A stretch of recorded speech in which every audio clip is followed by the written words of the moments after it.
We start our story in a cozy little flower shop in the middle of the city. The storefront was filled with countless beautiful arrangements up for sale, with the peaceful and serene sight of different types of flowers. The voice of a complaining young man, coming from the inside, did not seem to fit the scenery at all. He buried his face and blue hair in one of his books, seemingly ready to give up on his academic aspirations altogether. You can't blame him though. Being surrounded by a mountain of textbooks would make anyone's head spin, especially if you don't particularly enjoy studying. The young man's mom watched him like a hawk. She knew this rascal had already started slacking off, after only 5 minutes of barely picking up a book. After stuffing his face with food, he wasn't making his mom's life easy at all. She even compared him to someone named Xiao Ling, from Auntie Wang's house, who goes to extra classes for 2 hours at noon. He's a bum compared to that kid. Mom wanted to make a compromise. If this young man couldn't stand perusing the pages, then he could help hang the flower baskets on the shop racks for now. But he must remember to tie the rope securely, as it has gotten extra windy in the city lately. Whatever this task was, it was surely better than burying his head in textbooks. The hanging plants were supposed to be low maintenance, plants that just need water and sunlight. Yet his mom always insisted on changing their position, occasionally staring at the pot. The boy could not help but wish to just be a plant. All plants do is bask in the sun, drink water, grow a lot. Just leading a lazy and comfortable life overall. Even though he's the one using a pretty high ladder, his mom seemed way more concerned about her plants falling than her own son. He was apparently doing it wrong, and she would rather do it herself. On second thought, what followed was the ungodly killing ability of every mother ever, the endless barrage of making their child feel like crap for slacking off and lacking motivation.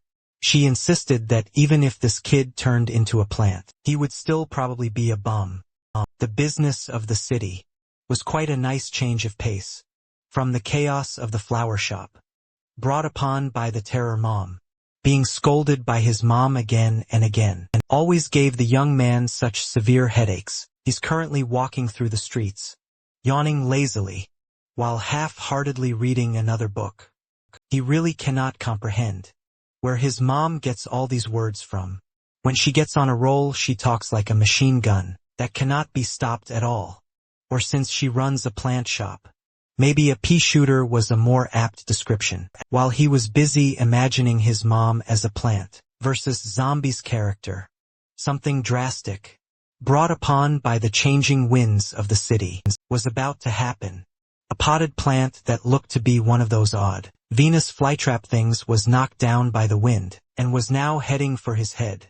With all its gravitational fury, he was way too bored, lazy, and tired to notice anything happening around him, at all, especially some event that was happening way too fast to process. Truck-kun was on a vacation, so Secret Agent Pot Nissan did the job, and he ended up doing a pretty good job of it. 1 second protagonist was just living the normal life of a normal, below-average student the next. The blood from his skull stained the concrete floor of the streets, mixed in with the dirt plant and the broken pot. The onlookers did not expect to see something this brutal on their stroll on the way to work or school, or wherever they were going. A student just got hit by a flower pot, and the blood all over the sidewalk was a gruesome sight. Inside the young man's teetering mind, he hazily imagined a beautiful, full-course meal of the perfect dinner, from meat, veggies to dessert. He remembered that he shared this amazing dinner with his mom and dad. He even praised her for her always tasty cooking. The young man eagerly took a bite of the rice, as you should always do in meal setups like this, but this white rice tasted a little odd. When he zoomed out of his imagination, his mom and dad were nowhere to be seen, and what replaced the scrumptious, full-course meal was plates upon plates of disgusting dirt. Now he has become conscious that his mind might just be playing tricks on his perception. When he woke up, he was in an unfamiliar place that he couldn't quite explain or grasp. It was dark and the smell was strangely pleasant. The odd thing was that he felt like his arms and legs were tied up. Upon inspecting the empty space even more, he noticed something green on the side, and a light right above maybe. He'll try to climb up and see that light. A little better it worked. Moving his body towards the little bit of illumination, felt like he had been unleashed and rebirthed into the world. Felt like he broke through the earth. To feel the elements. Felt that way, because that's exactly what had just happened.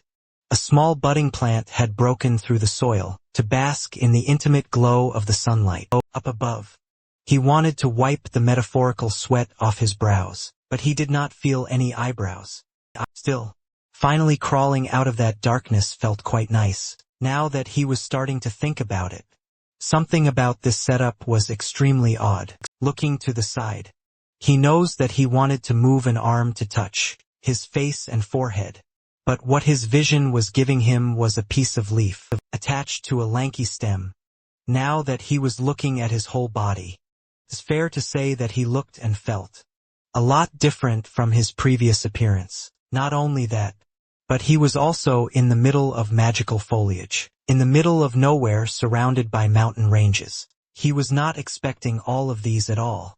He was frozen solid, not knowing what in the world to do. The nourishing sunlight beamed down upon him, along with other budding plants just like him. All around the area, one thing's for sure, is that he had somehow transformed into some sort of a little plant. The idea was so ridiculous that his mind is still refusing to believe that any of this was real.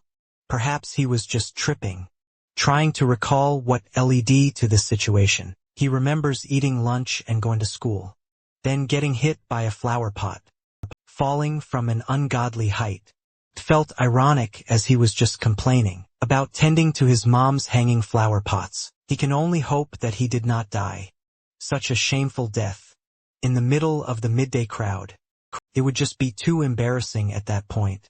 But now, he's starting to slowly come to believe that he really reincarnated into the form of a little fledgling plant. He remembered just a few hours ago, complaining about his studies, and wishing just to become a lazy plant that lives a comfortable life. So this might just be the answer to his prayers, and a possible nightmare scenario. At the same time, the God or whoever was in charge of this world was way too sincere and literal.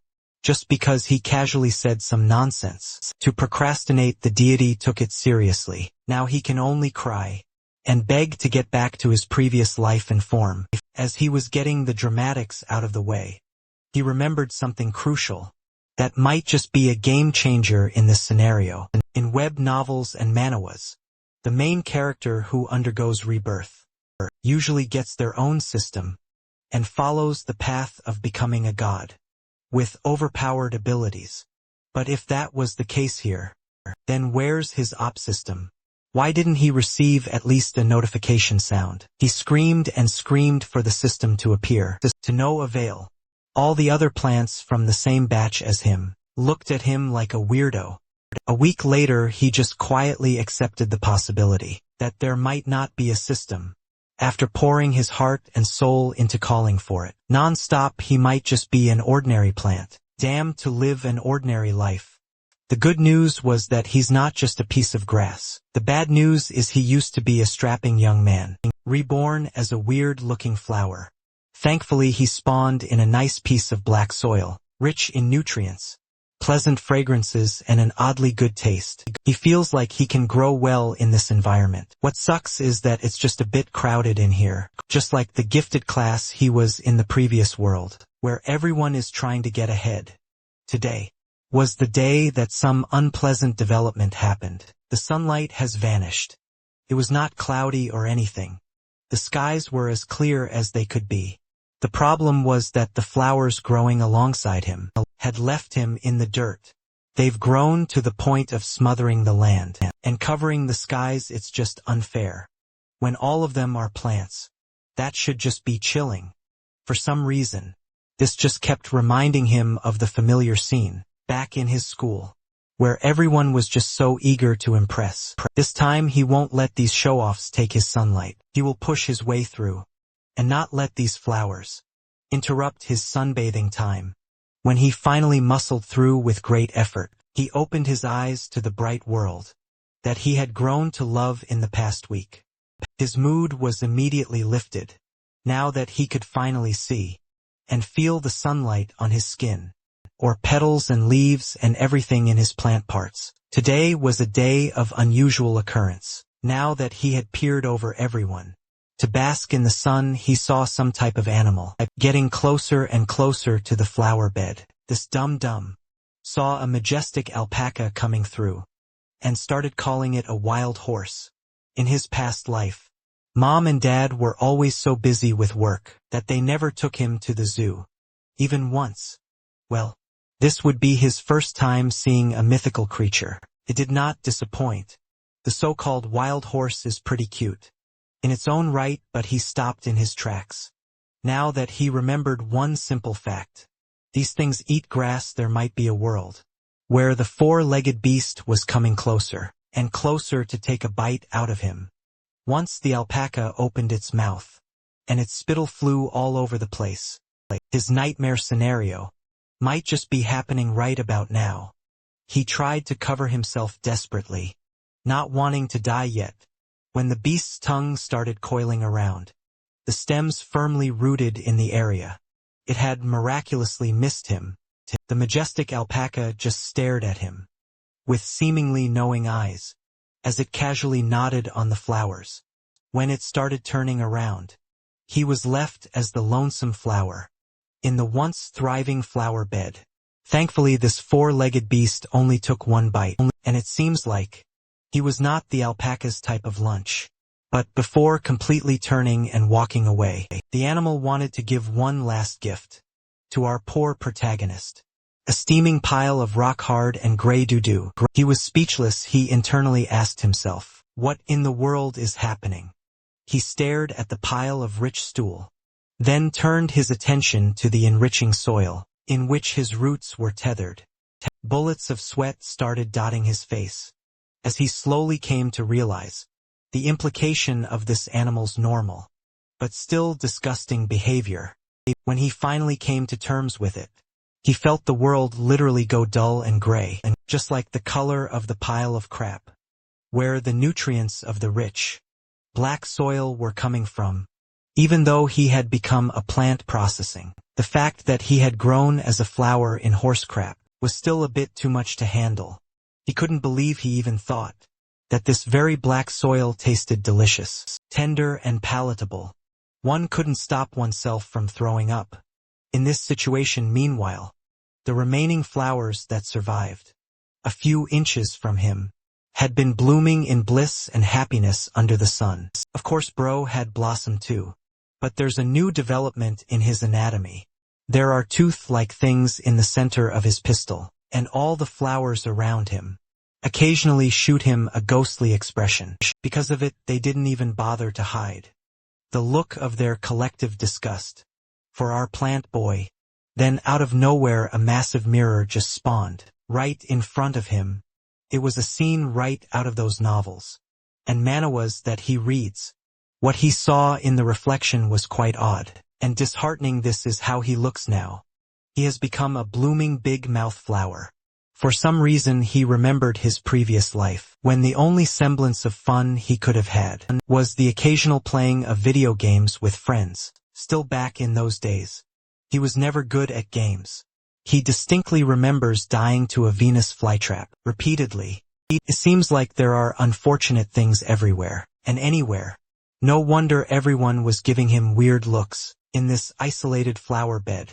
Not only was he dreadfully short compared to everyone, but he also looked fundamentally different from the rest too. He was so busy feeling insecure and odd about his current physical form that he only realized the weirder thing that had just happened. A mirror just appeared in front of him unprompted. That must mean something, right? He tried poking the thing with precaution. In response to his gentle poke, the mirror seemingly disintegrated away from reality in just a few moments. Next came a magical prompt, indicating that the detected host had blossomed and entered the juvenile stage. The flower system had been activated automatically. Now this was the good news that he was desperately hoping and waiting for. This was the day that his system had finally arrived to help ease and guide him through the process. The cursedly ugly system companion, Rua, had been deployed to help the dear user. Our plant bro's name is Wu Sun, currently a juvenile stage. Big mouth flower of 0.3 meters in height, and ranked as an ordinary plant.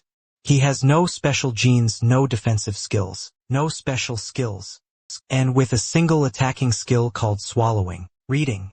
All his listed out attributes gave him a big fright. Even the flavor text of being a flower planted in alpaca dung felt like an insult. Also, this Ruhua thing was just disturbing. Wusun felt like the system might have gotten it all wrong. He was supposed to dominate the world, right?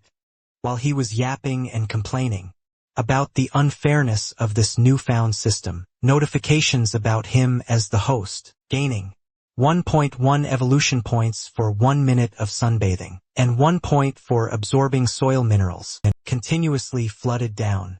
Now these notifications, he can definitely work with the system. Might not be as bad as he initially thought. Continuously and passively gaining evolution points is a huge boon. There's only one line of thought regarding these points. They should be the currency used to upgrade and enhance himself. And they're adding up fast too. Wu Sun gloated and laughed, as he had already gathered 100 evolution points, without doing anything. The ultimate laid-back king, with a built-in cheat system lifestyle, might just be on the horizon. These other puny plants had better give up trying to compete with him for that delicious sunlight. As he was basking in the glow of imminent success, Ruhua appeared once again while picking her nose, calling Wu Sun master, and asking him if he would like to enhance himself. He can choose to strengthen one of his 6 core parts, the flower stem, leaves, roots, fruits, or seeds. It looks like his hypothesis was right. He can indeed level up and enhance his body. Without hesitation, he chose to upgrade the stem in hopes of growing taller, to be able to sunbathe even more efficiently. Spending 100 evolution points to enhance the stem at once made him feel the growth happening in real time. It was like his body was being stretched out. The stem enhancement was a success. His height has increased by a whopping 0.003 meters. Yes, 0.003 poultry meters. All that gloating and taunting to the flowers all around him just netted him a growth that does not even equal the length of a tiny bug. That whole 100 points just gave him 3 millimeters of increase. It was barely noticeable by any stretch of the metric. He was now back on the opinion that he was given an extremely lousy system. Ruhua, still with her fingers picking her nose, assured him that this was just the first of many upgrades. Besides, 100 evolution points is too little for any significant upgrades. Even though he was given this system to make himself evolve, he might not even be able to surpass the surrounding tall flowers in the area at this rate. While he was yapping and yapping, with endless complaints, a wasp was slowly making its way to the area of the flower bed. Downcast and disappointed with his current state, Wu Sun just unenthusiastically looked at the bug, and meekly warned it not to sting him or anything. Wu Sun's disappointment regarding his situation quickly transformed from gloom to creeping anger. He poured all the frustrations he was feeling onto the nearby wasp. He does not even have any nectar yet. This guy was annoyingly buzzing all over the place, and all around him. He was just not in the mood for any of this right now. Wu Sun kept on shouting angrily, and before he knew it, the bug had already accidentally entered his big mouth. Nothing can shut you up more effectively than accidentally putting a whole wasp inside your oral cavity. A mixture of fear and surprise painted Wu Sun's face. He was just slowly processing the fact that he accidentally swallowed a huge bug. He had been alive for a total of 17 years now, and he had never even eaten any raw food, let alone a giant hornet. Composing himself, he started reaching into his mouth and feeling all around to quickly spit the bug out, to no avail. It looked like he had accidentally swallowed it whole. What's weirder was that it did not taste bad. Come to think of it, he kind of likes the taste of soil. Too, maybe plants just have a twisted sense of taste. Following his accidental ingestion, Ruhua appeared again to excitedly congratulate him for completing the so-called first devouring. He will be rewarded with a blind box treasure chest that will require 10,000 evolution points to open. Contains a random reward, ranging from evolution points to plant genes. It looks like he can get loot boxes just by devouring living creatures. This possibility could open some interesting developments, but the brutal caveat was he needed 10,000 evolution points to open the thing in the first place. This system of his is even more stingy than a goose. At this rate, the amount of 1 evolution point ticking every minute does not seem great at all. Still, Wu Sun had no other choice but to soldier it out for a whole 5 days. He has been working hard to sunbathe every day and absorbed all the water and nutrients he could take from the soil. He has finally accumulated exactly 10,000 evolution points today. All his fatigue vanished. As he excitedly called on the system to open the damn chest, Ruhua jumped out to enthusiastically spend all the accumulated points to reveal the contents of the blind box. She congratulated Wu Sun for obtaining a B rank vine gene. It can be used to fuse with his stem. The only thing it needed was his permission. With this vine gene fusing into his stem, this might just mean that he has the possibility of becoming one of those legendary tentacle monsters from some of those questionable videos. Also, B rank does not sound bad for a starter plant gene at all. This possibility has also unlocked a new part of the system, where all 6 of its core parts and corresponding abilities are displayed in a detailed manner. Wu Sun did not hesitate any longer. He screamed to start the fusion process. At the top of his lungs, a green light, full of vitality, started emanating from the system and covering his entire body. It only took a few moments, and the prompt was already congratulating him for the successful fusion with divine gene. The light of life has seemingly sparked inside Wu Sun. With this B rank gene, his stem has gotten a whole lot stronger, sturdier, and more useful. With the vine gene, he can now transform his once short stem into thick vines. Wu Sun can use them to whip opponents, or for binding play, whatever that means. From now on, Wu Sun wants to be called the tentacle monster. However, the reality was different. In reality, once Wu Sun accessed the vines, he couldn't get enough of them. He felt that they were very soft and flexible, as if he was manipulating his fingers in a human body. As a result, he found no better use for them than to bend them into figures. In the air, however, that wasn't the most useful thing he could do with them. After reading the descriptions, he realized that in the future, he would also be able to unexpectedly attack the enemy from underground. The very next moment, he was already fantasizing about how he was massacring the wasps that might come next, and how he would capture their queen. But then, his musings were interrupted by a buzzing sound from a wasp flying nearby. As if teasing, it flew in circles again, annoying the protagonist with its buzzing. Another appearance of a wasp made Wu Sun wonder if there was a wasp nest nearby. Deciding that this was the perfect opportunity for him to practice controlling his new vine, the protagonist launched it towards the wasp. At breakneck speed, the vine was surrounded by green lightning bolts, causing Wu Sun to come up with the name Lightning Whip for this technique. Feeling danger approaching, the wasp turned around and saw the vine in front of him, covered in a green glow, reaching out to grab it, and in the moment, it seemed like it was all over for the wasp. The distance that Wu Sun could extend.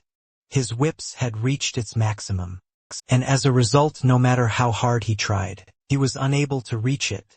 As he frustratedly lowered his whip, the protagonist tried to console himself, and said to himself that he couldn't catch the big hornet so easily anyway, adding that the best solution would be to wait for it to come closer. Then he wondered if he could apply the enhancement he had seen before to the vines, perhaps making them thicker and longer.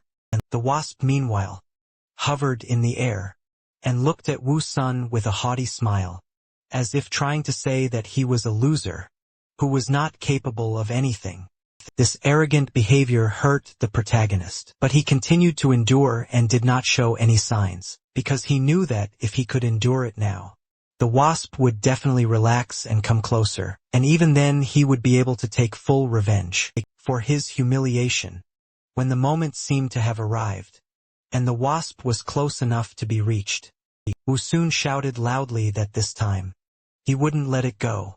He released his vines at a great speed towards it, but to Wu Sun's surprise, his tentacle was not able to reach its target, as it was intercepted by someone else a second before. This unexpected turn of events shocked not only the protagonist but also the wasp itself, which did not understand what was happening. Wu Sun was furious, and didn't even try to choose his words. All the curses he knew were used. The culprit was the yellow gecko, who was holding the wasp in his mouth and looking at the protagonist with a smile. Such insolence made Wu Sun furious, as he had no intention of sharing his food with anyone else at all. In the next moment, fire flared in his eyes, and he let out a fierce shout as he released his whips, covered in green lightning bolts, towards him, shouting that since he was taking away his food, he should be held responsible for it. Turning around, the gecko was confused to find that his tail was wrapped around some strange vine that held it tightly. Not wanting to be tied up, the gecko made an attempt to resist and try to escape, but unfortunately the vines held him very tightly, preventing him from doing so. Seeing that the lizard was resisting in a panic and trying to escape, Wu soon gripped its tail even tighter and said in an irritated voice that its attempts were futile, as he had no intention of letting it go so easily. However, in the next moment, something happened that the protagonist did not expect. In any way, part of the gecko's tail, which he was holding with his tentacles, suddenly separated from his body, and since the tension was quite strong, the whips, which flew backwards by inertia, hit him in the face with force, while the protagonist was recovering from the slap he had inflicted on himself. The gecko, not wanting to miss this chance, began to quickly get away from the dangerous plant, which was our protagonist. Wu Sun was both furious and confused, as he realized that it was his fault for forgetting that lizards could throw back their tails. But he did manage to get something, and that was the tail which remained in his tentacles. He decided it would be unwise to be upset about it, so he stuffed the rest of the tail into his mouth, adding that it was still better than nothing. After standing there gloomily for a while, waiting for the system's messages, and hoping that he would get the treasure chest again, he had not received a single message. In the meantime, however, Wu soon realized that the only way to get the treasure chest reward was to eat an entire living creature. Scratching the back of his head, he complained in a somewhat dull voice that there were very few insects in the area. Even flies and ants, which are always plentiful everywhere, were nowhere to be found.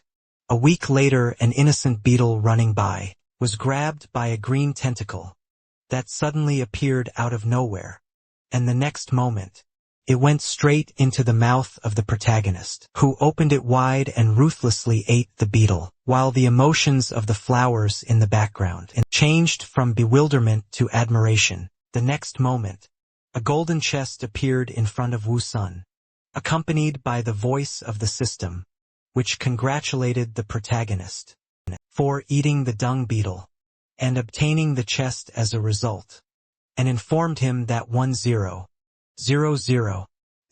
evolution points were required to open it. A note on the notification window that popped up also mentioned some rituals that could increase the chances of getting a good item. After reading this, the protagonist became furious, as there was no way he could perform them, since he was just an ordinary flower, and he would not be able to take a bath light incense or change his clothes. In addition, the realization that he had just eaten a dung beetle added to his anger. He decided to ignore it, however, as he was now just a flower with a big mouth that had grown out of alpaca dung. After calming down a bit, he told the system to let her open the chest. After the chest opened, it shone with a bright golden light. The system's spirit Ruhwa appeared out of nowhere and told the protagonist that this time he was rewarded with 2000 evolution points. The protagonist, still reeling from having eaten a dung beetle, asked the spirit in an irritated voice why he needed to evolve at all, if he was already garbage. To which the spirit replied that it was a plant system, in which the weirder the food he ate, the higher the chance that he would get a good item from the chest. After listening to Ruhwa's words, Wu-sun couldn't find anything to reply, and he had no desire to argue with the system spirit right now. After a while, the grass that was growing near Wu-sun rustled, and the next moment, the culprit who broke the silence appeared. It was the same yellow gecko that we had seen before, but this time it looked very frightened, and as if it was running away from someone, not paying attention to the frightened look of the lizard. The protagonist, with his toothy smile on his face, asked him how he dared to come back here, after taking away his prey, after which, with the words that the latter would pay for the wrongs he had done, Wu-sun lunged towards the gecko with his tentacle, using his skill lightning strike. However, suddenly, something very similar to a tongue appeared behind the gecko, fleeing in panic, which was also approaching it at a tremendous speed. Despite being caught between two crossfires, both the protagonist's whip and the unknown creature that was supposed to be the tongue's owner, the gecko miraculously managed to dodge.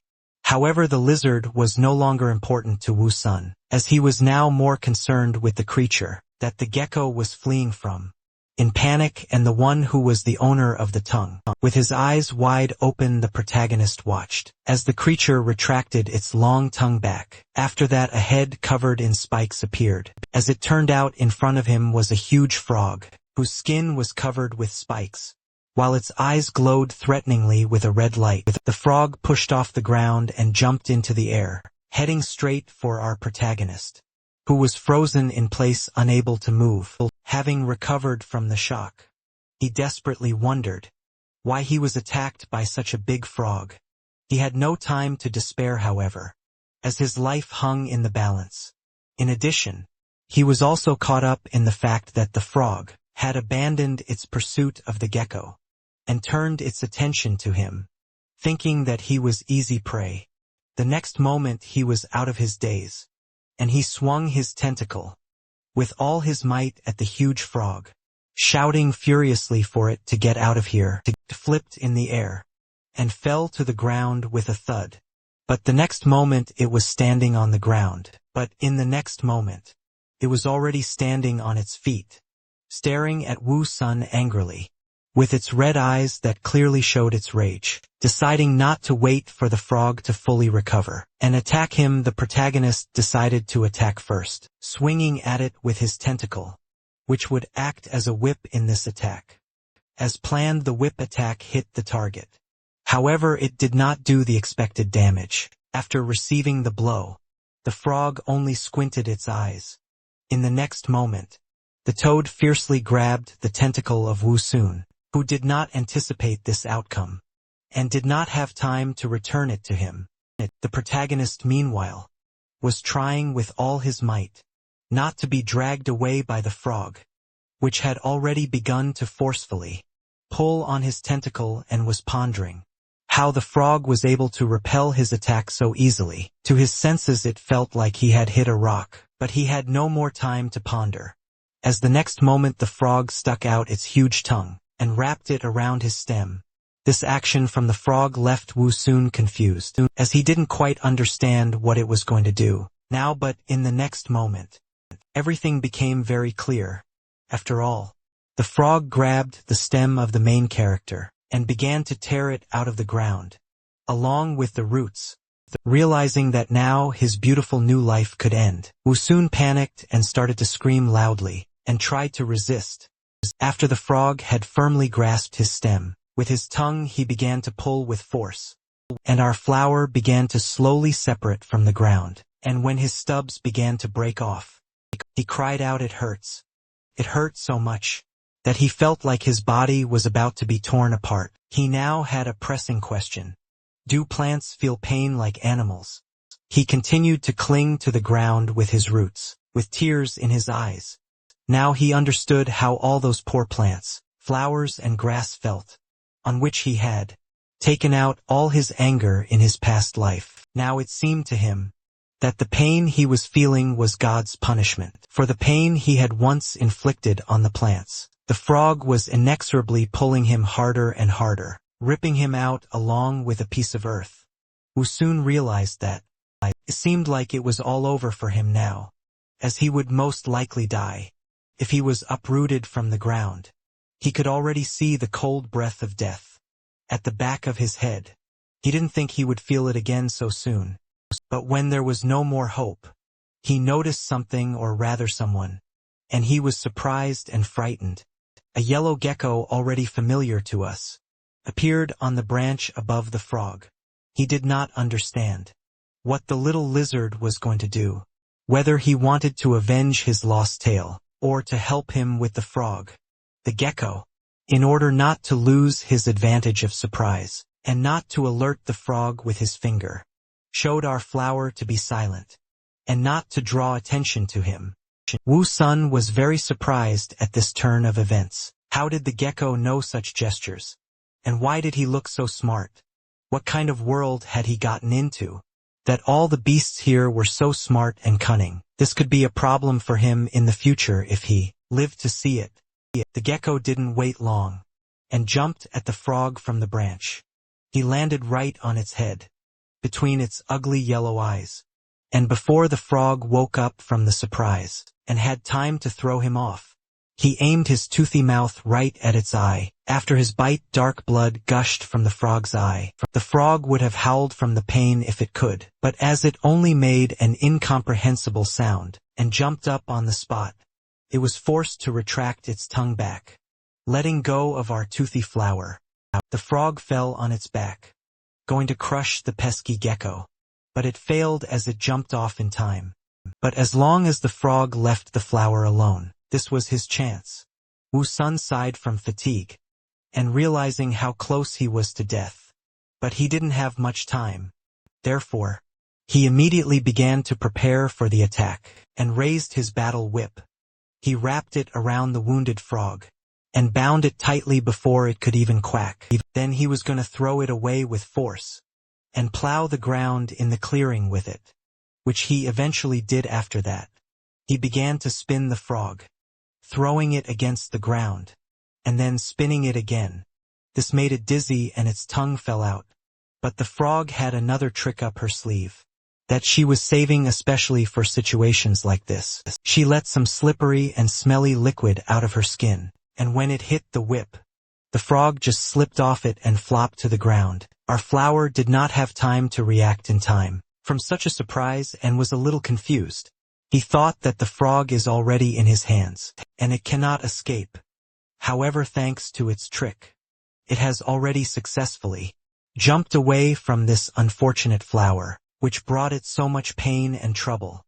Instead of a light snack, our flower still tried to reach her with his whip, but it was already too late, and the frog was running away from him in the distance. This situation made him very angry with our toothy flower, who was very close to dealing with the frog once and for all. But her tricks and ability to run fast saved her. Pimple skin, but nothing now. At least she wouldn't dare to come near him next time. Then he remembered how much it hurt him when the frog tried to pull him out of the ground, and realized how vulnerable he was. As a plant, he was dependent on soil moisture, sun. He couldn't escape. He was very fragile and always in danger. Even a regular frog almost killed him. He sadly asked himself, would he ever be able to become human again? However, there was a silver lining. After his battle with the frog, He had a new friend, a small yellow gecko. He didn't speak, but waved at him with the rest of his tail. Flower didn't like this very much and tensed him up, so he asked what he was doing. Was he trying to ask forgiveness for bringing that nasty frog here? Without saying anything in reply, the gecko began to pick up pieces of soil with his paws. Then he took another pieces of soil and covered the bare roots with it. Under the surprised look of the flower, Wu soon even started to shout at him that he was a little rascal who first brings trouble on his tail and then tries to make amends.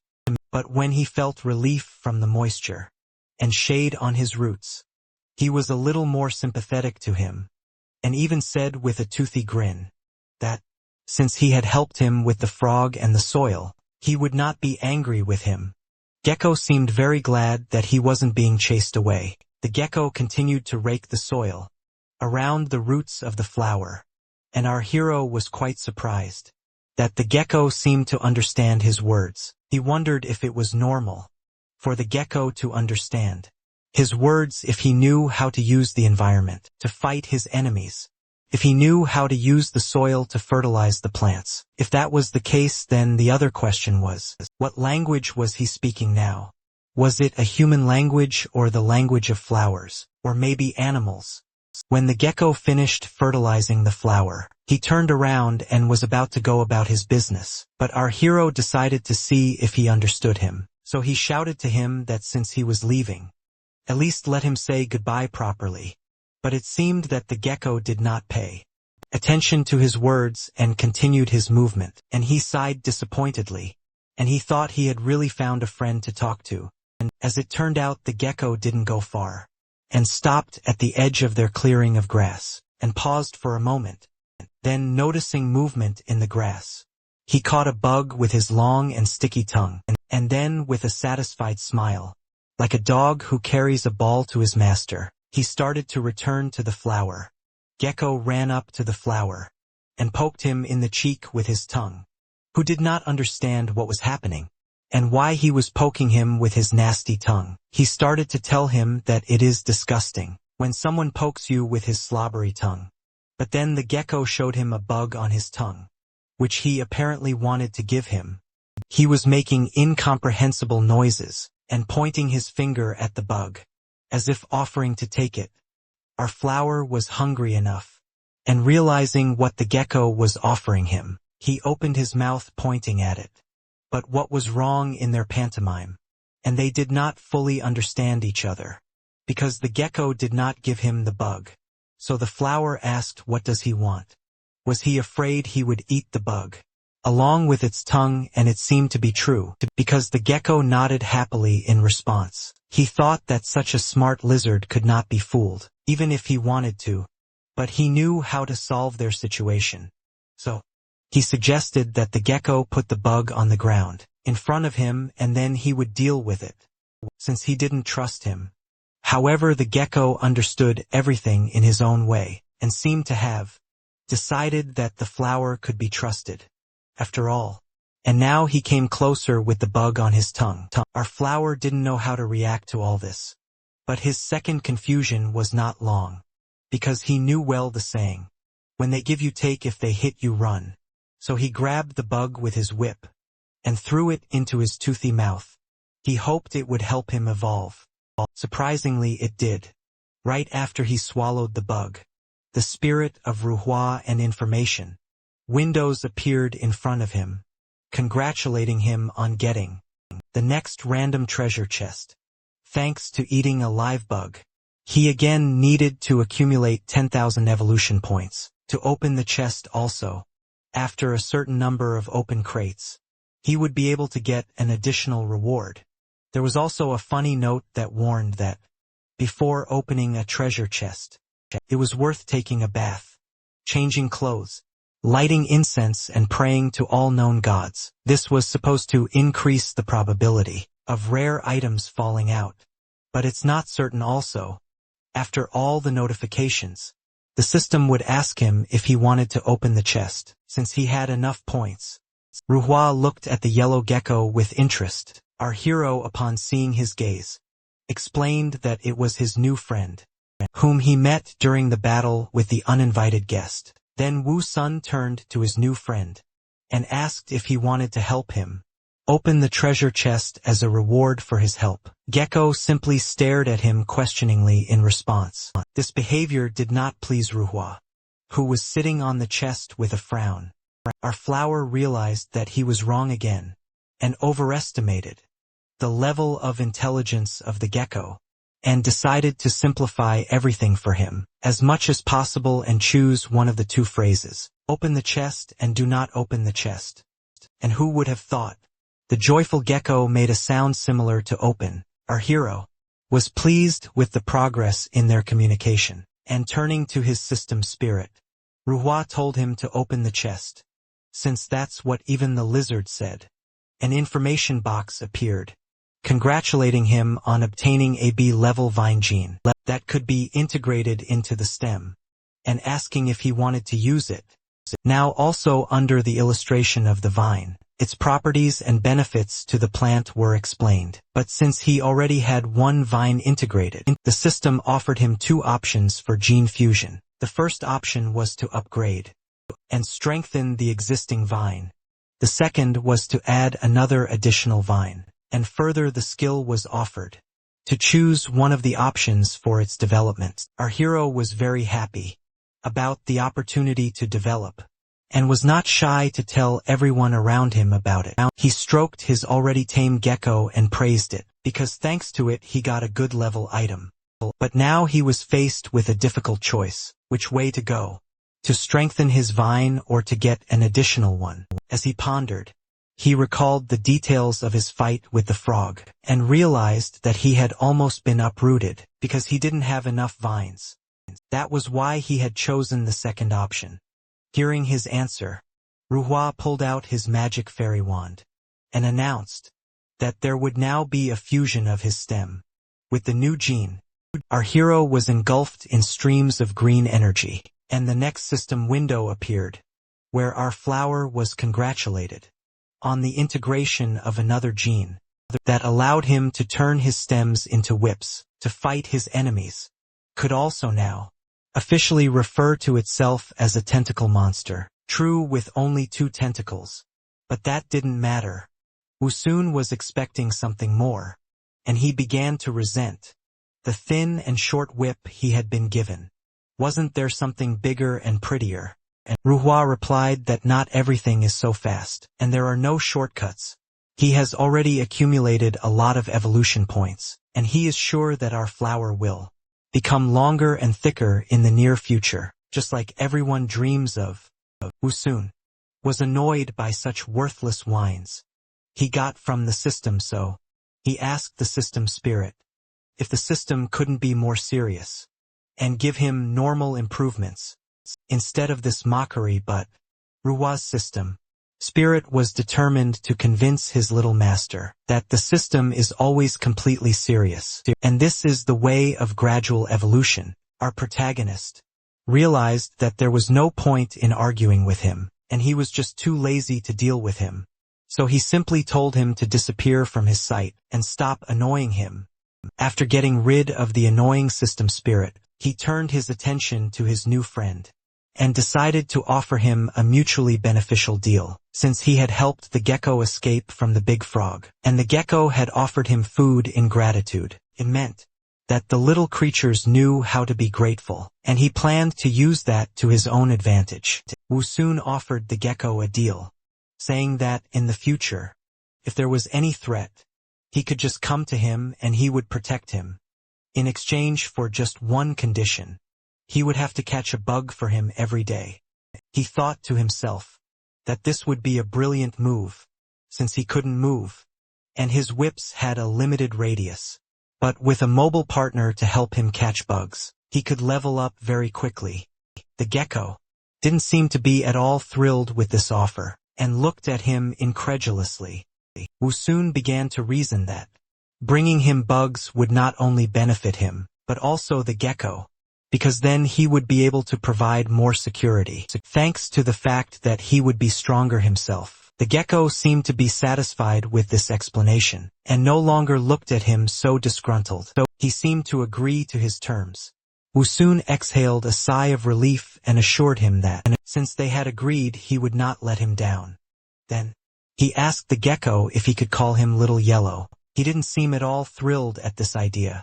Seeing his expression, Wu Sun was indignant and asked, what was wrong with his appearance? Doesn't he like his new name? He had to blame his poop-colored appearance for everything whatever. Back in the day, he was a top student in high school rocket class, and now when he gave him a name, how could he complaining a few days later? After accumulating enough evolution points and eating another bug, he was able to open the box, from which he got the B rank plant gene. Kong fuse location for this gene was seed, and then system asked if he wanted to fuse. This gene was taken from some annual herb. The seed of this plant have hooked thorns that could attach to passing animals' bodies. Wu Sun was happy that, with the help of his Little Yellow mascot, he was able to unlock the new plant gene in a few days. But he still wondered how he would be able to use this gene after the fusion if it was in the seeds. At his command, a system spirit appeared and immediately helped him to make the gene fusion. The fusion was successful, and the system congratulated him for obtaining the new gene. Now, he could throw spiky Kong air and give his opponents a full body massage, and also the refreshing taste of his seeds would be unforgettable. The system warned him to be careful when talking to his friends and opponents, so as not to accidentally throw a bunch of Kong air at their face. However, when he heard the place where the spiky seeds would appear from our hero, was not at all thrilled about the whole thing. He asked the service spirit if these seeds would cut his throat. The Ruhua service spirit didn't seem to be in a hurry to answer his question, and instead picked his nose. Finally retrieving some gold from there, he immediately threw it at the irritated Wu Sun's head. Ruhua, despite his actions, called him his little master, and assured him that everything would be fine. All he had to do was open his mouth a bit wider and make a retching sound, and all seeds came out. It's as simple as picking nose. Wu Sun decided to try, and unpleasant sounds filled the clearing. In the end, he was able to spit out a lot of thorny seeds. After that, he immediately coughed, and through his coughing began to reproach the spirit, how he could betray his trust. Although it's not the intense pain of a cut throat, but his throat felt scorched from the scratching. The spirit nonchalantly replied to him that great power comes at a high price. Little master, he advised him to ignore the sore throat and give the power of Kong Ir a try. In the end, he had no choice but to learn how to use this power, so he decided to touch the seeds with one of his vines. Turned out that, even though these Konger looked quite sharp, he found out that he felt no pain from them when he touched them with his vine.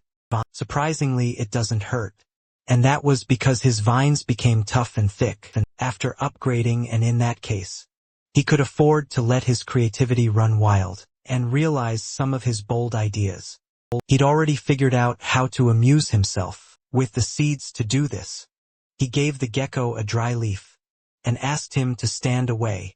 The gecko took the dry leaf in his paws and looked at him questioningly, not understanding what he should do with it. But Wu soon hurried him up and asked him why he was standing there like a log. But seeing the gecko's incredulous gaze, he had to convince him not to worry, because he would definitely not fool him. When the gecko had gotten far enough away, our protagonist told him to stop and stand there. He cheerfully announced, "Watch this. Here comes a little flying whip," and he threw the spike, aiming for the dry leaf in the gecko's clutches. But he didn't hit what he was aiming for, and instead of a leaf, he shot the gecko's tail off again. The gecko didn't even realize what had happened.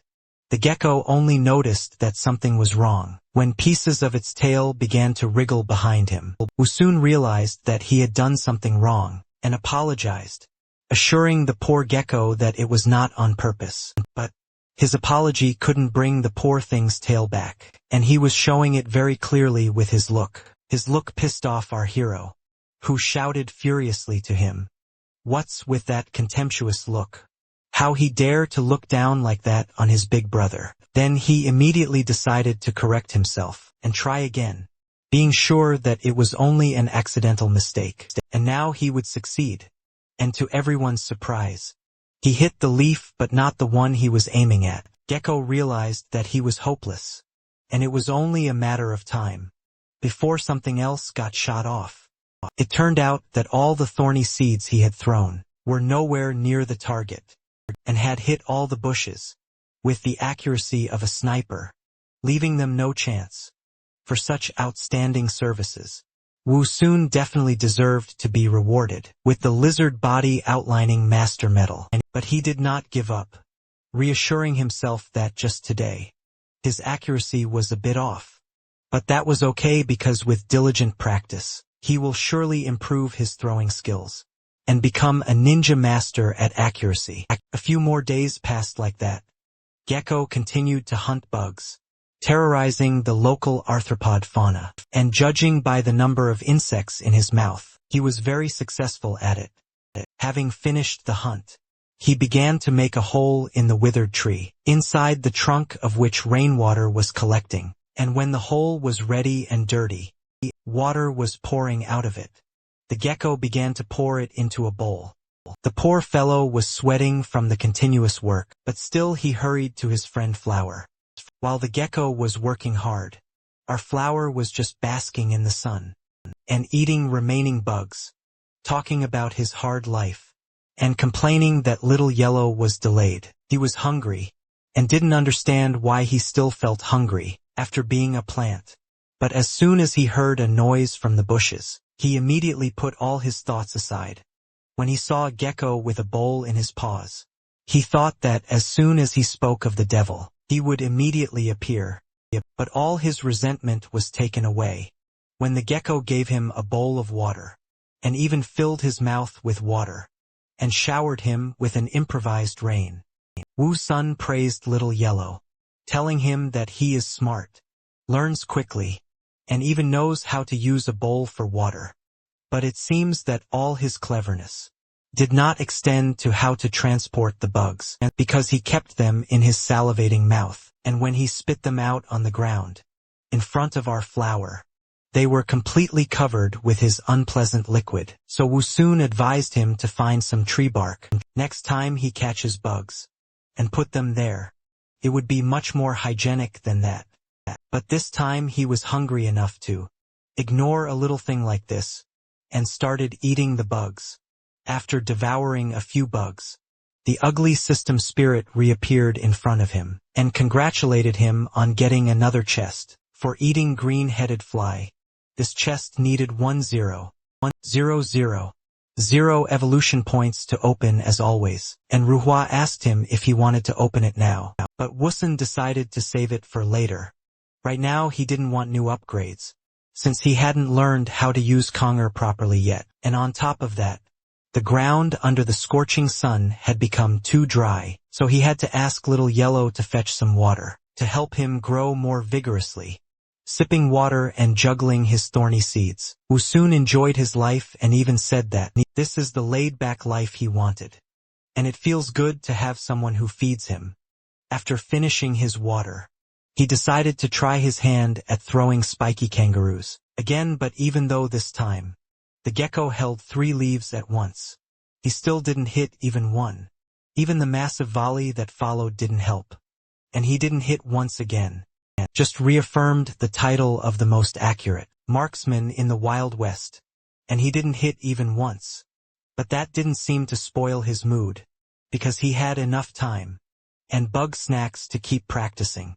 So he ordered his Little Yellow friend to collect and bring him all the kangaroo. Wu Sun didn't even realize that he was under close surveillance. His arch nemesis who had come for revenge was a big bullfrog. It was waiting for the right moment to attack an unsuspecting victim, which was a gecko, who went to collect the kangaroo, scattered around the clearing. When he had already collected everything and was about to leave, the toad suddenly jumped out of the bushes. Even Wu Sun's shouts to the gecko to be careful didn't help, and the toad, with its long sticky tongue, embraced the poor gecko who could do nothing Our flower could only watch his little yellow friend disappear into the frog's bottomless mouth. Poor gecko screamed for the last time and disappeared. When frog closed its jaws, it already seemed that the unenviable fate of the gecko had come to an end. Woo-sun couldn't believe that his friend had died so quickly. He cried out desperately and violently, "Little Yellow," while still trying to reach the toad with his whips. But it was already too late to do something. The gecko's situation was not enviable.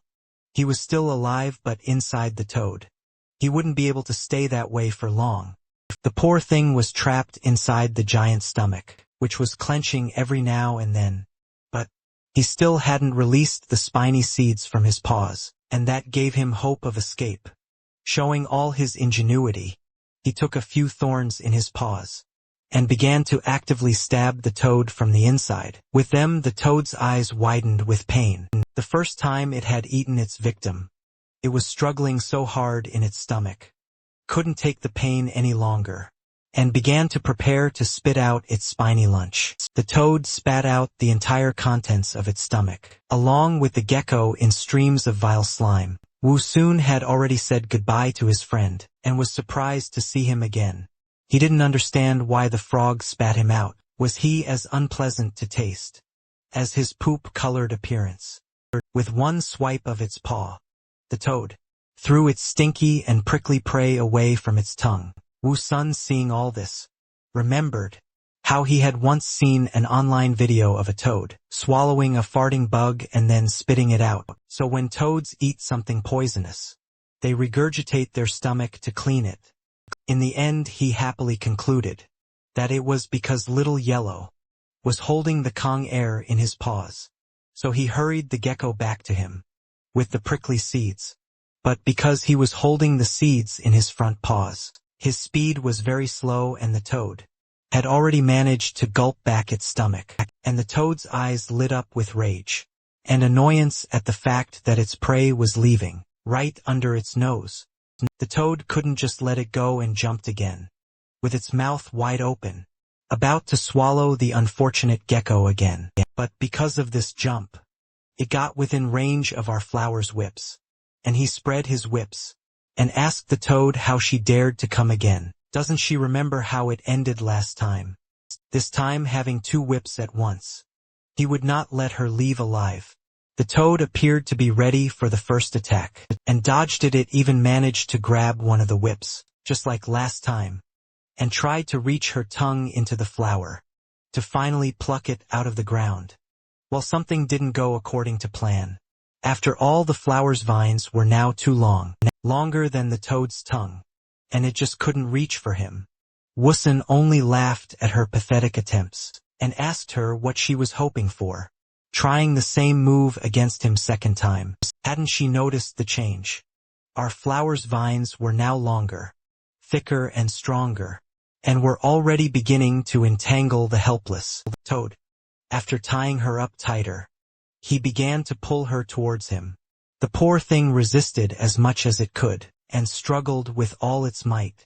But its fate was already decided, because bound, she was completely in the power of our flower, and now he could easily lift her into the air, depriving her of any support under her feet, and then with such force to land her back on the ground, head downward, that the stony soil scattered in all directions. From such a blow, the toad's eyes darkened and she lost consciousness. Seeing how frozen the toad was, Woo-sun smugly advised it, "Don't think I can't handle you, just because you're petrified." He also decided to ask her a math problem, to tell her that, if he spit out 5 kangaroos every day, how many kangaroos will he have spat out in total? After 10 days, the answer was nearby, where a pile of his spiky seeds were stacked. Expectedly, without waiting for a response from the toad, he wrapped his vines around it, and sent it flying straight toward the pile of thorns. He slammed it into the thorn pile once. It seemed that his rage for all his suffering was overwhelming him, because he didn't stop there, and kept hitting the poor toad again and again. Even the gecko was shocked by this cruelty, and nervously imagined that he could have been in her shoes if he hadn't befriended this crazy flower. Woo-sun finally calmed down, only when the entire clearing was covered in clouds of dust, and the toad was no longer showing any signs of life. Looking more like a chop, he ironically asked it, not bouncing back this time, huh? After such a beating, it wasn't hard for the flower to cut up the dead toad, and as he separated the toad's leg, he smugly praised himself for defeating such a large opponent. As it turned out, he hadn't expected his thorny seeds to help him hand-slay enemies, and otherwise he couldn't have swallowed such a big one. Wu Sun wasn't greedy and decided to share a piece of his victory with his shocked little friend. But seeing his indecision, he had to tell him, "Come on, buddy. You should share with me the fortune and misfortune, so let's eat together." Hearing this, the joyful gecko immediately pounced on the food. Wu Sun also started eating, and had to admit that the toad tastes pretty good, but he wondered if the system would give him a chest for eating the toad in pieces. Since the last time he ate a piece of the gecko's tail, he didn't get anything. But he didn't have to guess for long, as the next moment, a disgusting system spirit appeared with 2 chests. Wu Sun did not pay attention to the appearance of the spirit, but was only happy to receive 2 chests at once. He had a logical question. Why didn't he get any when he swallowed the gecko tail last time? And when he ate just 1 piece of the big toad, now did he get 2 chests at once? Ruhua, looking at the gecko eating the meat with such gusto, didn't seem to be sure why the flower was so lucky, so he answered him in no uncertain terms, that apparently the system considered killing the big creature and eating the first bite to be a sufficient condition for getting the chests, but in general, the rules for getting chests were a bit different. For small creatures that the host can swallow in 1 bite, there is a 100% chance of getting a box. As for larger creatures that require a chewing, there's a chance of getting a box with each bite. However, all of this also depends on luck. If luck is bad, even if the host eats a whole toad, bursting the stomach, it might only yield 1 box. After hearing all these explanations, Wu Sun decided to continue eating the toad, and literally after the next bite, he got the chest again. Ruhua was not at all pleased with such luck of our hero, and Wu Sun was just glowing with happiness and anticipation of what he could get from them, and now he smugly asked if the fact that he had gotten so many chests meant that his luck was extremely good. After all, he had gotten 3 boxes in just 3 bites. System spirit. Ruhua merely grudgingly hummed in response, and not at all sincerely wished him luck in the next bites. Wu Sun didn't understand what he meant, but sensed that he didn't want anything good for him, really, and advised him to look at his ugliness, instead of making caustic remarks. After a little while, our flower and the gecko were full enough, and couldn't make even 1 more bite. However, in all this time our flower didn't get any more chests, which of course made him very angry, and he blamed everything on that nasty system spirit, who could have done all this on purpose. For since he said that sentence earlier, not even bursting his stomach resulted in a chest, but Ruhua, picking his nose, had no problem justifying himself by saying that it was just a problem with his luck, and there was nothing he could do about that. Moody Lady Luck. Lastly, he asked if he wanted to open the chests. Now, Wu Sun refused on the grounds that he wasn't interested in opening the chests at all, as he had so much left to eat. Right now, despite his and Gecko's best efforts, they were only able to eat half of the toad, which was already an achievement considering their size. But something had to be done with the other half, because if it wasn't dealt with properly, such a big chunk of meat would surely attract carnivores who could easily destroy our flower with a single swipe of their paws. But Wu Sun was not stupid, and in his head came up with a brilliant idea, how to deal with the toad's corpse, and at the same time get the most out of it. Since it could not only eat through its mouth, the protagonist decided that a great idea would be to bury the body, thus turning it into organic fertilizer, which would allow him to absorb nutrients, little by little, through the roots without any competition. Ever since he was a kid, he remembered his mom burying meat or fish in the ground, And to his curious questions about why she did it, she answered that microorganisms in the soil decomposed the bodies of dead fish into carbon dioxide, water, and inorganic substances. And it was these that were absorbed by the fruit trees, so that they grew faster and gave more tasty crops. However, the protagonist had a problem. His vines were not designed to dig into the ground at all. After thinking about it, he realized that he could solve this problem quite easily if he could find tools that he could wrap around the vines. However, the second problem was that shovel-like digging tools were unlikely to be found here. His only salvation was his yellow friend, whom he immediately asked to find thick branches and scaly rocks for him. He folded his vines into roughly the shape he wanted and showed them to the gecko, who stared at them intently. After a few minutes, the gecko turned around and headed somewhere. As he stared at the gecko, the protagonist could only hope that he understood what he wanted. After a while, several branches of different thicknesses and a small stone were lying on the ground in front of him. The gecko who had brought it all was looking at him happily as if expecting praise. However, Wu soon didn't really appreciate his efforts, easily breaking the branches with his vines. He said that these branches were not suitable, as they were very thin and would break very easily. Picking up some soil with his leaf, he added that the soil here was very soft, so he needed something thin and strong.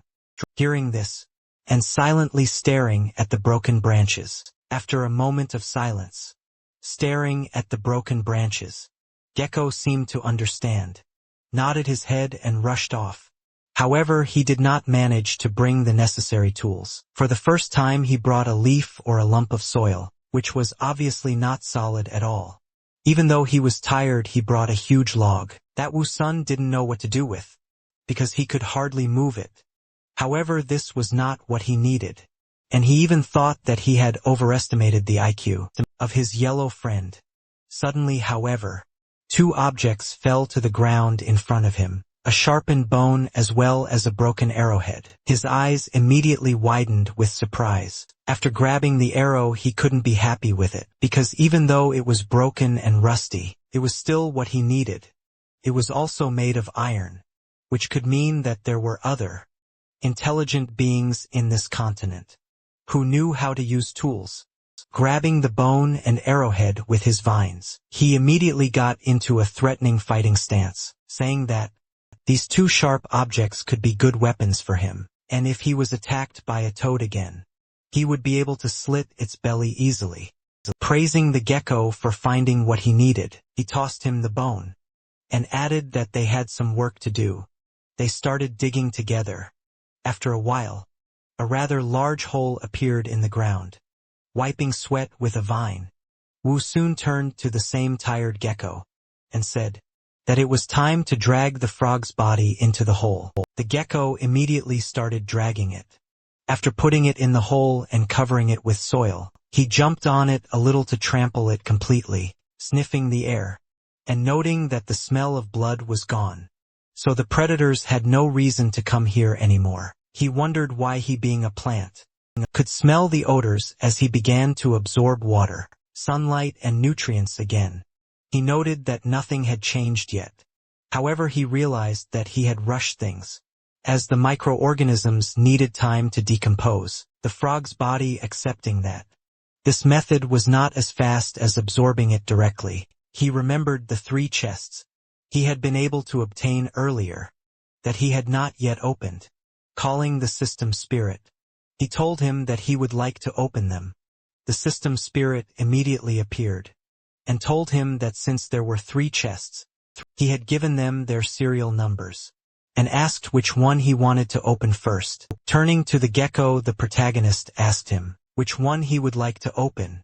He told him to just name a number between 1 and 3, to which the gecko extended his paw, and showed the number 2. Hearing this, Wu soon told Hua to open the second treasure chest. As soon as the chest was opened, the system spirit immediately congratulated his master for obtaining a B-level plant gene called spikes. It was a very good gene that he could also integrate into his vines. patting the satisfied gecko on the head. Wu Sun said that the one was indeed the best, wanting to quickly test his new skills. He told Ruhua to apply the fusion. In the next instant his vines were covered with thorns, which combined with his fighting stance looked very intimidating. The system window said that the thorn gene made his vines thicker, longer and stronger, and they were covered in sharp thorns. The note jokingly reported that he was now a rose with thorns. Looking at his vines with a villainous smile, he said that now he finally had real lightning whips, deciding to test their power. He immediately started swinging them at great speed, hitting the leaves which immediately created holes. The result was beyond his expectations, as it was powerful enough to even seriously injure. The horned toad he decided not to stop, and asked his yellow friend to choose one of the remaining numbers, to which he replied number 3. The remaining chests only had double the points. Looking at them, Wu soon said that, as expected, the chance of a skill falling out was 33%, adding that the gecko was still better than him, as even though he had opened 10 chests, nothing of value had fallen out. He decided not to dwell on it, but to be happy with what he had already gotten, because with the new gene, broken arrow and bone, his combat power had increased significantly. Now he just had to wait for the right opportunity to realize it. After a while, the silence was broken by the rustling of the grass, and Wu Sun shouted, telling the gecko to keep running. I guess he was going to do it without his words, because the big horned frog was jumping after him, and he was hardly just playing catch up with it. However, salvation was at hand. As soon as they got close enough, the protagonist released his spike-covered vines in their direction with lightning speed. Upon reaching the toad, they instantly bound its body, doing further damage to it with the barbed thorns that pierced its skin. Having watched many movies, and knowing that it was better to finish off the enemy, for sure Wu Sun made a controlling strike with it against the ground. After a while, after cutting the frog meat into pieces with the broken arrow, he called his yellow friend to eat. After that they started to enjoy the juicy and nutritious frog meat together. Suddenly, something caught the main character's attention, making him look up. As it turned out, it was the system spirit Ruhua, who appeared out of nowhere, and joyfully began to congratulate him on receiving the treasure chests, which this time was even more. Hearing this, the protagonist with a smile said, finally. He waited for the upgrade opportunity for a while, and today that moment come. After a while, after eating the last of the meat and making a burp, he declared that he was full. Sitting down with a puffed-up belly, he happily announced that this time, he was able to get as many as 5 chests, and since the gecko warrior already couldn't fulfill his duty of choosing a chest, he had to do it himself. So he simply told Ruhua to open the middle one, shining with a golden light. The chest opened. As it turned out, the reward from the chest this time was a B-level sweet potato gene, with which his system spirit immediately congratulated him on. The system window reported that sweet potato roots were divided into 3 forms: fibrous, woody, and tuberous. It was also reported that the main function of tuberous roots was to store nutrients and reproduce. After reading this, Wu soon wondered if he even needed this gene. Turning to the system spirit, he asked what the benefits of this gene were. After the fusion, the system spirit immediately began to explain, saying that if he just buried the food scraps in the soil and let them decompose, it would take a long time and was wasteful. The sweet potato gene, on the other hand, allowed the processed food to be stored in the roots. Upon hearing this, the protagonist asked incredulously, what was the use of roots that hid nutrients? Did they really need to be dug up and eaten when hungry? However, Ruhua refuted his theory, saying that he directly took nutrients from there, which could allow him to thrive, even when food was scarce, as well as treat his injuries and recover quickly. Hearing this, Wusun immediately had an image in his mind, in which the bottle of recovery potion in his hand was his roots. This made his eyes glisten even more with anticipation, and he immediately impatiently told the spirit to quickly start fusing. In the next second, the protagonist was surrounded by a bright green light, while the system window reported that he had successfully merged with the red potato gene, which allowed him to quickly break down food into nutrients and store them in the roots. The note said that now his mother would no longer have to worry about his malnutrition. However, to his bewilderment and confusion, he did not feel any obvious change. Seeing his confusion, Hua told him to try using his mind to manipulate the roots and allow them to store food inside him. Hearing this, Wu soon stared at the toad. But in the next moment, he did not take his eyes off of it, and as if reading an incantation, he began to mutter words about wanting to store food. A moment later he could feel the roots, which immediately rushed to the top.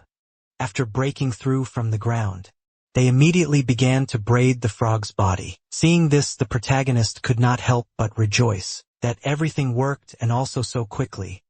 He could clearly feel the root systems wrapping around the food and carrying it to the root for storage. It was incredibly convenient, because now he no longer had to dig holes and worry about someone eating his food, or it attracting the attention of others. On a future hunt, he decided to test the restorative effect of the sweet root, which was analogous to a bottle of recovery potion that could be equated to one life. And if the root was improved, he would have even more lives, and the probability of him surviving would increase greatly. The opportunity to test the new skill did not have to wait long, because after a while, he was attacked by a large red snake, which immediately rushed at the protagonist. However, he did not plan to lose, and controlling his thorny vines was able to stop her. However, he didn't stop there. He immediately took advantage of its hiccup, wrapped his vines around it, and slammed it to the ground. Realizing that the snake was still alive, Wu soon used his secret technique, called the enraged killer gecko, that killed exclusively with bones. At a tremendous speed, he forcefully thrust the bone into the body of immobilized snake. After a while, the dust that was raised during the fight began to disperse on the ground. The dead snake was still twitching in its death convulsions, while Wu soon praised his yellow friend and said that they made a great team. Then turning his gaze to his vines, which had snake bite marks, he noted that even though the snake was poisonous, it was not a problem for him, because snake poison is useless against plants. Snake poison acts through the bloodstream and attacks the nervous system, muscles, heart, and respiratory system. Fortunately, our flower didn't have any of that. The next moment, his root glowed with a bright green light, indicating that healing had begun. A few seconds later, after inspecting his vine, from which any wounds had disappeared, he proudly noted that this healing ability from his root was very good. However, nothing could be more important than dinner, which they happily picked up their improvised cutlery and immediately began to eat. While they were enjoying the snake meat, dark clouds covered the sky and rain began to fall. Ruhua, sitting on the chest, hid under an umbrella, while the protagonist, along with the gecko, were without shelter. But Wu soon immediately remedied this by weaving his vines into a canopy to protect him and his yellow friend from the rain. Looking at the contented gecko, who was sleeping peacefully and snuggled up to him, he said to himself that he felt more and more attached to his territory, for here he now had food, drink, and a cute little pet. For a moment he said dreamily, the only thing he was missing was a girl. However, a premonition of impending danger brought him to his senses, and he looked perplexedly ahead of him. As it turned out, there was an amorous system spirit flying straight toward him, who spread his arms and asked if he was his girlfriend. However, a few barbed balls thrown at him quickly remedied the situation. Having fought off the attack of Hua, who was now lying knocked out, the protagonist wondered if he should look for a large female flower, if he wanted to find a girl. However, the image that appeared in his head did not particularly please him, so he decided to leave it for later. It's been over a month since our protagonist turned into a flower. During this time he managed to grow another spiky vine, as well as 2 more roots, which equaled 2 more bottles of healing potion. Throwing the spiky ball into the air, and catching it again, Woosun boredly wondered why his yellow friend hadn't returned from the hunt yet. Suddenly the sound of rustling leaves behind him caught his attention. Turning around, he wondered if the gecko had finally returned from hunting, but what he saw made him freeze in shock. There was a man standing there, with a backpack on his back, and a hiking bag for herbs hanging from his shoulder. While the man was looking around, Woosun couldn't be happy that there were also people in this world. In an attempt to attract attention, he immediately started waving leaves and shouting loudly and happily, saying that he had finally met some of live people in this cursed world. But the next moment, he realized that he himself was just a strange flower with a big mouth, and that the only thing he had in common with humans was the ability to think and speak. So first he decided to say hello and connect. Since he didn't know much about this world, he was going to ask the man a lot of questions. He immediately started yelling loudly. However, without noticing the protagonist, the man passed by, watching the man bending over the ground. Woosun was puzzled as to why he didn't notice him, and whether it was because he was small.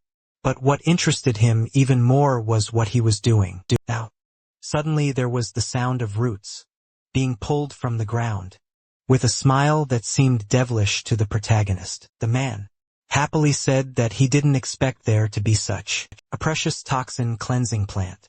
This scene before the protagonist made him realize 2 things. First, that the man was gathering herbs, and second, that attracting attention was the biggest mistake he had ever made in his life. After sticking a small shovel into the ground, the man began to dig up the flower. He held it in his hand and said in a joyful voice that he was incredibly lucky to find such a flower, because it was the main ingredient for the longevity pill.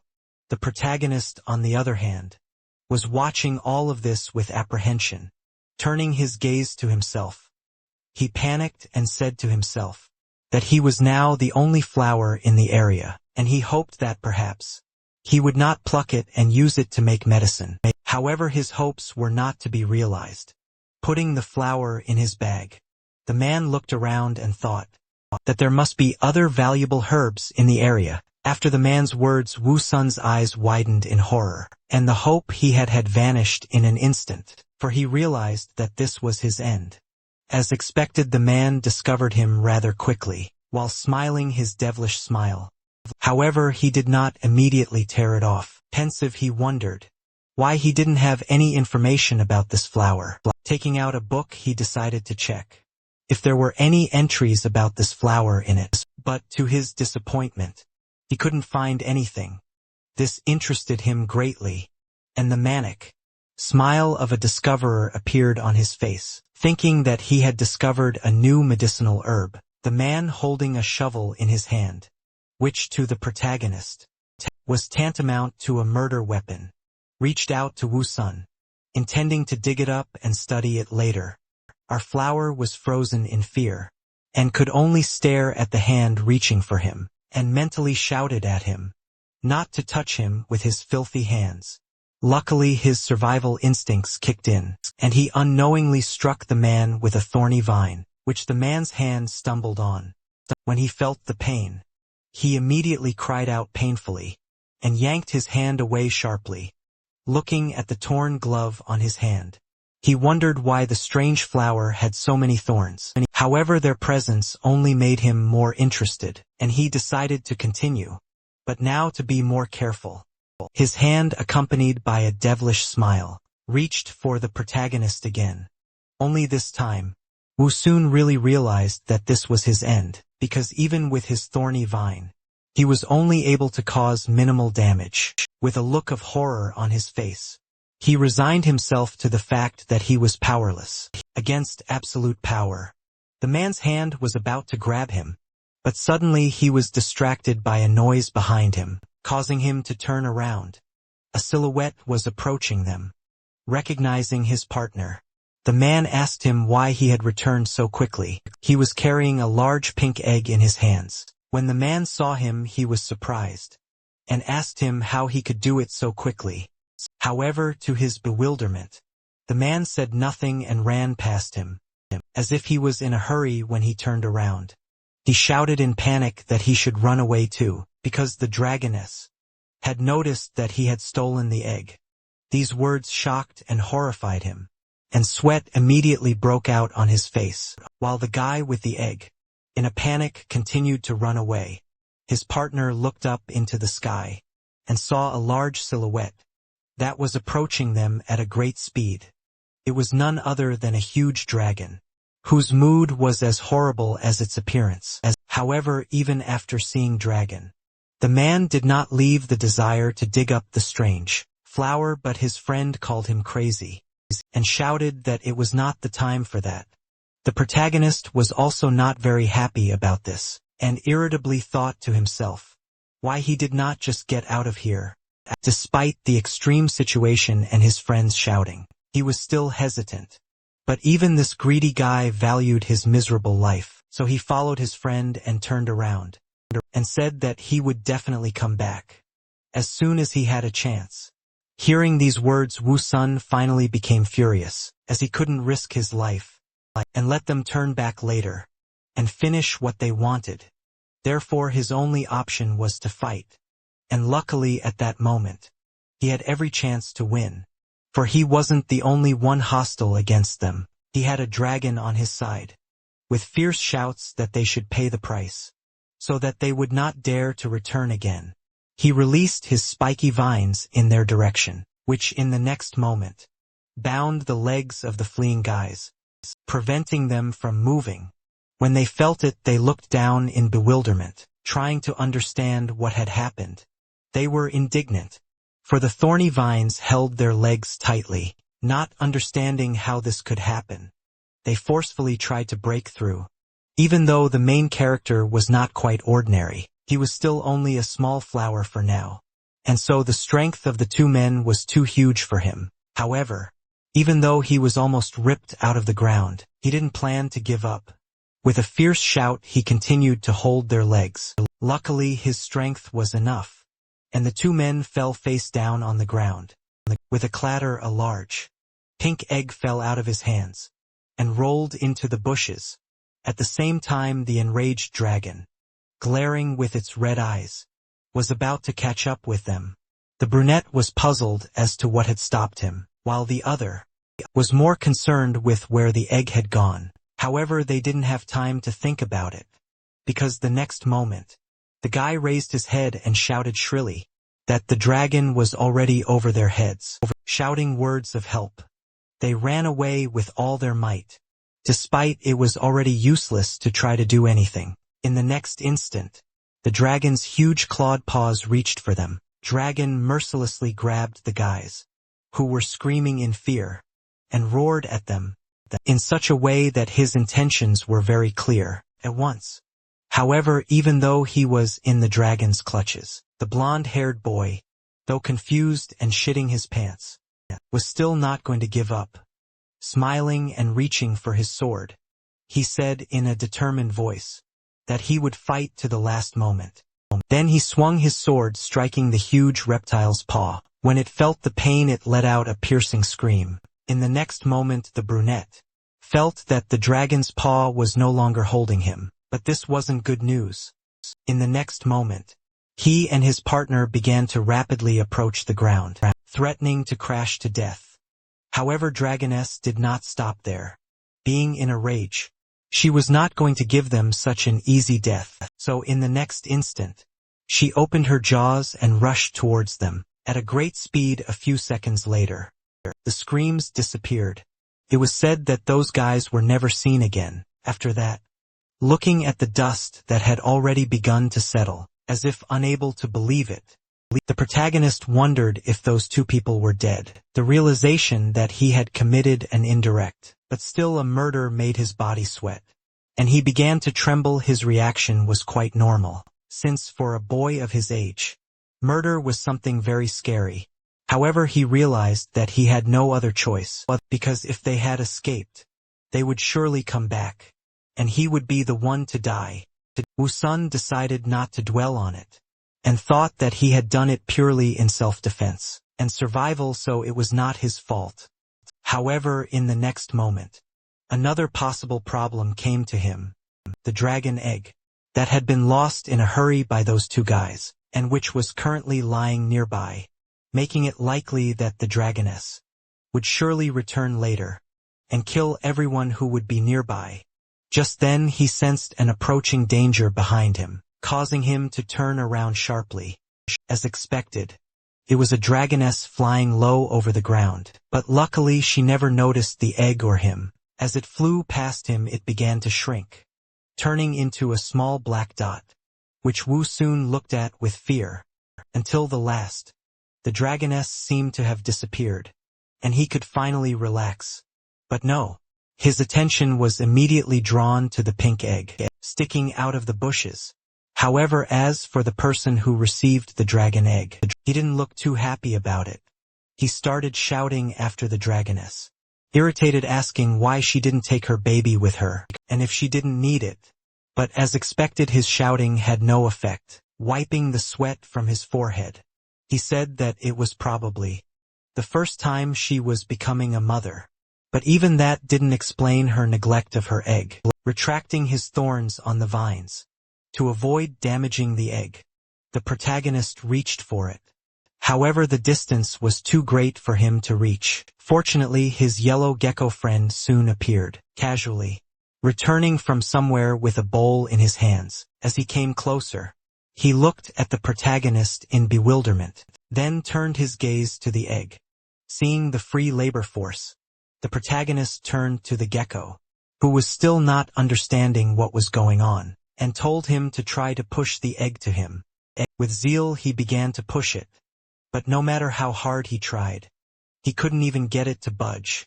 Finally, he was exhausted. This time, our yellow Sisyphus couldn't even move his stone. Realizing that this would not do, Wu soon called him over, and began to show him something with his vines, and explain the principle of leverage. But since the gecko would hardly understand, he told him to just do what he said. Following our flower's exact instructions, he found a large stone and placed it beside the egg, and immediately set to work. Finding a stout stick and using it as leverage, he gritted his teeth and began to push it with all his might, while the protagonist, acting as moral support, encouraged him as best he could. As a result of their joint efforts, the gecko, not without sacrifice, in the form of a bruise on his forehead, but still managed to move the egg. The egg bounced a little in the air and rolled straight towards Wu Sun, who happily noted that it was a success. As soon as it got close enough, his vines immediately wrapped around it. However, no matter how he tried to lift it, he was not strong enough to do so, nor could he absorb it due to its enormous size. Even his big mouth wasn't big enough. The option of smashing it was also immediately declined, because if it spilled on the ground, it would hardly be edible. Clutching his head, he irritably wondered what he should do with it, since he had nothing to help him devour it. At the moment, however, his musings were interrupted by the sound of something crackling. For a moment it puzzled him, making him wonder what it could be. After a moment, however, when he looked at the egg and saw the crack in it, it was clear a dragon was hatching from it. In the main character's head, immediately appeared the image of a small, cute pink baby dragon which, in his opinion, was about to be born into the world. In the next instant the shell on top completely cracked, and a bright, golden glow illuminated everything around him. However, to the bewilderment and surprise of the protagonist, not at all what he had imagined hatched out of the egg. A small, chubby girl with horns on her head appeared in front. Wu soon was stunned because the fact that the egg would hatch into an almost ordinary girl, he clearly did not expect. In addition, she was immediately born in clothes, looking at the weeping creature in front of him. He told himself that he should not be surprised, since he himself had turned from a boy into a flower. He looked more closely at the little girl, who had stopped crying, and noted that she had the horns and tail of a dragon, while her body looked human. Comparing these facts, he concluded that it was most likely a dragon girl. Suddenly the little dragon girl grabbed the eggshell with her chubby little hands, and began to chew it with her sharp little teeth. Seeing this, the protagonist in a panic wanted to stop her, saying that she should not eat the eggshell. But when he thought about it, he stopped. As a human, he had read many fantasy novels, in which he had heard that, as soon as a dragon hatches from its shell, it immediately eats it. Comparing the fact that he could have been in one of those fantasy worlds, which there was a lot of evidence for, he decided to leave everything as it was. By this time the little one had eaten all the shells that were around, and was now looking at the last one she was sitting on, making the incomprehensible sounds inherent in all newborns. She took hold of the shell with her hands. Then panting, she began to try with all her might to pull it out from under her, as a result of which she succeeded in doing so, but at the same time, she lost her balance and fell on her back. Seeing this, Wu Sun said with a disdainful look that this kid must be pretty dumb. Losing sight of the last piece of eggshell, the little dragoness began to look around, and the first thing she noticed was our flower, which noticed her gaze too, and tensed up. The baby dragoness immediately and happily crawled over to him, calling him Mom. Wu Sun was very shocked at what he heard, and began to nervously glance at the gecko, asking if he heard her call him Mom. However, after he calmed down a bit, he thought about the possible reasons for her behavior. He remembered that he'd once heard that birds recognize the first creature they see after hatching from an egg as their mother, but he'd never thought that applied to dragons as well. And besides, what kind of mom could he be? He's a young guy after all. But that fact, along with the prickles, didn't seem to bother the baby dragoness at all, who immediately rushed at him with hugs and joyful cries of "Mommy, Mommy." She was so insistent and heavy that the poor flower was barely holding on to the ground with its roots, and trying to prove to her with reasoned arguments that she had it all mixed up, and he was not her mother. Its stem was cracking from the strain, and the roots were beginning to pull out of the ground. But the little dragoness did not stop, and continued to call him Mommy, and piled all her weight on him. The poor flower began to think that she was doing it on purpose, and was going to tear him out with the root, and began to beg her tearfully to stop and let him go. And surprisingly, she let him go. Wu soon exhaled a sigh of relief, but continued to lament that he was about to fall apart. Out of all this, the good news was that the little dragon girl seemed to understand his words. But that didn't mean she'd had enough cuddling, and she'd already spotted her next victim, a gecko who, when he saw the look in her eyes, knew he was in trouble now. It looked like he was going to be a plush toy for the little girl, in addition to his job as a bug hunter and water carrier. But judging from her cries, she had mistaken him for her daddy, and now Wu Sun was not happy about what was happening. So he indignantly told her that she had gotten it all mixed up, and he was the father here, not the mother, and this gecko is here as the pet dog, not the father. The little baby dragon girl looked at him carefully, but still continued to clutch the poor gecko. But it seems she understood what he told her, as she set the frightened gecko on the ground, only to grab him again and hug him again, calling him doggy. The poor thing didn't seem at all happy about the role, and his looks said it clearly instead of saying it. Wu Sun was glad that she understood him, and now realized who the gecko was. Calling her a smart girl, he asked who she thought he was now, but she didn't answer. Instead, she let go of the tortured gecko and stared at him intently. Then she showed him in no uncertain terms that she was hungry and wanted to eat. Wu Sun was not thrilled with the idea of sharing food. However, no one asked his opinion, and immediately after, she spotted a dry leaf with bugs on it. She began to carelessly eat them, without paying attention to the indignant cries of the disgruntled flower. In just a few moments, she ate every last beetle, leaving behind only a dry leaf. And it seems that now, after a good meal, she wanted to sleep. Woosun didn't mind if she slept anywhere, but she surprised him and crawled right over to him, laying down near his roots. She immediately fell asleep carefree, like a real baby, watching such cuteness together with the gecko. Even the constantly disgruntled flower could not say anything against it, and she slept like that until the next morning, when the rays of the rising sun woke her up. Immediately after the baby dragoness woke up, she began to cry shrilly, demanding to be fed as soon as possible. She was hungry beyond belief. Woosun immediately began to calm her down and tell her to be quiet and stop crying, because now he would send their dog for food. Our flower turned to his faithful dog, with a very important task: to find as many beetles as he could, as quickly as he could. Gecko already had a leaf in his paws, and was ready for such an important mission. As he ran off to hunt, Woosun tried his best to calm the little girl, assuring her that their faithful dog would soon return, with plenty of food. But the little one still wouldn't calm down. Now he realized how hard it was to be a nanny, and how the constant crying gave him a headache. At last, the gecko returned from his hunt with a pile of bugs. The baby immediately began eating them, quite enjoying the process, while the also hungry flower and gecko could only swallow drool. Woosun even asked her not to finish all of them, and leave at least one bug for daddy. But as it turned out, those bugs weren't even enough for her, and as soon as they ran out, she cried again, demanding more. Woosun didn't understand how she could be so brazen, eat everything, leave everyone else hungry, and then demand more now. The poor gecko had no choice but to go hunting again, while our little flower was left alone with a crying little girl. He realized that he was afraid of her appetite, just in case she decided to eat salad after a meal of bugs.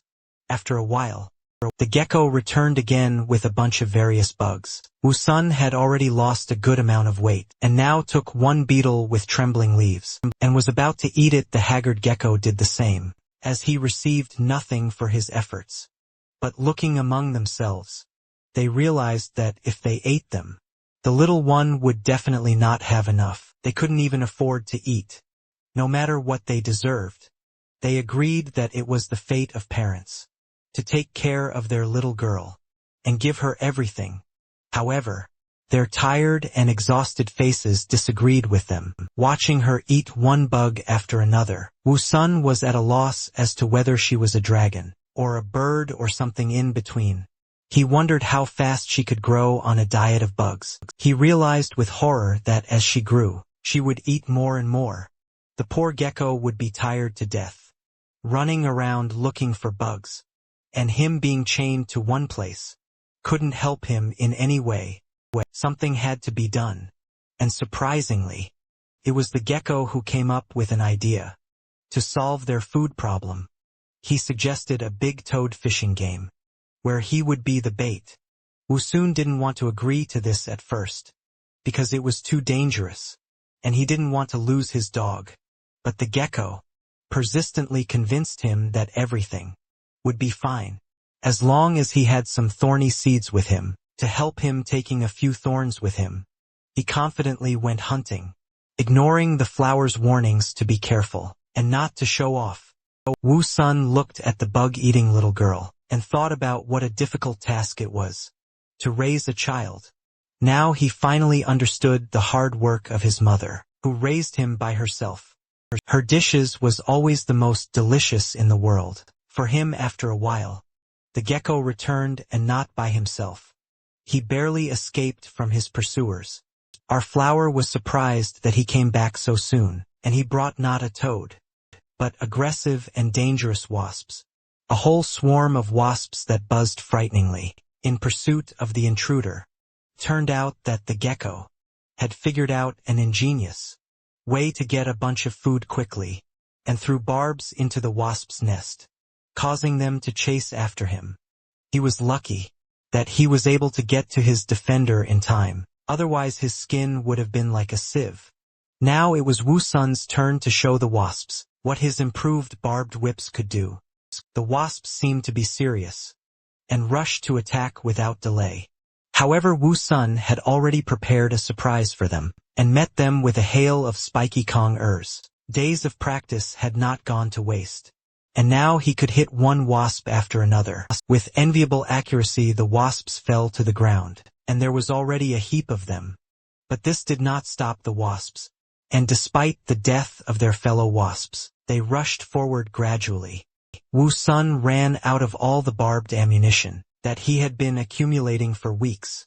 This was not a big deal as it was not his main weapon, but merely his first line of defense. He had already prepared his spiky whips for the wasps, coming closer, and when the wasps flew closer, he released his spikes with all his fury, making a kebab of all the remaining wasps at once. After a couple more minutes of battle, the last wasps were defeated, and Wu Sun could now breathe a sigh of relief. It was finally over, and a large pile of dead wasps had formed in front of him, which should be enough for the baby dragoness. For the time being, the gecko and the baby dragoness came out of their hiding place, happy that they had such a strong and reliable guardian. The baby dragoness ran to him, shouting happily that her daddy is the best. They stared questioningly at the battlefield, littered with wasp corpses. Seeing their indecision, Wu Sun advised them to collect the wasps and its thorny seeds. He was sure that these wasps would be enough for the little one. For a few days, Gecko went to collect first, and the little one wanted to help him too. After a while, they were able to collect a large pile of wasps, and even Wu Sun couldn't stop marveling at how many wasps there were. At last they could eat as much as they wanted, and now the role of a father didn't seem so difficult for him anymore. The bonus to all of this was the many chests Wu Sun received, and surprisingly, even Ru Hua didn't seem so ugly anymore. Though why am I lying, he's actually hopelessly ugly. As always, after a while, seeing the little girl eating bugs non-stop, Wu Sun thought that having their daughter grow up eating bugs all day long wasn't normal. They should have gotten some meat and fed her properly. Gecko was of the same opinion. In order to get meat, they applied their already mastered style of hunting, with the use of live bait. A few hours later the gecko found their future lunch. This lunch was pretty big and hungry itself, so it immediately started chasing Gecko and trying to get him with its tongue. The unsuspecting toad stalked the gecko, catching up to him with its leaps, but he skillfully played the role of the victim and gradually led it into the trap. And when the toad was about to catch up with him, he suddenly turned to it and shot it with an imaginary gun. The toad, who was already hoping to swallow such an impudent gecko, did not even notice the green lightning bolts that were approaching it. It didn't even have time to squawk when the barbed whips bounded in.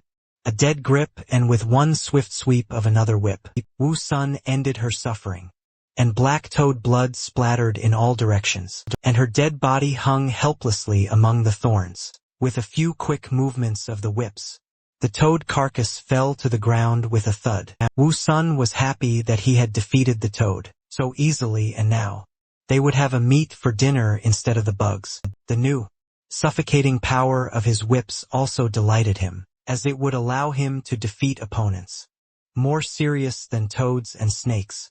They wasted no further time, and immediately began to cut and slice the carcass. Little Yellow especially distinguished himself by the speed of his movements. Toad fillets flew in all directions. The little dragoness devoured it all with an enviable appetite. Piece after piece disappeared into her, and Wu Sun began to think that he would never be able to feed her. Enough days passed, and every day the gecko brought him new victims, which he killed with his whips. The opponents were different, sometimes toads, sometimes snakes, but every time to bring them, the gecko walked on thin ice and risked his life. It was enough for him to make one mistake, and everything would be over for him.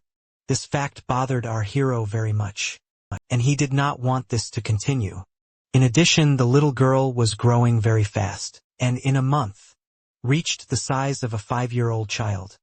With her restless appetite, these small animals were no longer enough to fill her stomach. Finishing another toad, Wooson thought that he should find a way to catch larger animals, but their size should be such that he could overpower them. It was not an easy task for him to solve, and he had an idea. When the gecko stared at him questioningly, not understanding what he was doing, instead of putting the toad on the ground to cut it up, he picked it up and started to carry it somewhere. Wu soon explained to him that he wanted to use the toad carcass to attract bigger prey. Finally, Toad fell from his merciless whips and took its breath away, and indeed, a few hours later its corpse attracted the attention of a new member of the local fauna who, smelling the smell of blood and dead flesh, could not miss such an opportunity. It was a black rat, who was tempted by dreams of fried toad, and could not resist to taste it. Unsuspecting, the rat sank its teeth into the corpse, and even started to pull it away into the bushes. But suddenly, thanks to its instincts, it sensed the danger and trembled with tension, trying to pull its teeth out of the unfortunate toad. However, it was too late, and the barbed whips were already closing in on the rat that had taken the bait. When it was finally able to free its teeth and jump aside, it still wasn't enough to save it. The flower's spiky whips had it securely entangled, cutting off any possible escape attempts. The rat tried to bite the vine and tear it with its clawed paws, but despite its best efforts, failed. And Wu Sun was able to easily lift it into the air, where the rat gave a shrill squeak. But that squeak was the last of its life. As revenge for daring to bite, the vine caught up with it instantly, and he slammed it to the ground several times, with force kicking up dust. And now they had 2 carcasses at once. And the gecko didn't even have to risk his own hide. For them, they were having a celebration. Wu soon even thought that today, he would definitely be able to feed his little daughter properly. As it turned out, their joy was premature, and a sound from the sky caught their attention. Scaring them, an eagle was flying straight at them, with its wings spread wide. Before they could react, it had grabbed the rat. They were shocked, and just followed its movement with a glance. When Wu soon came to his senses, it was too late, and he could only shout curses at the insolent thief. There was no limit to his outrage. How dare this overgrown chicken steal his food? He would definitely take revenge on this.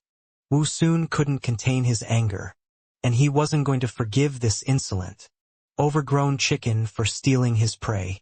He shouted at the flying eagle to come back. Damn it, simultaneously trying to hit it with barbs, hurling them one after another. His spiky ammunition raced toward its target at lightning speed. It seemed as if the villain was about to receive just punishment and his chicken ass would be slapped. But the eagle was too high, and only mockingly looked at his pathetic attempts, in spikes which simply did not reach him. He was quite pleased with himself. Taking the prey from another weakling was a very successful move for him. Besides, what could these pathetic ground creatures without wings do to him? This only made Wu soon angrier, but he couldn't do anything about it. He had already realized that the eagle was too high, but his powerlessness only made him more annoyed. But what happened next surprised our hero even more, and the eagle was pushed to the background. The little dragoness, having seen the example of her so-called daddy, decided to copy him. She too started waving her arms angrily and shouting, "Bad eagle." Wu Sun looked at her pathetic attempts and advised her to stop, because the eagle had already flown away, and she was only shaking the air in vain. But she was a naughty little girl, and not at all ordinary, so she managed to surprise her daddy. She continued to run, screaming what a bad rascal that eagle was, and at the same time, she began to glow with a bright golden light. It seemed like an epic transformation was about to begin, and so it did. That little ball of fury began its transformation into something more intimidating than a cute little dragon girl in a moment. She was transformed into a true white dragon who, although small in size, was determined to chase down that eagle who dared to steal their food. Our flower and gecko's jaw dropped from such a transformation, because they simply could not believe that in front of them was a real dragon, and she looked just like the dragon that had killed those two strangers. Now Wusun was beginning to worry about his own skin. The newly minted dragon had already accelerated and pushed from the ground. However, instead of flying majestically, something was wrong. The dragoness could not control its wings and tail properly and could barely stay in the air. Covered in sweat, she was shivering. And there was only one outcome to her convulsive movements. The dragoness finally realized with horror that she would not fly so long, and a kiss with the ground was waiting for her. And so it happened as she accelerated after her flight. She landed painfully back on the ground, plowing the ground with her face. Turned out that even such rare and majestic creatures as dragons need training and practice. And even they can't fly into the sky just like that. Watching all this, our flower and gecko didn't know how to react. Now their clearing was like a battlefield, and dust was rising from it in all directions. Wusun, however, realized that it was because it was her first time flying, and that she lacked basic skills, and would definitely learn everything in future. A crater was formed at the site of the fall, in the middle of which a bright golden flash had already reappeared, and Wusun asked the gecko to go and see if their little girl had been injured in the fall.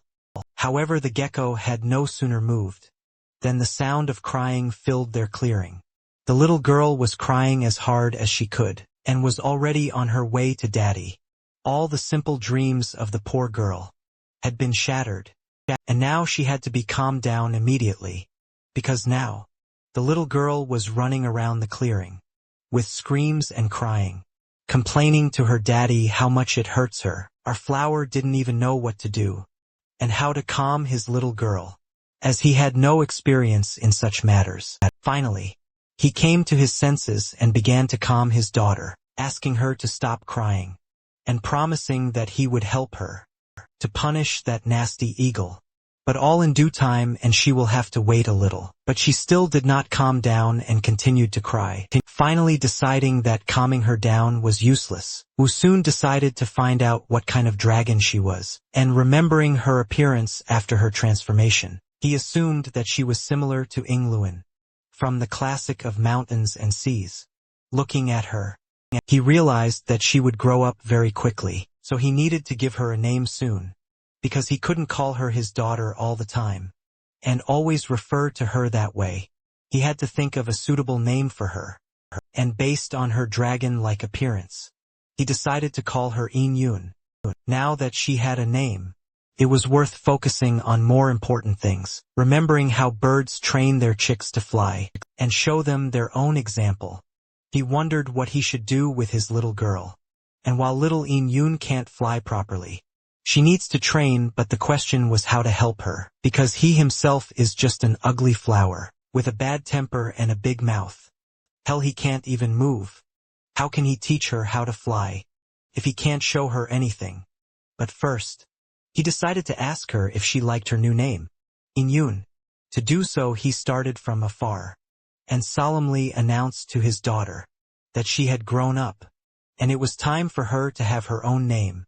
Then, he asked her what she thought about Daddy calling her Yun. She liked that name and it sounded great. Then she finally calmed down, and went back to her dragon form to try again, and our flower finally figured out how to show her what to do too. To demonstrate, he came up with the idea of using his vines, weaving them together in such a way to show Yun what she was required to do. Dragoness was at first frightened by this demonstration, fearing that Daddy had decided to spank his naughty daughter. But as it turned out, he waved only to show that from today, he is ready to help daughter to train and learn to fly. Today he decided to show her how to flap her wings and stay stable in flight. To do this, he asked her to come closer and stand on the so-called hand of her daddy. She obeyed and clumsily climbed onto his hand, trembling from exertion and effort. Our flower was amused by such an attempt, but he kept instructing her to work her wings more actively, while flying and to try again. Right away, In-yoon obeyed, and literally after a few flaps, she soared into the sky quite swiftly. At first glance, it seemed that now she would definitely succeed, but it only seemed because in the air, the little one was not so good, and her too convulsive and detached movements were too clumsy. For a long flight, our flower cheered her up as best he could, and advised her to keep trying her best, and not to be afraid to look and fly forward. A painfully familiar memory of his mother, teaching him how to ride a bicycle, floated before Woo Soon's eyes. Now it was clear to him exactly what it reminded him of, teaching a dragon to fly. Back then, his mom had advised him to keep his bike steady, keep his balance, and not be afraid to move forward. Now he understood the hard work his mother had done, and how he wished he had been grateful enough to her for it all, but unfortunately, there was nothing he could do. There was no turning back. He was brought out of his memories by the whistling sound of the dragon starting to fall. He shouted to her to be careful and hold on, but it was too late. The speed she had gained in the steep peak left her no chance to regain her balance, and with every second, she was getting closer to the ground. Luckily, she was not that high up, and quite quickly, her aerial journey ended in the nearest bushes, where she fell with a thud. Woo Sun, worried for her life, immediately started shouting, asking In-yoon if she was okay. The gecko didn't stand still either, and ran to the crash site with all his legs. All of them were so worried that the child they cared so much about wouldn't get hurt from such a hard fall. Finally, the bushes moved, but they moved as if there was some kind of struggle. Our flower continued to desperately ask her daughter, In-yoon, what was going on and how was she? But there was no answer. Finally, the bushes quieted down and In-yoon came out of them, holding a snake in her teeth. She rather boasted to her daddy to see what kind of snake she had caught, all bruised and scratched. But very happy, she went back to our flower, who kept asking if she was hurt or bitten by that poisonous snake. But In-yoon reassured him and told him not to worry, because she had done everything just as he had taught her, and had bitten the snake herself, so that it could not do anything. Now Woo Sun was just shining with joy. At last his little girl had grown up enough to hunt snakes on her own, and now he and the gecko could breathe a sigh of relief and not worry so much about how to feed her. This was the best news for him today, because he would finally be able to rest, as he had dreamed after a few days. In-yoon had gotten completely used to her dragon form, and had learned to fly properly, without landing on her face. And now she was constantly flying above Woo Sun, as if guarding his peace. Our flower watched her rapturously, marveling at how easily and effortlessly she flew. Now every day she was getting better and better at it, and now he even began to envy her, because he himself had no wings, and he would like to fly as freely, easily and effortlessly as she did. The gecko also looked at all this, with his mouth wide open, not hiding his admiration. Seeing that she was getting too far away from them, Woo Soon had already started waving for her to go back, and not fly so far away. But she didn't pay any attention to him, and he thought that now that she had the vast expanse of the sky in front of her, she didn't care about the pathetic bugs like them. On the ground it seemed like that was the case, because soon In-yoon disappeared from their sight, and only the blue sky with clouds was left above them. Now they had no words to express their disappointment at how they had been shamelessly abandoned. How dare she just fly off into the distance, and not even thank them for everything. After 5 minutes they finally came out of their daze, and Woo Sun awkwardly asked the gecko if he thought that she had flown to find her birth mother and now abandoned them forever. All he got in response was silence, and the howling of the wind. And so another 20 minutes passed in silence, and our flower was only more convinced that his guesses were correct, since she still has not returned. He thought how quickly she'd grown up and left him. I guess parents feel the same way. when their kids leave and go off to college. When he was almost completely desperate, a winged silhouette suddenly appeared in the sky, in the distance. When they saw it, they glowed with happiness. And it was their little girl, In-yoon, who had decided to return. But looking closer, all their joy faded away, and was replaced by fear and tension. It wasn't their little girl at all, but that damn eagle. Our flower did not understand why he came back. There was nothing to steal. Did he really want to chew on the roots? But it was not like that. It seemed that the eagle was in a panic, and was running away from someone. And the reason was right behind him, and gradually approaching him. It was In-yoon, who was very serious, and had actually flown specifically to find this eagle, and pluck its feathers. Seeing her return, Woo-sun glowed with happiness, and said that he had always known that little In-yoon would never leave her old father alone. He also marveled at how vindictive she was, that she went looking for trouble with that eagle. No matter what, daddy's girl. Well done. Taking advantage of the fact that the eagle was heading towards him, our hero was able to successfully make several accurate shots. The eagle was hit and stunned, losing its feathers. It involuntarily began to fall to the ground. Woo-sun marveled at how clever his daughter was, for she had deliberately sent the brazen eagle towards them. It was not an easy opponent, so teamwork was necessary. Although the enemy was hit, it was not enough, because he had already had time to come to his senses and continue to run away. However, our hero did not plan to just let him go. In addition, he was eager to try out and practice a new skill. In the next instant, dozens of spiky seeds soared into the sky and headed towards the eagle at a great speed. Although our hero was not a sniper in his past life, but it seems that his skills were successfully trained. After all, it was very difficult to explain his accuracy in any other way. Once again, receiving a hit for his crimes, the eagle screamed in pain. But as it turned out, a moment later, the thorns were not the only, and not the worst of his problem. There was hardly anything scarier than a dragon's big, clawed paw about to grab you by the head. But already in the next moment, happened what seemed to be to end the eagle forever. Our little girl had successfully managed to grab him. But as it turned out, everything was not so simple, and the eagle turned out to be even more unpredictable opponent than they expected. Even as he fought the dragon, he wasn't about to give up. In the next instant, he bit In-yoon's finger with its strong beak. Our little girl wasn't prepared for this. After all, she was just a small child. When she felt the pain, she immediately cried out painfully and let go of the bird.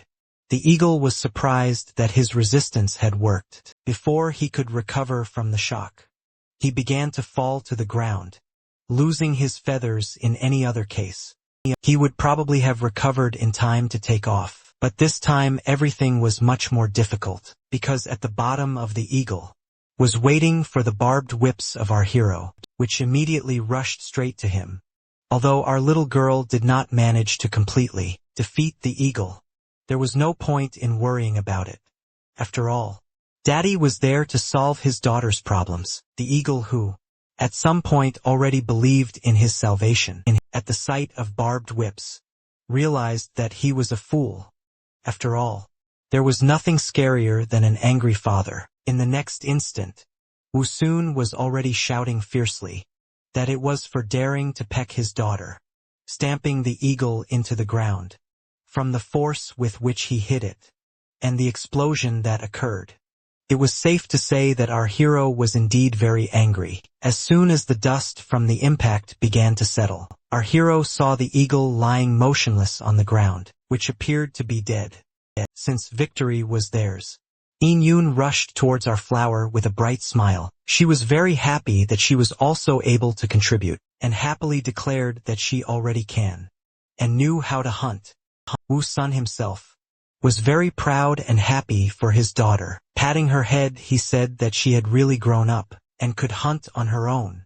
Receiving her daddy's praise, the little girl happily purred with pleasure.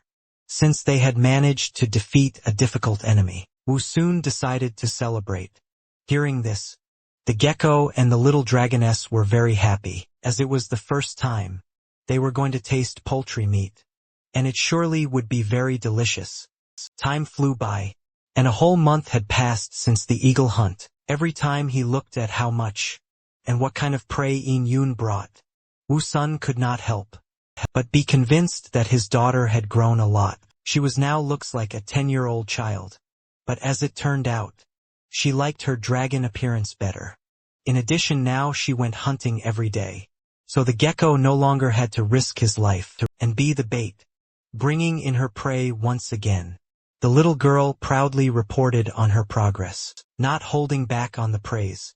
The gecko and Woo Sun immediately praised her. Wholeheartedly, this praise was not unfounded, for the little one had really managed to accomplish a lot. During this time, her flying and hunting skills had greatly improved, and it was thanks to this that they were now able to eat nutritious meat every day, and not have to worry about having to eat nasty bugs. They finally received meat freedom.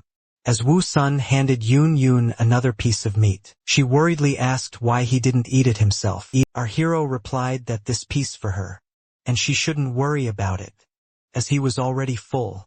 He realized that his little girl continues to grow, day by day, and in the near future, it will not be enough for her to eat only frogs, snakes and birds that she hunts now. So now he tried to do everything on his part to make her stronger. But soon he didn't need to worry about it anymore. In Yoon herself began to feel that this meat was clearly not enough for her. So she soon began to hunt bigger prey. The first big catch was a large lynx, which his little dragoness didn't leave a chance for survival. Seeing such a large prey, Woo Sun was shocked and couldn't believe at first that she had managed to catch a real lynx. Realizing what a strong opponent his daughter was facing, our hero began to ask excitedly if she was hurt. In Yoon proudly replied that he shouldn't worry about her, as she was already very strong and could take care of herself. But the surprises for Woo Sun didn't end there, for the next time In Yoon brought a hyena. Our hero was so surprised that he stared at her prey in silence for a few seconds with his eyes wide open. When he came to his senses, he immediately shouted to Yoon, saying that he had already told her not to catch such a large prey. In addition, hyenas were particularly dangerous. They lived in groups and were also very cunning. But what worried our hero even more was whether his little girl had any wounds. When she landed on the ground, the little dragoness told him not to worry about her, as she remembered everything he had taught her. She added that she had followed his teachings and attacked the hyena when it was alone. However, as soon as she came closer, our hero immediately noticed a bleeding claw wound on her leg like a real caring father. He immediately told her to come over so he could examine the wound. Examining the wound, he asked about what had happened. In Yoon immediately began to reassure her caring daddy. She replied that it was just a small scratch she got when she was hunting. The hyena reacted too quickly and managed to bite her. After listening to her, Woo Sun replied that it isn't minor injury, and wound is still bleeding. Although In Yoon was a dragon, she was still very young and inexperienced. Therefore our flower couldn't help but feel worried. Besides, when hunting large prey, she didn't always manage to kill it with a single strike. She had to grab it and throw it down from a height. This was a risk because the prey, even when clawed, could fight back and hurt her very badly. He immediately remembered how he himself had come home as a child with scratches from falls, and every time his mom was treated his wounds and told him to be careful. But he was a kid at the time, and he wanted to do what everyone else was doing, and jump from the flower beds. His mom understood that, so instead of banning him from playing completely, she decided to teach him how to land properly, so that he could minimize the damage from the fall. She taught him that he should bend his legs and keep his body's center of gravity downward, and imagine himself as a spring when landing. Also, he should try to be flexible and supple, to which Woo Sun happily and enthusiastically replied that he got it, and would follow this advice. Now, looking at the wound on his daughter's leg, he saw that it had already stopped bleeding. and was beginning to heal. When he saw this, he was once again convinced that she was worthy of the title of mythical beast, because she had the same strong healing properties. However, even that couldn't completely guarantee her safety, and so he definitely needed to teach her some methods of hunting and defense so that in difficult moments she could protect herself just like his mother had taught him as a child. But the problem was that he didn't know how he could teach Yun how to hunt after all. He wasn't a flying dragon and couldn't show her how to hunt, and he didn't know how to hunt like a real adult dragon. At that moment, our hero realized that being a father was really hard task. However, even in the most difficult moments, our genius flower always found a way out. And this time was no exception, because soon a great idea came into his head. Even though Wu Sun didn't know how the dragons hunted, here he was an immigrant from another world, and he knew one thing. The safest way to launch an airstrike is to drop bombs and launch projectiles. The very next moment he set about implementing his plan to train his little girl. Turning to the perplexed Yun, he told her to bring a large rock, with which she could fly freely. Gecko, on the other hand, he ordered to draw a large enough cross on the ground. Armed with the broken bone, the gecko successfully completed his task. Everything was ready for training. As soon as he finished, Wu Sun immediately shouted to him to run away, which he did in a hurry. A moment later, the majestic silhouette of a dragon appeared in the sky. After finding the right stone, Yun returned back. Wu Sun immediately started giving her instructions on what to do. He explained that she had to aim first, then swoop down on the mark and throw the stone at it. Although it was not an easy task, Yun had no choice after all. In order to hunt safely, she needed these skills. Therefore, after concentrating and aiming, she released the stone once in the air. It flew towards the ground and hit the ground with a loud rumble. However, as expected, she failed to hit the cross for the first time. It was not surprising, as such precision required a lot of training. But unlike her daughter who thought it was a failure, Wu Sun was delighted and proud of her achievement, because even though it was her first throw, she almost hit the target. She was training much faster than he was, and the title of Lizard Outliner Master would definitely stay with him. But she couldn't stop there. So our hero said she should keep practicing.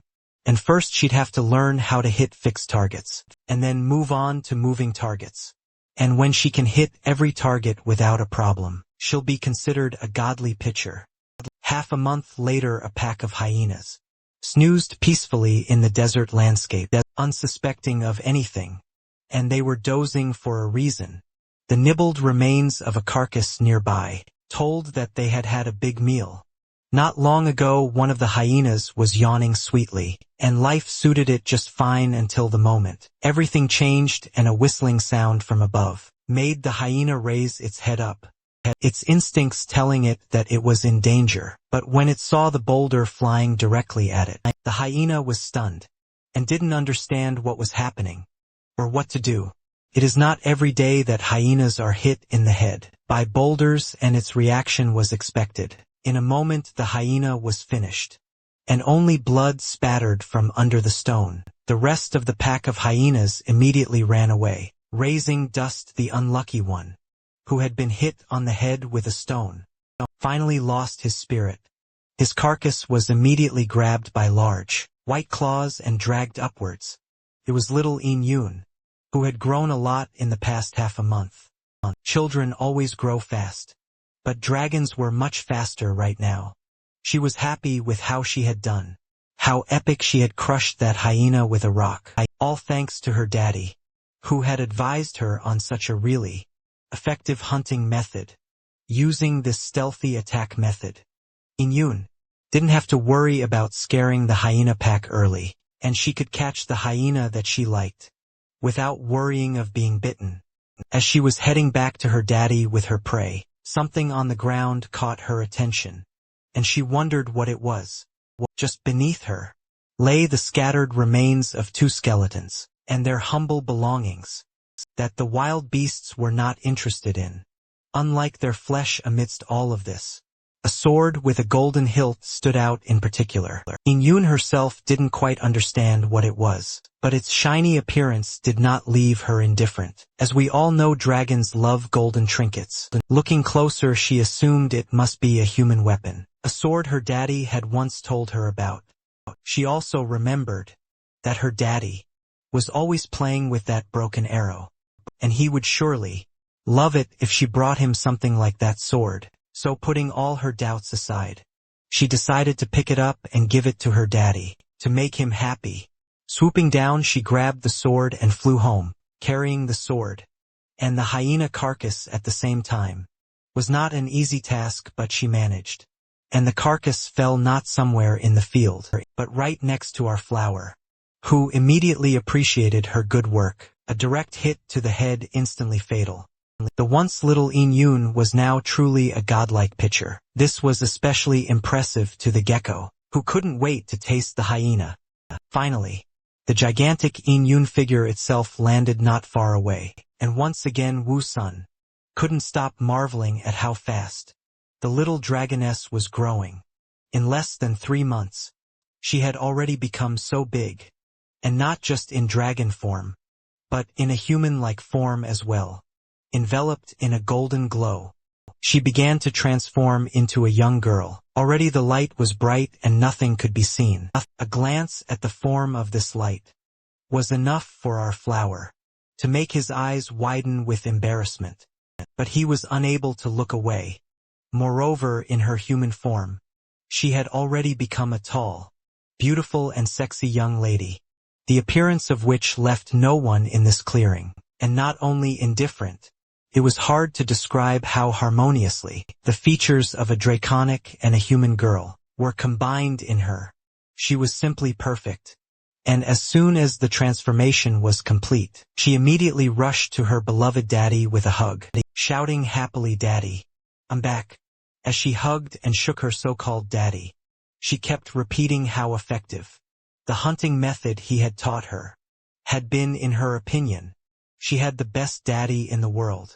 But the flower, still embarrassed by what she had seen, was not so happy about such a strong embrace, and in his usual disgruntled and grumpy tone, he asked her to be careful because if she didn't stop, Daddy's old waist was about to break. Despite his shouting, he was quite pleased with her behavior, because if you think about it, it's not so bad when a beautiful girl hugs you like that. Come to think of it, he had never been so close to a girl before. Suddenly this whole train of thought was interrupted, when he realized that it wasn't right at all. Why was he suddenly thinking this way? She's his so-called daughter. As soon as he came to his senses, he freed himself from her embrace, and furiously began to explain to his daughter that she had already become a young lady, and now she couldn't hug her daddy like she was used to before.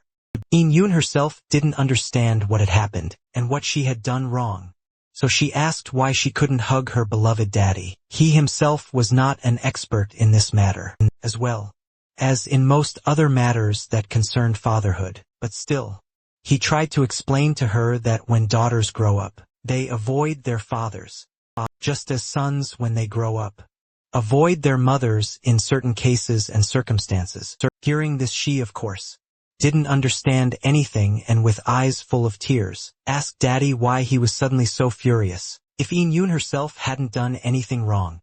Now Wu soon had to awkwardly ask his little girl not to cry. After all, he didn't mean to be cruel, and he doesn't take offense at her. She should just remember Daddy's words, and not do it again from now on. The sword that Yun had brought, which had been in the bushes all this time, came in handy to diffuse the situation and change the subject now. Wu soon grabbed this opportunity and asked his daughter what gift she had brought for her daddy. Yun immediately cheered up and proudly announced that she had brought a big sword, and she had hidden the sword in the bushes. To surprise Daddy, the only thing she was wondering now was whether Daddy would like the sword. Our flower was not stupid, and assured her that he'll like it, as long as it's a gift from his sweetie. He knew well that the main thing in gifts is not the gifts themselves, but the attention and the person who gives them. But this time the gift exceeded his expectations. It wasn't just some trinket. When Wu Sun tried to pull the sword out of the ground, with his vines it was quite heavy. That didn't stop our hero though, and he put in a lot of effort to see what kind of sword it was. He finally succeeded and raised the sword above him. Looking it over and recognizing that it looked good, the sword was shaking and looked like it was about to fall. So the dragoness, and especially the gecko, tried to keep a safe distance. Wu soon took a closer look at the sword and realized that it belonged to those two men who had come to the clearing a few months ago and had fallen victim to the dragoness, from whom they had stolen the egg. That meant that there might be something else useful in that place. So our flower asked In Yun where she found the sword, and wasn't there anything else there? It seemed to him that those adventurers must have had a bunch of useful things with them. In Yun, recalling what she had seen, replied that there were two human skeletons at the foot of the mountain, and a sword lying right in the middle of them. Besides the sword there was also a small shovel, two backpacks and a dagger at the end.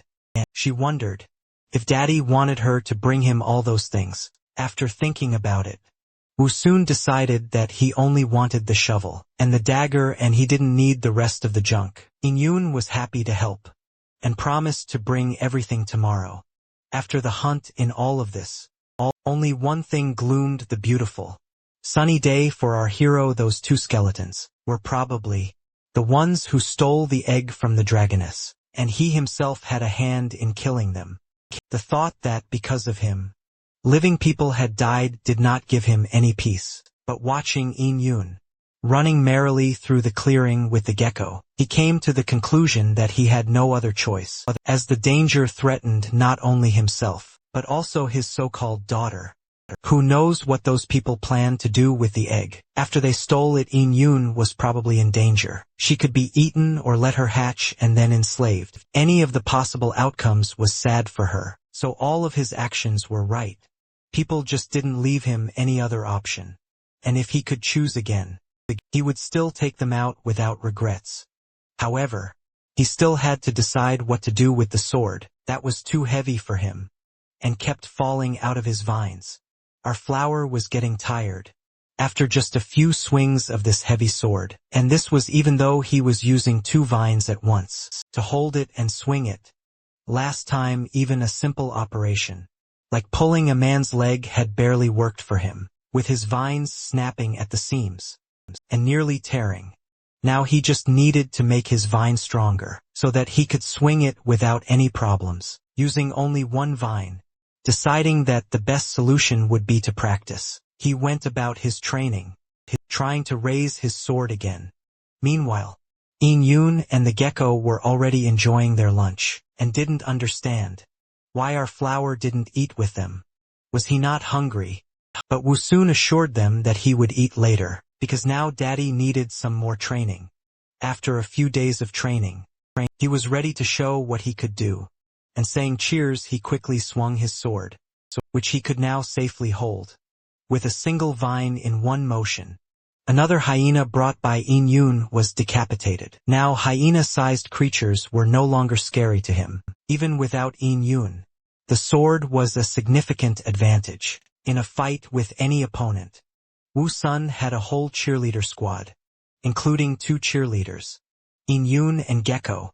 They were marveling at how he cut the hyena into two pieces with one swing. How incredible and powerful he is, all thanks to his training, and several improvements and evolutions, with which he could now easily swing this sword, with each of his 4 vines. Further slicing the hyena into smaller pieces, he invited everyone to come, for it was time to eat properly. Daddy was cooking. Wu Sun decided that it was cool to use the sword as a kitchen knife, but it was even better to hide it in the bushes and use it as an ace up his sleeve, in case of an emergency. If some humans or other large animals show up nearby and decide it's a good idea to pick the odd flower, he can catch them off guard and slay them. Thanks to a heavy diet of hyenas and other smaller, local fauna, Our hero was able to accumulate 5 mystical chests, each requiring 10,000 evolution points to open, as Ruhua kept reminding him, judging by his appearance. The way he congratulated our hero on receiving the chests looked not sincere. But Wu Sun had long ago stopped paying attention to this ugly system spirit, and continued to quietly enjoy the meal. It was only when they had all eaten that he decided to open a few boxes. But he didn't want to choose one himself, and entrusted the choice of one chest to Gecko, and the other to In Yun. It was time to test their luck and knowledge of arithmetic. Each of them had to choose one number from 1 to 5, and tell about their choice. Watching the behavior of our flower, In Yun kept wondering why every time after meals, Daddy always plays arithmetic games with them, after which he is either delighted or upset, and argues with the air. In short, he behaved as strangely as possible, even for a flower with a bad temper. But it didn't matter to her. As long as her daddy was happy, she was willing to play his weird games. This time she chose the number 5 and the gecko chose 2. Then, at the command of our flower, Ruhua opened the chests numbered 2 and 5. What will Wu soon drop out today? A useful improvement or another piece of junk? In the next instant, Ruhua solemnly announced the opening of the 5th chest. A bright golden light poured from it. As usual, the system immediately congratulated our hero for obtaining a B-class plant gene. As it turned out, it was the same gene he already had. The system immediately detected this and offered 2 options to improve the gene. He already had the first option, was to improve the strength and power of the thorns he threw out, while the second option gave him the ability to increase their number. After all, at the moment, he could only use a limited amount per day. Although it wasn't a particularly difficult choice, Wu Sun couldn't help but ponder. In the end, he still came to the conclusion that the best solution was to increase the strength of Kong Air. He immediately informed the system spirit of his decision, to which the system spirit enthusiastically said that it would fuse. A moment later, our hero shone with a bright light, which meant that the fusion was successful. The system window reappeared in front of our hero, but there was no new information for him. So he told Ruhua to open the next chest. Unlike the last chest this time, Wu Sun had a new gene called the grape plant gene, which was a C-class gene. It was a grapevine, which was one of the oldest fruit tree species in the world, and was known for its nutritional value. However, it was not this information that interested our hero. When he saw the information that the fusion was to take place with a portion of the fruit, he wondered what it could mean. Ruhua immediately explained that it meant that he would be able to blossom and bear fruit after the fusion. He would be able to spend a certain number of evolution points to grow grapefruit. Hearing that he would also have to spend points, Wu soon became even more dejected. However, the system spirit had great news. He said that the fruit not only had a great flavor, but also had the effects of healing, blood recovery, and enhancing the related buffs. In addition, he could not only eat it himself, but also share it with others. This information pleased our hero very much. After all, now he could not only take care of himself, but also heal his fellows. He immediately shouted enthusiastically to Ruhua to start the fusion. A moment later, he had a new gene in his arsenal, which, according to the information in the system window, allowed him to produce a clean bunch of grapes. At a low cost, not only was it full of nutrients, but it also increased blood regeneration by 15%. The note said that if it was dried and made into raisins, it could be used to brew a bottle of 1982 Lafite. Although the prospect of creating alcohol was quite tempting, Wu Sun focused on solving more pressing problems, namely the one of how he was to utilize his new skill. Fortunately, as always, he was helped by the system spirit, which, despite being ugly and annoying, was quite useful. He explained that it was similar to how he stockpiled food in his roots. Then he just had to mentally visualize that he wanted to bloom and bear fruit. Following his advice, our hero tried to concentrate and imagine that he wanted to blossom and bear fruit. In the next moment, a system window appeared in front of our hero, informing him that the price for a bunch of grapes would be 5,000 evolution points. Wu Sun was horrified by such a huge price, and even considered not doing so. However, his system spirit immediately began to convince him that it was worth it, for now grapes were available to him. But he would surely have more options in the future. Besides, the price of 5,000 points wasn't that much, if it could save someone's life. With this, our hero couldn't help but agree. Having finally made up his mind, Wu soon applied the skill. The very next moment, he found that his vine leaves began to grow. A short while later, his vines began to bloom. Everything was happening so fast that our hero didn't even have time to notice how green bunches of grapes appeared, which almost immediately turned into bunches of juicy and ripe grapes. Inyun and Gecko were really amazed at how quickly everything happened. Wu Sun was more pleased than surprised, because if he could save up enough evolution points, he could open a winery. However, there was a disadvantage, because the bunches were so heavy that it was difficult for him to even lift his head. However, this problem did not compare to the possible benefits of the grapes. And since our hero finally managed to grow it, it was time to try what he got. After all, it was necessary to decide whether he should continue to do it. As it turned out, it tasted pretty good.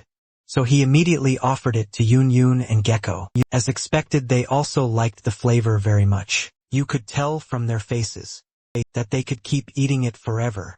But our hero was not only concerned about the taste, but also about the promised effects. So he immediately asked the gecko and daughter if they felt anything special after eating the grapes. However, as it turned out, other than the great taste, they didn't notice anything. Hearing this, Wu soon speculated that the lack of any effects was possibly because they had no injuries. Under normal circumstances, however, it was just an ordinary fruit that only differed from the ordinary fruit by its great cost. Our hero, on the other hand, was comforted by the thought that he would be able to grow other fruits in the future once he obtained the right genes. But as soon as Wu Sun imagined that a huge durian fruit would grow on his head, he thought about the safety of his life. However, he decided to save those thoughts for later, because he wouldn't be able to grow a durian now anyway. Besides, by the time he could, he would most likely be much stronger already. After a while, Inyun returned home from another hunt, bringing 2 hyenas with her, praising her for her big catch. Our hero noted that today she had done much faster than usual. But as it turned out, a moment later, there was a reason for that. The dragoness, in a panic, told that on the way back, she saw 5 people on the other side of the mountain. This was not good news for our hero, because after what happened, he had no desire to encounter people in this world. At least now, he hoped to the last that his daughter was just mistaken, because she had never seen people before. However, there was no mistake. Since Wu Sun often told Inyun about humans, she knew that only they could pitch tents and bury the 2 discovered skeletons. The situation was getting worse. After all, these people were most likely not just ordinary travelers, but friends of the past too. And since their friends had been killed, they were clearly determined to find those responsible. Our hero immediately asked Yun if the people had discovered her. In response, she shook her head negatively and said that she was flying very high. This was good news, however. There was still danger, therefore. Wu Sun immediately told his daughter not to go hunting on this side of the mountain. In the future, after all, if she was spotted and hunted down, it wouldn't end well. Although Inyun didn't fully understand the danger that people could pose, she obediently replied that she would do so. Our hero realized that they would most likely encounter humans sooner or later, so he immediately cut up the meat and called the gecko and his daughter to eat. After all, they would obviously need strength to stand up to the humans. This time he was determined to have a good meal himself, while everyone was looking at him in bewilderment and trying to figure out what had caused such a disturbance. Wu Sun ordered Ru Hua to open all the chests he had. Ru Hua complied with his request. However, nothing but doubled points fell out of the chests. This made our hero quite angry, but he couldn't do anything about it. So he ordered the system spirit to set aside 50,000 points and spend the rest on strengthening his leaves, stems and vines. The enemy was going to reappear sooner or later, and by then, he had to have gotten stronger by any means necessary. He had been lucky last time. This time, however, he must have the strength to protect not only himself, but also those he cared about. A few days had passed since then. A large shadow swept over the ground at a great speed. It was Yin Yun, who was scouring the surroundings for prey. As usual, however, there was a problem with that lately, as there were no more prey left in this area, and on the other side of the mountain. She couldn't hunt due to her father's prohibition. But as it turned out, even this neighborhood was no longer safe, for even now, there was someone watching her from the ground.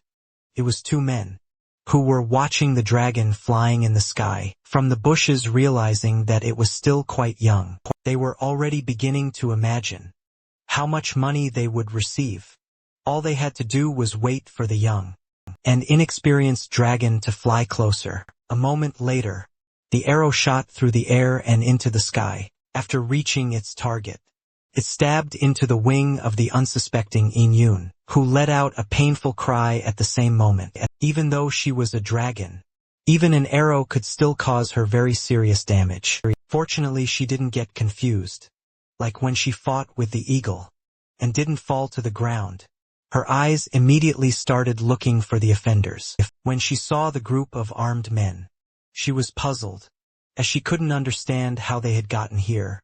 However, she had no time to think, because the next moment, several more arrows flew at her. This time Yin Yun was ready. She immediately soared upwards, leaving no chance for the shooters to succeed. Ignoring the pain in her wing, Yin Yun immediately decided that she had to report everything to her daddy. Watching the dragon fly away, the man with the crossbow in his hands laughed. Since he had managed to wound its wing, it was clear that it wouldn't be able to fly far. The others also agreed with him. After all they had to do now was to follow the dragon. To the south, the bald man with a beard, who was probably in charge of all these bastards, ordered the two guys to prepare a dragon cannon. After all, even a young dragon was still a dragon, and anything could be expected from it. Soon Yin Yun managed to return to home clearing, where our hero was already waiting for her. Noticing that her wing had been pierced by an arrow, he immediately began to panic and ask about what had happened to her and who had injured her. Yin Yun sadly replied that it was humans, and that they were already here. Our hero couldn't immediately understand what was going on, and how the humans were able to find them. He immediately asked Yin Yun if she hadn't listened to him and hunted near the human camp. She replied that she hadn't. She panicked and explained that she was suddenly attacked by 3 people who were hiding in the bushes. Hearing this, Wu Sun could not contain his anger. He was very angry at the bastards who dared to touch his little girl. Asking Yin Yun to be patient for a while, he started to pull out the arrow from her wing. Even though it was painful, it was definitely necessary before he could treat the wound. Having accomplished this task, our hero began to grow a bunch of grapes. In just a few moments, in front of him appeared ripe and juicy grapes that soon flew straight into the dragoness's mouth. A moment later, the healing process began. Wu Sun was surprised to see such a fast regeneration, as the dragon's regeneration, together with the effect of the grapes, literally performed miracles, and our dragoness's wing was restored in a matter of seconds. Seeing that everything was successful, our hero asked his daughter how she was feeling. She was still a little worried though, and replied that she was no longer in pain. While Wu Sun was taking care of and treating Yin Yun, he completely forgot about their main problem, which was people. The next moment, A gecko rushed over in a hurry and panicked to report that 3 people were heading towards them. Such a rapid development of events took our heroes by surprise. Although they realized that sooner or later, people would find them, they could not think that it would happen so quickly. The gecko's words were true. In a few moments, several silhouettes appeared on the horizon, and they were approaching them quickly. On the face of our hero there was horror. He realized that they probably couldn't avoid a fight, but he decided to try. He ordered Yun Yun and the gecko to run away and hide in the bushes. He could only hope that they wouldn't be noticed. Yun and Gecko began to reluctantly run away. They didn't want to leave Wu Sun behind, but they had no other choice. All they had to do was hope that their daddy could think of something. Soon 3 poachers did indeed appear. They moved rather cautiously and looked around carefully for a downed dragon. Their bald-headed leader was surprised that such a young dragon had managed to fly so far with such an injury. At the same time, Wu Sun was watching them from behind the bushes, although he had the goal of hiding and not attracting attention. It wasn't that easy for him. After all, he could hardly restrain himself from pouncing and slashing these bastards. Suddenly the fatty excitedly noted that there were many different, rare plants in this area. While he was shaking his head in different directions, what our hero feared happened. Looking at Wu Sun, the big guy told the others that he had found some strange plants that he had never seen before. Our hero's disguise was finally revealed. The gazes of all the men were directed straight at him. In their minds, he looked strange and even a little disgusting. However, their leader was of a different opinion, because he knew that the stranger the plant looked, the more expensive it was.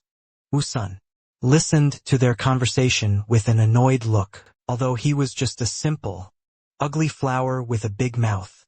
Even he had pride, but making fun of his appearance wasn't his biggest problem right now, for suddenly, one of the poachers noticed a trace of blood near him. He immediately realized that it was most likely the blood of a wounded dragon. However, he was very surprised that the traces ended here. At that moment, our hero realized that he had made a huge mistake. After all, he had completely focused on treating the wounds, and Yun and had completely forgotten about dealing with the bloodstains. But now it was too late to do anything about it. The bald bandit immediately came to the conclusion that this plant most likely had a significant regenerative effect and could treat even serious wounds. Plants with this effect were very rare, so he immediately went to our hero, intending to dig it up and study it. Well, the guy with the crossbow wasn't interested in the flower, so he didn't stop the fat man. All he was thinking about was the possibility of catching the dragon. At the same time, the shovel was getting closer and closer to Wu Sun's roots. However, at that moment, our hero was more worried about Yun than himself. He realized that if she saw this, she would probably not obey his order and rush over to save him. Indeed, that's what happened.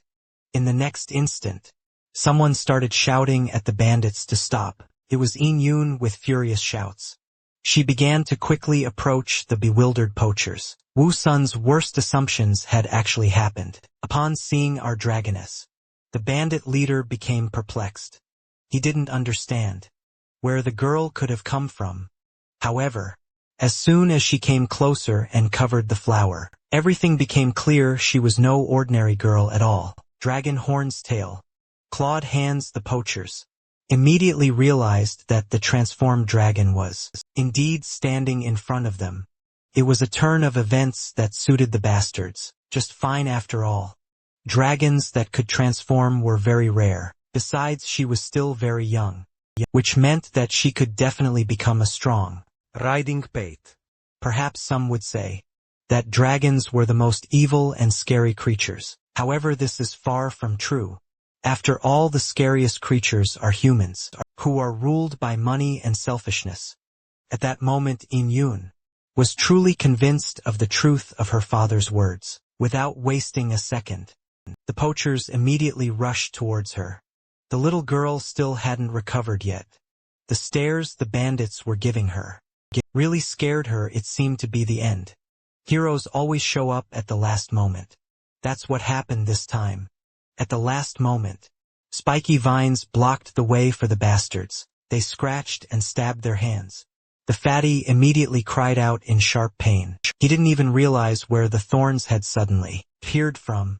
Taking advantage of his confusion, Wu soon shouted to his frightened daughter to quickly run away. In Yoon didn't want to leave her daddy alone and wanted to object. However, our hero was firm in his decision and was even willing to sacrifice himself to save her. He immediately shouted for her to leave, adding that he himself will deal with the bandits. He had really grown up, not daring to disobey her father again. In Yoon immediately transformed into a dragon, seeing that their money could fly away from them. At any moment the fatty immediately began to panic, shouting to his friend to do something about it. Unlike him, he was completely calm. He was confident in his skills, and knew that such a young dragon would not be able to escape from him. In the next instant he fired with a smirk on his face. Luckily for our little girl, the arrow didn't hit her after his first miss. The bandit did not despair and continued shooting. He had plenty of arrows, which meant he had many more attempts. None of this would have mattered to Yoon if she had just flown away. However, she didn't. Soon the fatty noticed this as well. He couldn't help but wonder why she didn't fly away, but only continued to dodge. Their leader already had an idea about it. His gaze immediately shifted to our hero. After comparing everything he saw, he concluded that the dragoness was protecting the strange plant. Besides, he had heard stories before that some precious spirit plants were protected by beast protectors. His hand immediately went towards Wu Soon, without hesitation. As soon as the fatty heard their leader's words, that it could be a spirit plant, his eyes immediately shone. He couldn't believe that they could get a spirit plant that was worth almost the same amount of money, in addition to the dragon. In the next instant, the old man's strong hand grasped the stem of our hero. Wu Soon immediately experienced intense pain. However, this was not the worst part, for the old man's plan was something else entirely. Turning to Yoon, he gave her a choice with a caustic smile. Either she would come down to them, or her father would die. However, Yoon didn't need much time to think about it. With furious screams, she immediately rushed to save her daddy. The old bandit watched her approach, with a wry smile in his eyes. She was just a dumb dragoness that had fallen into his trap. He ordered the guy with the crossbow to take his time and wait for her to get closer. They needed the dragon alive, so he needed to shoot the wings, and by no means kill her. However, Crossbowman didn't need to be reminded of that. In his mind, he was as focused and restrained as possible. At that moment it seemed to the bandits that success was in front of them, and that nothing could stop them anymore. But to their misfortune, Wu Soon didn't think so. Those bastards wounded Yoon. After that they hunted them down and tried to kill them. They tried to lure his daughter out by blackmailing her with his life. They really went too far. Even though he was just a flower now, he was determined to fight. Now that the bandits had gone beyond all boundaries, he wasn't going to hold back brutality for brutality. At the same time, Yoon continued to approach them at breakneck speed. The fire in her eyes made it clear that she was very angry, but it wasn't that simple. After flying close enough, she was within range of the crossbow and became an easy target. Crossbowman was sure he wouldn't miss. The next moment, however, things didn't go according to plan. Suddenly his arms were wrapped around a strong, spiky vine. The guy was perplexed. He did not understand where they came from, and how he could not have noticed them before. But now it was not important to him, because the biggest problem was that the vines began to prevent him from moving. At first they only hindered his movements, but after a while, it was as if they had become intelligent and began to guide his movements. At some point the poachers didn't go according to plan. Looking at the arrow aimed at him, the old man tried to understand how everything had turned out so badly. The guy holding the crossbow couldn't resist the vines that were stronger than he was. But this was far from the end. It was just the beginning of the show. A performance of punishment and revenge on the bastards. The trigger had been activated. And not at all by the bandit's will. Yet there was nothing he could do. All he could do was shout in horror to the old man, to dodge, but it was too late.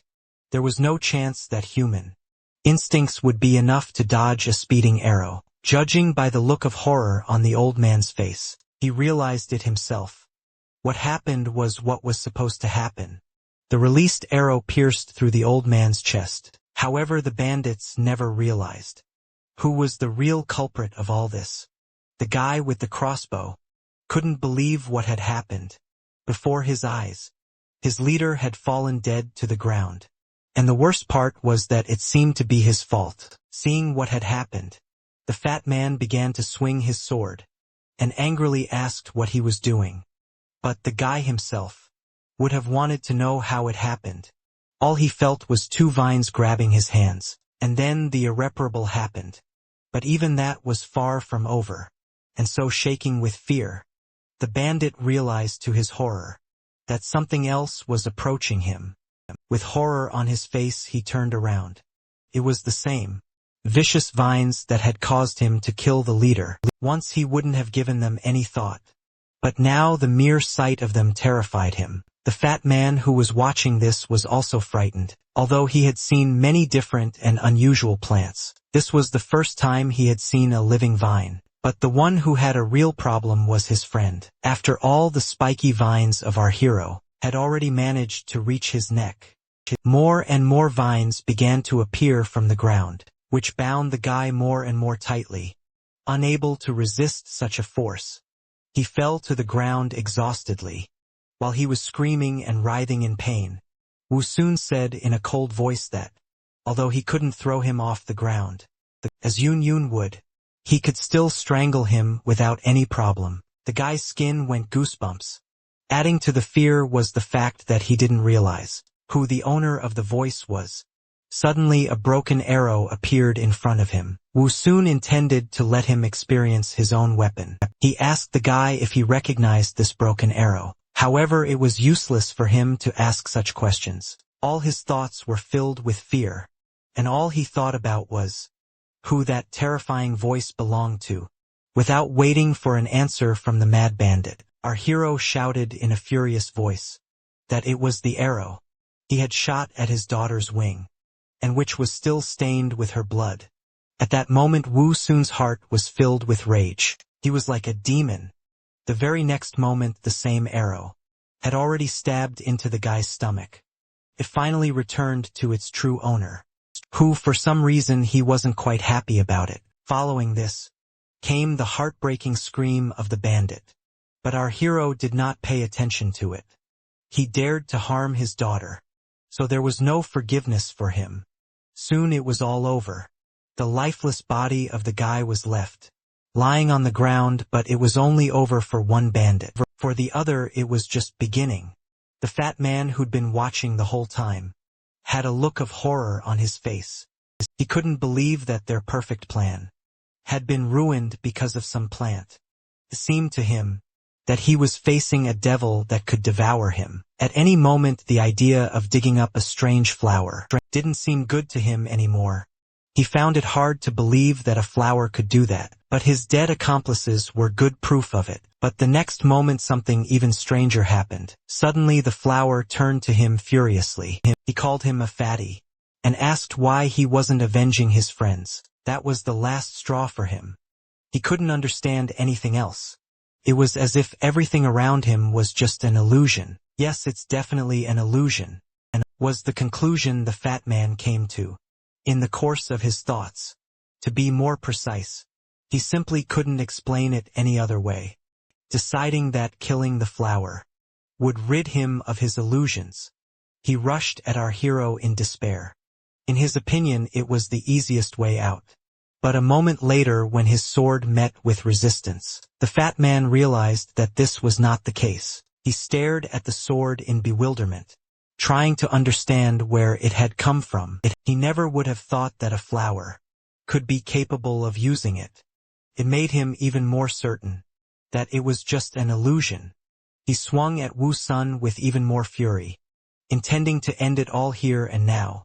However, his plans were not destined to come to reality. Grabbing the bandit by the shoulders, In Yoon angrily told him to stay away from her daddy. Here she is, daddy's little girl. In the very next instant, the two of them were already surging into the air. The fatty shouted in fear and anger, while Wu Sun wished them a good flight. It was said that after that, the fat man was never seen again. However, there were still witnesses who saw In Yoon and the bandit take to the air. It was the two men who had been sent by their leader to get the cannon. When they saw the dragon start to take their friend somewhere, they panicked. They didn't know what had happened, or why the fatty was in this position. But it didn't matter to them now, because now they had a great opportunity to kill the dragon. Even though the fatty wasn't a priority, they could save him if they hit the dragon. Without a moment's hesitation, the bandit lit the fuse. No miracle happened. The fire didn't go out a moment later. A loud shot rang out, and a large metal cannonball at great speed headed straight to our little dragoness. Dragons have very well developed intuition. Therefore, In Yoon immediately sensed that something dangerous was approaching. When she saw the fiery ball approaching her, the little dragoness froze in surprise. She had never seen anything like this before. Fatty, on the other hand, understood the situation very well. Even though they didn't use the cannon often, he had a very good understanding of what would happen to him if he gets hit by such a projectile. Wu Sun understood this as well. He wasn't interested in what would happen to the fat guy. All he was worried about was his daughter's condition. Even though she was a dragon, even she might not survive. He immediately panicked and started yelling to her to run away. Immediately, after coming to her senses and realizing the danger, In Yoon decided to run away, since the fat man was too heavy and prevented her from moving quickly. She immediately released him. Once he was in a weightless state, he began to scream in panic. However, it didn't last long, because a moment later, the cannonball shut his mouth. A tremendous explosion lit up the sky. It was so strong that Wu Sun couldn't tell if his daughter had escaped or not. A moment later, something flew out of the cloud of smoke and began to fall to the ground. From the silhouette, our hero immediately recognized Yoon Yoon. He immediately imagined the worst-case scenario and started to panic. The bandits also saw that the dragon was defeated and fell to the ground. They didn't care about the fatty at all, as they had already achieved their goal. They justified themselves by saying that he would have died anyway. They immediately rushed to find the dragon's body. They had originally planned to catch it alive. However, this option also suited them, because even a dead body was worth a lot of money. But as it turned out, our little girl was still alive. Even though she was injured and had a very ragged look, it was not that important. Wu Sun, as well as Gecko, were very happy that In Yoon had managed to survive. Now, it was important for them to take care of her health. While the gecko was helping the little girl, our hero began to grow medicinal grapes. It was needed now more than ever.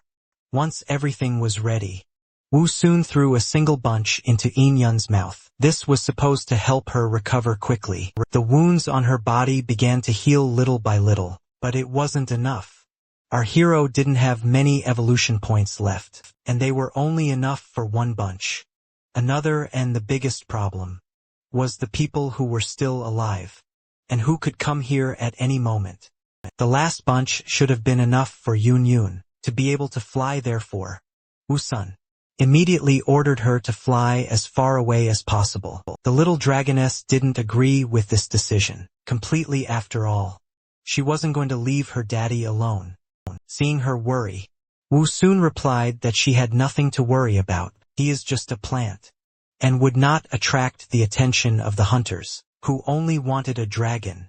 But this time In Yoon didn't believe his words. She remembered that he had said the same thing the other time, and the bandits ended up capturing him anyway. Now she knew how horrible and greedy people could be. Their conversation went on for a while, but they never settled on anything. At the same time, remaining two poachers appeared on the horizon, although our heroes realized their mistake. But it was too late to change anything. They were caught in the act. Seeing the scene that appeared before them, the men were horrified. It was very hard for them to believe what they saw. The bloody bodies of their comrades lay on the ground. In front of them, all of them were dead. Behind them on the ground was a dragoness. The bandits immediately thought that he was the one who had done it, since the dragoness stayed on the ground for some reason and didn't fly away. They thought it was because it was seriously wounded. The dragoness was still alive, which meant they still had a chance to catch her alive, though it could be a lot more dangerous. But in their opinion, it might be worth it. Seeing that, one of the bandits had pulled out an object that looked like a weapon. Wu Sun immediately ordered In Yun to fly away. She didn't want to leave him, but he was relentless with tears in her eyes. She still agreed, and a moment later, she flew up into the air. The poachers immediately panicked, for they had never thought that the dragon would recover so quickly and run away. But even in this case they had a plan. What flew out from the barrel of the rifle was no ordinary bullet. It was a special metal net, which was used to catch powerful creatures, like dragons alive. In Yun sensed the approaching danger, but it was too late. The metal net completely covered her, giving her no chance to do anything. A moment later she fell to the ground with a clatter, although the situation was critical. But Wu Sun didn't panic. He had a plan, and so he ordered Yun Yun to try and crawl towards him. At the same time, the poachers were rushing towards them with snide faces. In their opinion, it was already over and now they would become rich. Our hero at the same time began to try to cut the net with his sword, but no matter how hard he tried, the metal mesh would not budge. The situation seemed to be hopeless, because the bandits were almost there. But they didn't really have to worry. Everything was not hopeless at all. And the gecko, lurking behind a rock in ambush, was proof of that, holding a sharpened stick in his hands. He resolutely signaled to our hero that he is ready. A villainous smile appeared on Wu Sun's face. Everything was ready and they only had to wait for their victim to fall into their trap. Turning to In Yun, he told her to keep calm. He also added that she should now transform into human form in order to get out from under the net.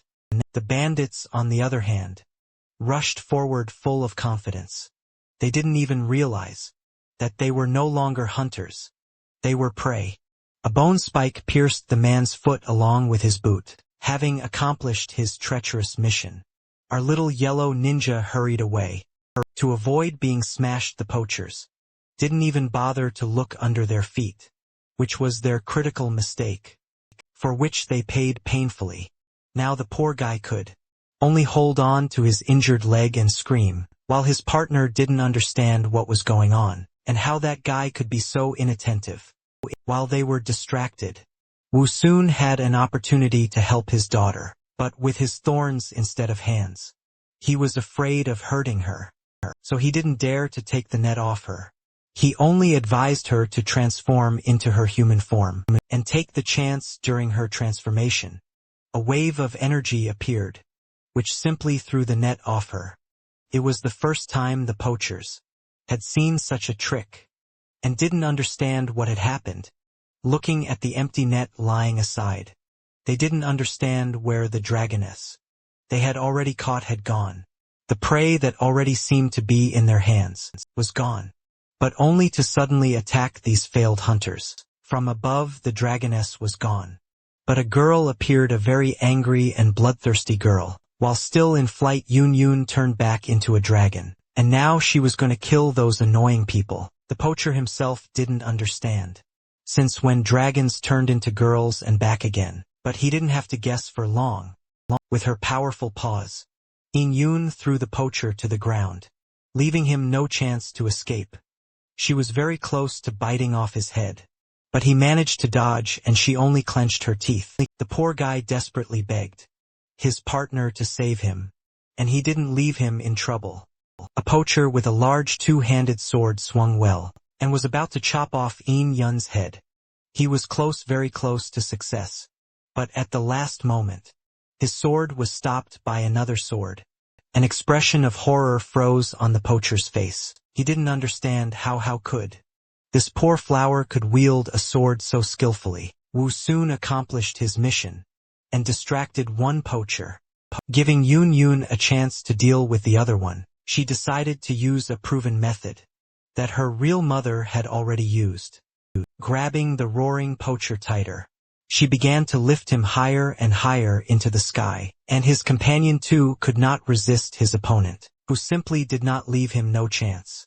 Our flower even had time to mock his opponent, and deliver one blow after another. His vines were too flexible and fast, and simply left the man with only two hands. No chance. Eventually one of Wu Sun's blows reached its target, and the blood of his opponent sprinkled the clearing. The wounded poacher would certainly no longer be a threat.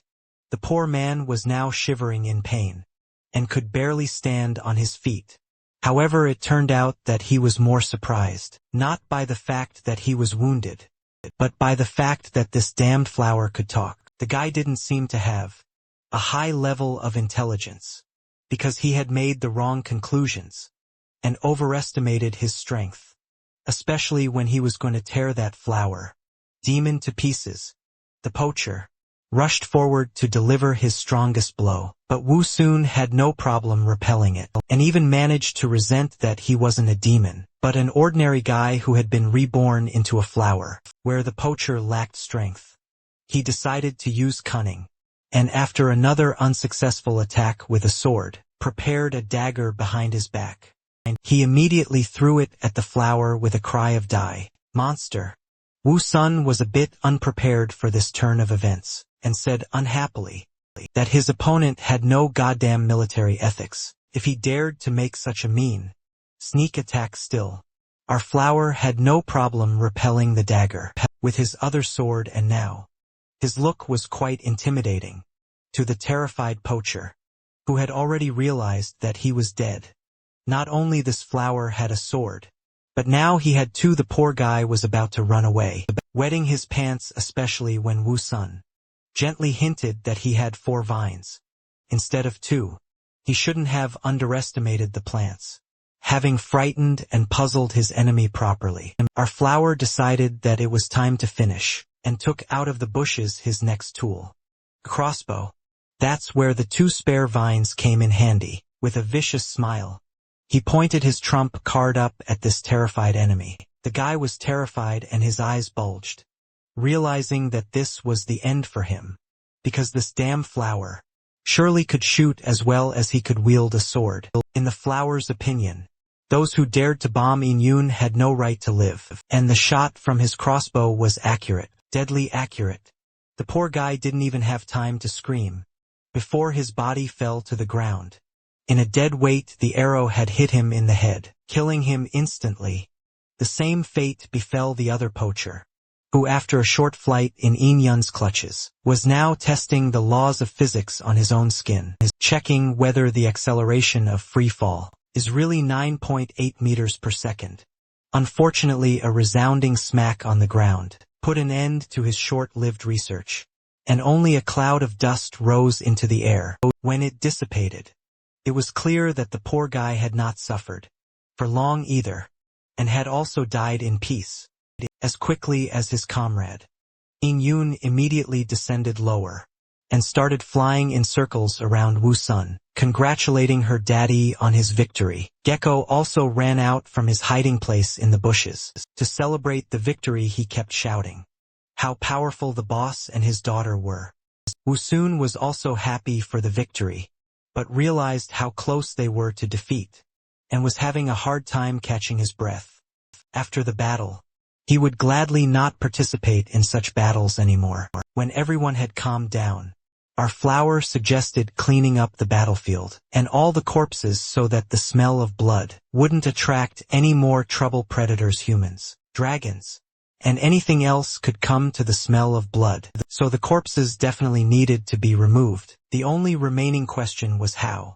In-yoon was the first to have a simple and effective idea. She suggested to just eat these bad guys. But Woo-sun was not at all enthusiastic about such an idea. Cannibalism was not in his plans. So he suggested that it would be better to throw these corpses away, and he explained that the meat of these bad guys tasted disgusting. This news was very sad for In-yoon and the gecko. They wanted to eat the bad guys so badly. But Daddy had forbidden them, for reasons they didn't understand. Suddenly looking around the clearing, Woo-sun was horrified by what he saw.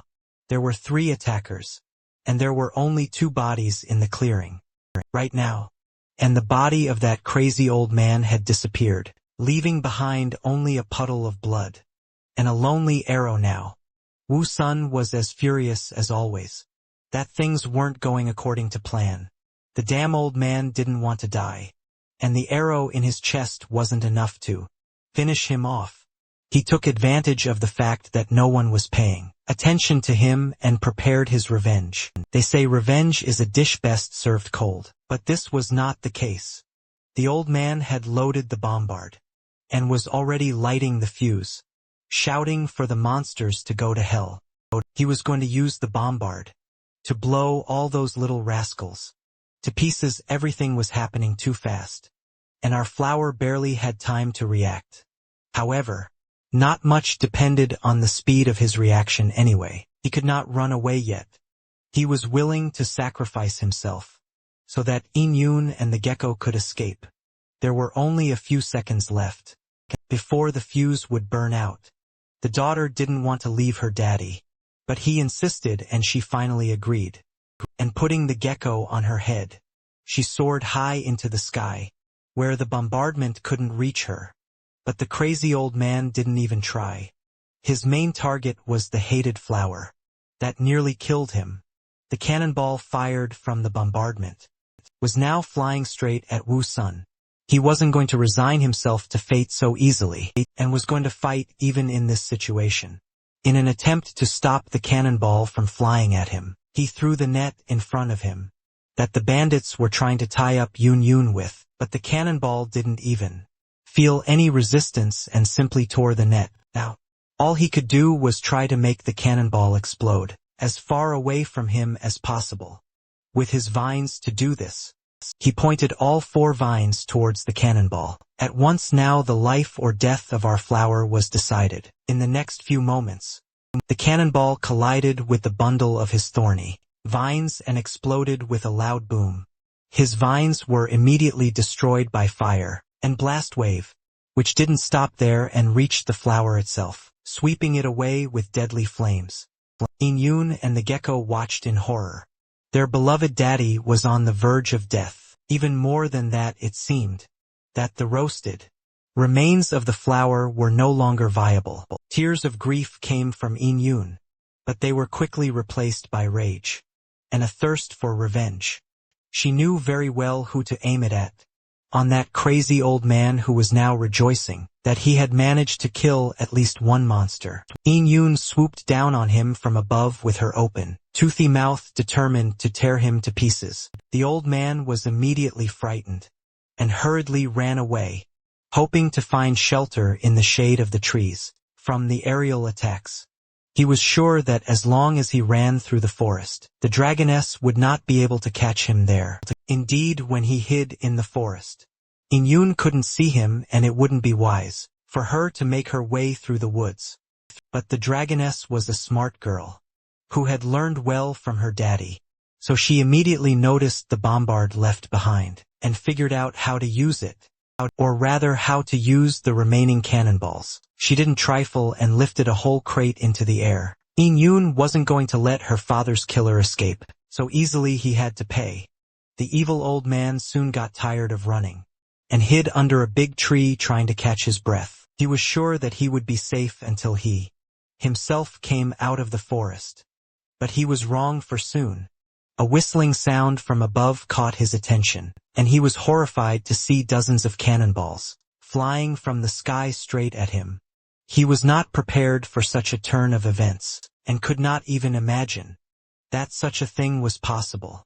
Where did dragons know how to drop bombs? There was no point in running away from such a bombardment. And the old man's corpse, after a few explosions down below, went into space.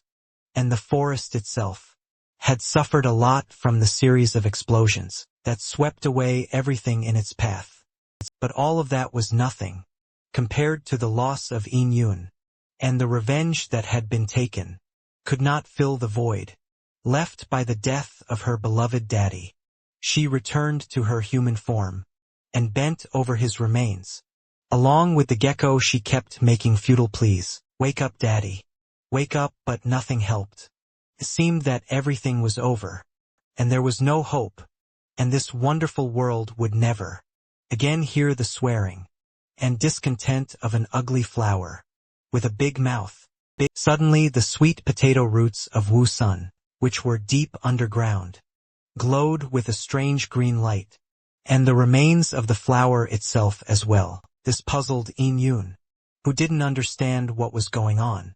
Meanwhile, the damaged stems, leaves, and even vines magically regenerated themselves. The burnt flower regained his normal color and came back to life, until he finally opened his eyes wide and cheerfully declared how cool it was to be resurrected and brought back to life now. The only thing he wanted to do was have a proper snack. Death was too close this time, but it was all avoided, thanks to his supply of nutrients in his roots, which wouldn't be a bad thing to replenish.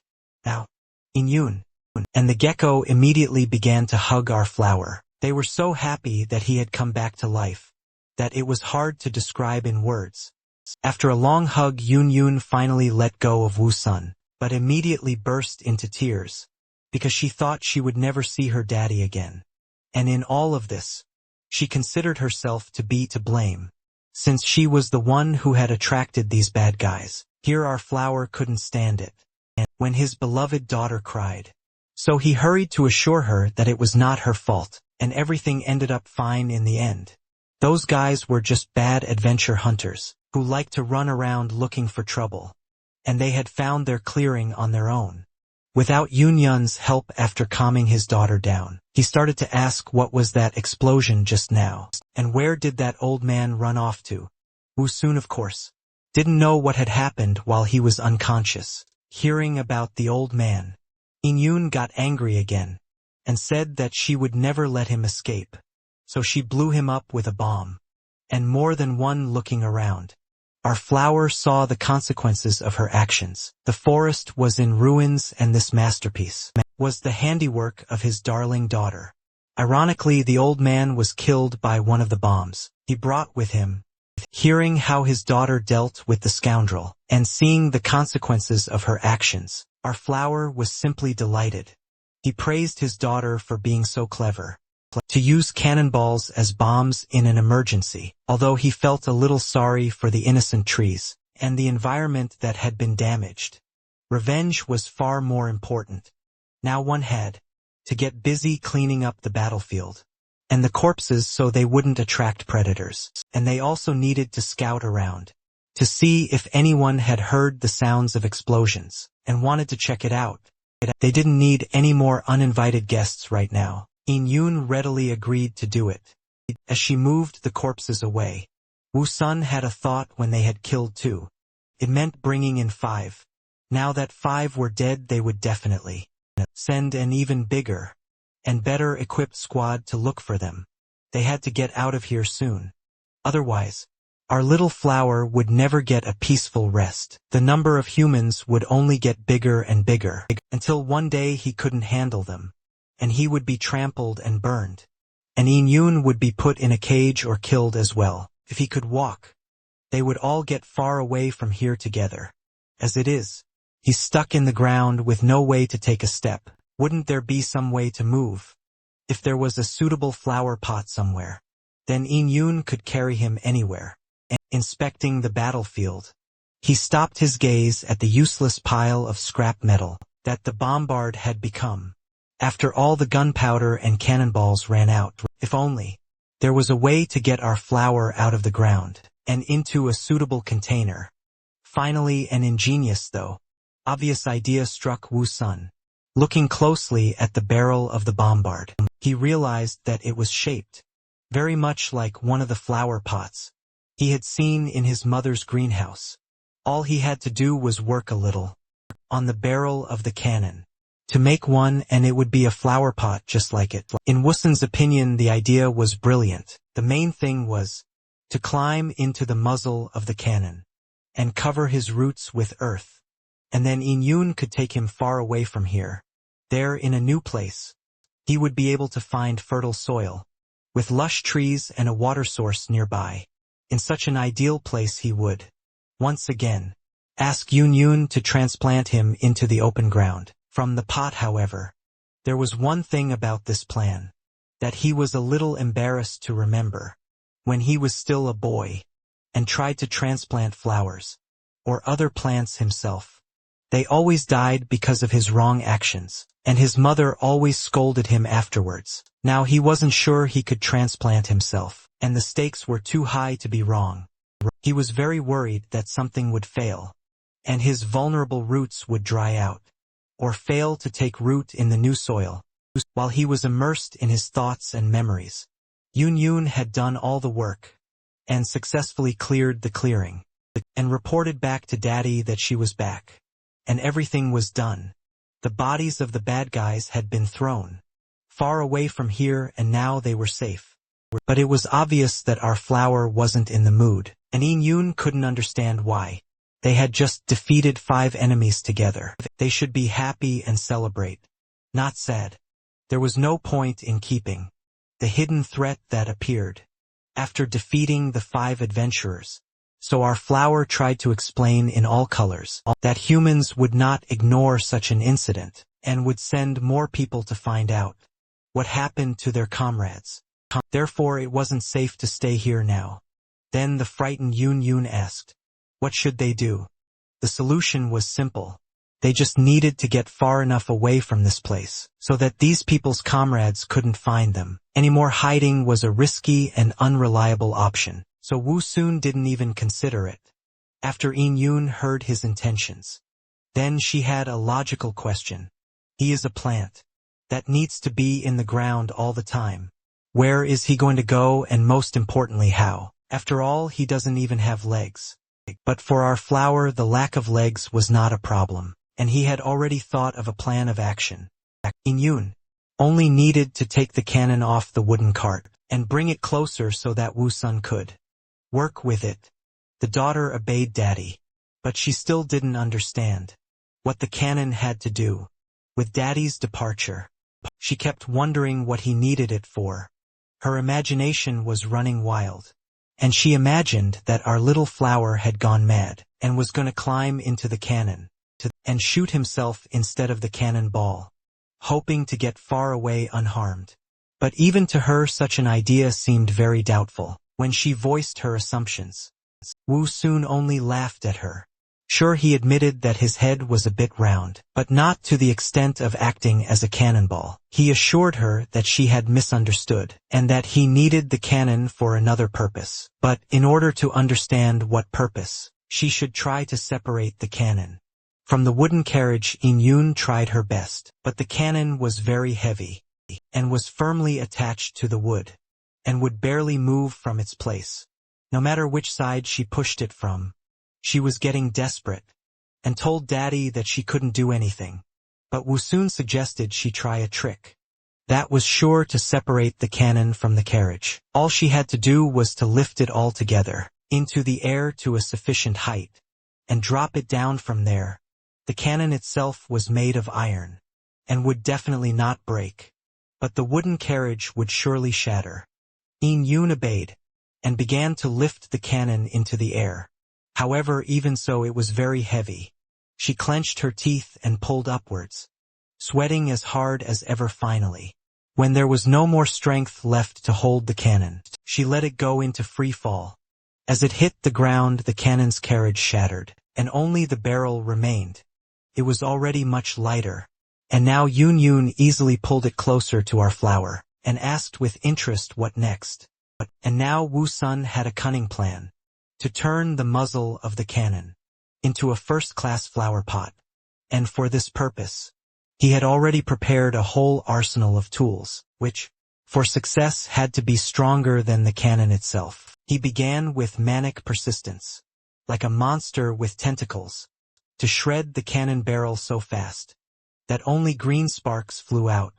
It was only a few minutes before the cannon barrel was shortened and dug into the ground.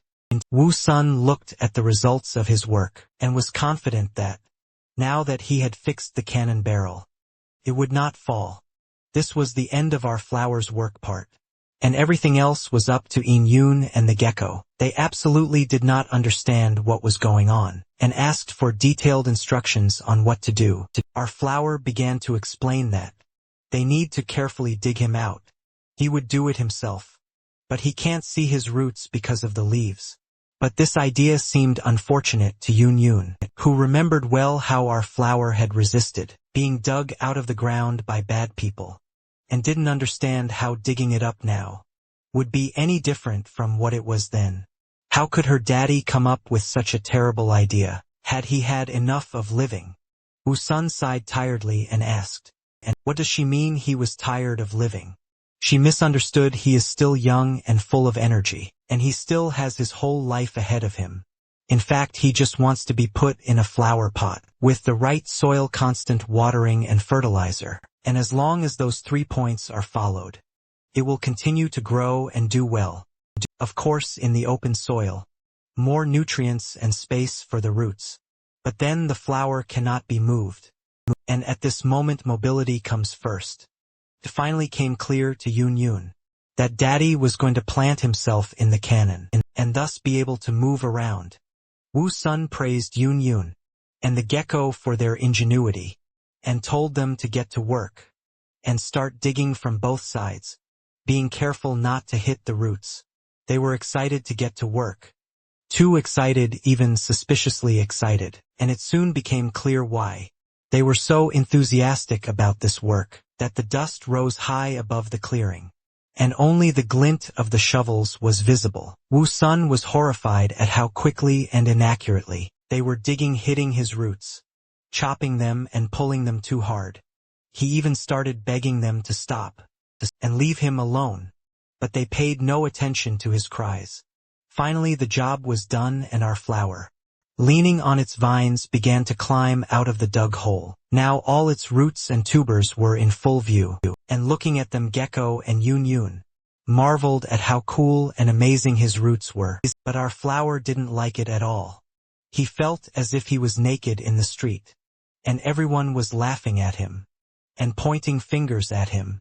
So he irritably yelled at them to turn away, and quickly filled the cannon barrel, 2/3 full of soil, so that he could finally plant it.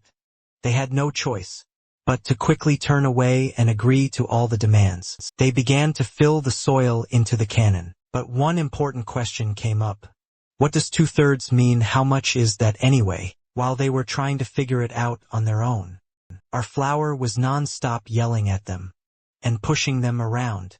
Finally everything was ready, and In Yun carried a satisfied Wu Sun to his new home. He asked to just throw all his roots into the pot, and with everything else, he would manage and arrange them so that he would be comfortable. Fortunately, all 3 tubers with nutrient reserves had been used up in the last battle, and his roots could easily fit inside the pot. In Yun lowered him into the pot, but something didn't go according to plan. They didn't figure out how much is 2/3 of the soil and only poured in a little bit, and when our flower was lowered into the pot, he fell to the bottom. Wu Sun immediately began to lament that they had poured so little soil, that he felt as if he were imprisoned at the bottom of a well. When Yun Yun tried to get him out of the cannon, there was another problem. Our flower's head was too big, and there was no way she could get a grip on it. So he wailed that children can't be trusted with anything serious, and decided to get out on his own. With trembling vines he started his way to the sun, but the polished metal was slippery, and it was difficult to climb up it. But with 4 vines at once, nothing was impossible, so he was soon able to get out, and asked Yun Yun to give him a hand. She helped him fix his position at the right height, and then asked him to hold on a little longer, while she added more soil. Now the height of his placement was perfect, and all that was left was to add enough soil to fill the entire cannon barrel to the edge, which Yin Yoga successfully did. Now our flower was successfully planted, in his opinion, and was enjoying life. He could now be considered a true toothy bonsai. But something else was still missing, and he wondered, was planting flowers really that easy? Just filling with soil was too easy. That's when he remembered how his mother, when transplanting flowers, watered them afterwards and watered them plenty. That's what he was missing now. So he asked his daughter if she had thrown away the bad guys' equipment and backpacks when she was disposing of their corpses. Yun replied that no, she had left everything here in the clearing, because he had once told her that human equipment could be used for their own good. That's why she left everything there. Wu Sun was delighted at what a thrifty, good and diligent daughter he had.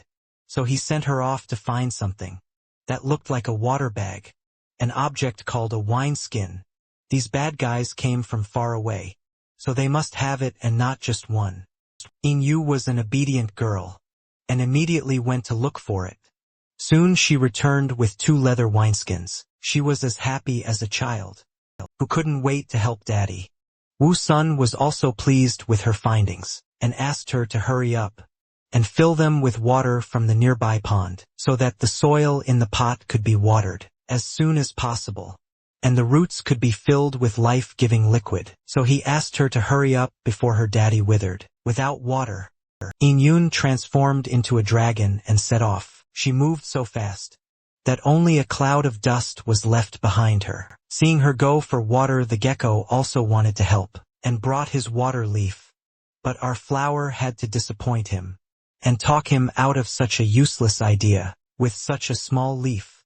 As long as he brought enough water, our flower would definitely wither away.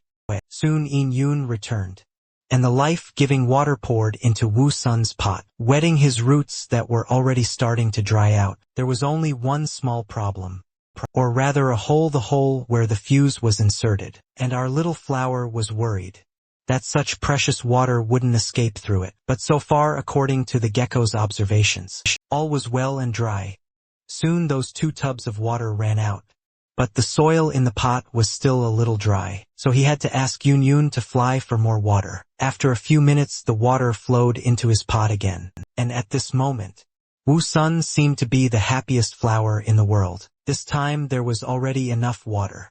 Unfortunately, the bliss of our flower did not last long, because what he feared so much happened, and the poor gecko was forced to flee from the spray. We all know what that's like, and our flower knew exactly what it looked like from the outside. So he irritably shouted to stop staring at it, and don't even dare to laugh. It's not what it looks like. And he's actually stopped wetting the bed, since he was 6 luckily. Such an inconvenience quickly passed, and all the extra water poured out. This problem was replaced by another. Wu Sun felt as if he had moved from a huge mansion to a small room. He was very uncomfortable, and was unable to fully spread his roots, which lacked space. He hoped that if he was patient for a few days, things would normalize and the discomfort would pass. Even if not, he could always ask Yun to plant him back in the open ground. But the realization that the bad guy's friends could find them at any moment quickly made him accept all the discomfort and speed up all the preparations, so that they could all escape from this place together as soon as possible. Unfortunately, the cart was broken.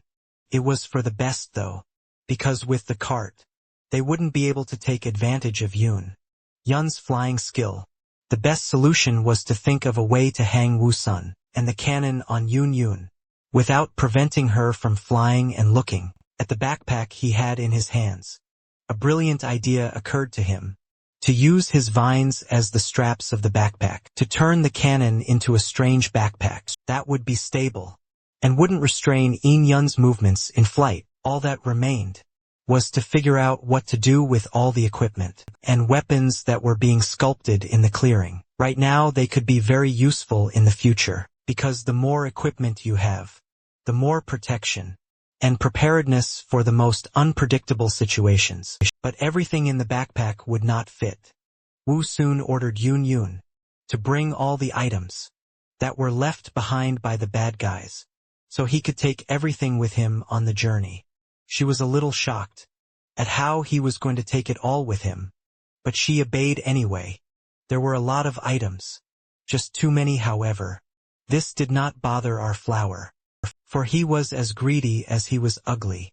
That day Wu Sun was clearly on a roll, and he had brilliant ideas, one after another. So he quickly thought of a way to take everything with him. He decided to simply attach all this stuff to his cannon with straps. Now he began to explain to Yun Yun how to do everything right and attach all the equipment he needed to the cannon. And the good girl was happy to help Daddy.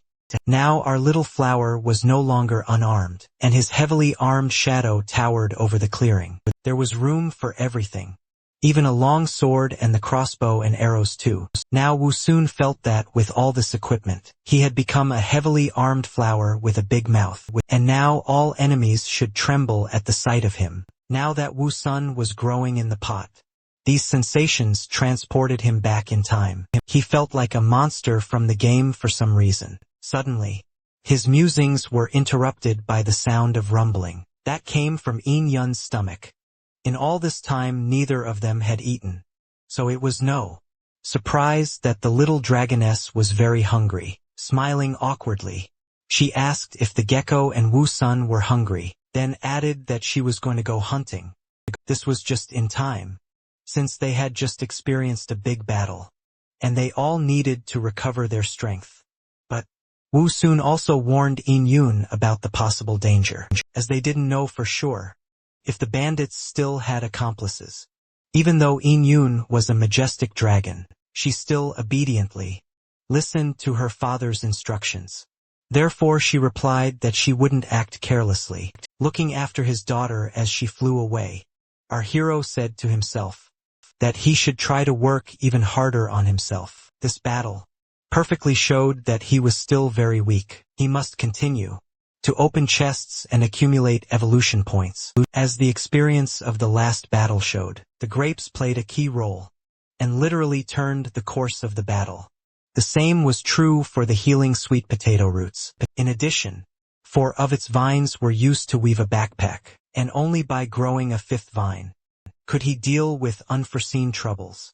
In addition, although the space in his new pot was tight, he definitely needed to save a few root potatoes. They had a long journey ahead of them, and since they didn't know what they would be facing, they needed to prepare thoroughly. This situation reminded him a lot of his mom, packing his backpack for a trip. Back then he had thought she had worried too much, but now he understood why she did it. Besides, he was a father now, and that meant responsibility. He couldn't afford to mess up. Suddenly, his musings were interrupted by the corpse of a hyena falling to the ground.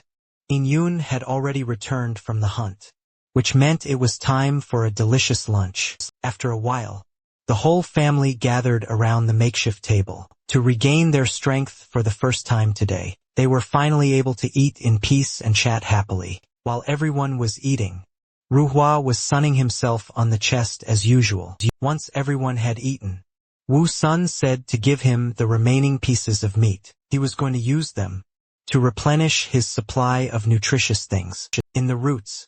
After receiving the pieces of meat, our hero began to do what he had planned, namely to absorb the nutrients from the meat and direct them to himself in the root. After a moment, however, he regretted his greed. After all, his pot was quite tight, which made his large roots very cramped. The sensation was not pleasant. It was as if he was wearing swimming trunks that were several sizes smaller than necessary. Our hero's only salvation was the chests, from which he could get something that would ease his suffering. This time he wasn't even going to draw lots, and in a hurry, he shouted to Ruhua to open them all one by one. Today Wu Sun was really unlucky, as only evolution points dropped out of all the chests. Being in a bad mood, he immediately attacked the system spirit with complaints. "Are you Hua?" Instead of excuses, began to calm him down, saying that not all was lost, because there was still the last chest. As usual, the chest glowed with a bright golden light, while the system had already sent a message of congratulations. It was because the gene of a B-level plant, called Baobab, had dropped out of the chest. Shocked by this pleasant surprise, Wu Sun began to read the information about the gene. First of all, both stems and roots could be modified. This gene made the trunk thicker and consisted of a special wood that was perfect for storing water. This gene was especially effective during the rainy season, as it allowed it to absorb water and use it during droughts. Our hero was already familiar with this tree, for the gecko had walked on water to one just like it. It was a very useful gene to him, but he was curious as to why it had as many as 2 fusion sites. The answer to that question was quite simple. It was all for aesthetic appearance and beauty. It wouldn't be very pretty if our hero had a very thick trunk, which is why the system provided such a choice. After imagining this picture in his mind, Wu Sun couldn't help but agree with the system spirit's words in the end. He decided to merge the gene with the roots, as they didn't affect his appearance at all. After a few moments, Hua began the fusion. Everything was successful, and our hero managed to get the gene he needed. However, although he had gotten it, he didn't know how to use it yet. Fortunately, he had a system spirit, who kindly explained that in order to store water, first had to get somewhere. It wasn't raining, and there were no other ways available to our hero to get the right amount of water. So the only solution was to ask Yin Yun to bring it. Fortunately, the hunters had a few water wineskins. Taking them, the dragoness immediately went to fetch water. As soon as she returned, Wu Sun immediately started testing his new gene. He couldn't wait to learn his new abilities. Even though he couldn't see what was happening underground, he could still feel the new root forming, except that, unlike the others, it held water with the new route. However, the cramped feeling that he was getting a little used to returned. Unfortunately, there was nothing he could do about it, and all he had left to do was get used to it. Since they had already had time to rest and prepare, it was about time to set off on their journey. Yin Yun and the gecko were very excited about this, as they were already eager to see something new. After waiting for 2 more days, and making sure that there were no more people around, Wu soon decided that it was definitely time to leave. The pot our hero was growing in was taken out of the ground for the first time in a while. Once on his daughter's back, he used his vines as backpack straps. As soon as he was securely fastened, he asked Yin Yun if they were interfering with her movements. Fortunately, it was fine. Gecko was also flying along with them, so he also climbed into the muzzle of the cannon to prevent it from accidentally falling down. Wu Sun was going to hold it down with his vine. After 2 days of actively feeding, our hero managed to grow a 5th vine. After all, it was very timely, because now he didn't have to worry that all the vines would be busy. Now that everyone had taken their places and were ready to go, it was left to decide where they would go. After some thought, our hero remembered that the poachers had come from the southwest. They wouldn't want to meet such people, so it was decided to go to the east. Unfortunately, there was no map among the items the poachers had in their possession. Therefore, Wu Sun only had to rely on his wits and intuition. Yin Yun asked her father why he decided to go to the east. To this, our hero proudly replied that it was because he himself had once lived in a large country in the east, which had its roots in the New Age. Unfortunately, this information caused his daughter to have more questions than answers. Therefore, Wu Sun said that she didn't need to worry about it, and should just listen to him. In time, she would figure it out on her own. Right in the next moment, they had already soared into the air. From that point on, their adventures began. The adventure they had been looking forward to so eagerly while in the air. At a great height above the ground, Wu Sun looked around with interest. Unlike Yin Yun, who saw these views every day, this was a first time for him, and it was very exciting. Even in his previous life, He had never traveled on an airplane before, but he would never have thought that after being reborn, he would be traveling on top of a majestic creature, like a dragon. As it turned out, all this time, they had been living in a small oasis, around which stretched vast desert lands. The sensation of flying was indeed pleasant, but as it turned out, not everyone thought so. Things were much worse for Gecko, whether because of the high altitude, or because he was seasick. He didn't look good at all. While our hero was trying to bring the poor fellow to his senses, In Yun's keen eye noticed some movement down below. As soon as she realized what it was, the dragoness could no longer remain calm. She immediately cried out in panic. "Daddy, there are people down there. Lots of people." In front of them was a caravan of camel-like animals, and a group of people. Wu Sun managed to count about a dozen people. They had only had negative experiences with humans before, so he was immediately wary. He didn't know their intentions, or what to expect from them. So he immediately ordered Yun to fly as high as possible. They had to be out of the reach of their weapons. Seeing her father's concern, the dragoness asked about whether these were people from the same group of bad guys they had fought before. Wu Sun didn't think that was the case. After all, unlike those guys, this caravan was heading east just like them. In addition, he noted the presence of camels, which meant that it was not a long journey through the desert. At the same time, one of the men in the group noticed some movement in the sky. It was a dragon. He immediately reported it to their leader. He also noted that the dragon seemed to have detected them and had risen higher. This could only mean one thing. He didn't want to get into a fight, and decided to stay away. Looking at the majestic creature flying in the sky, he replied that it was not surprising, because there were quite a lot of people in their group. However, there was something that surprised the leader very much. On the dragon he noticed the barrel of a cannon, in which sat some strange flower. He had heard a lot of stories in his life, but this was the first time he had seen something so strange.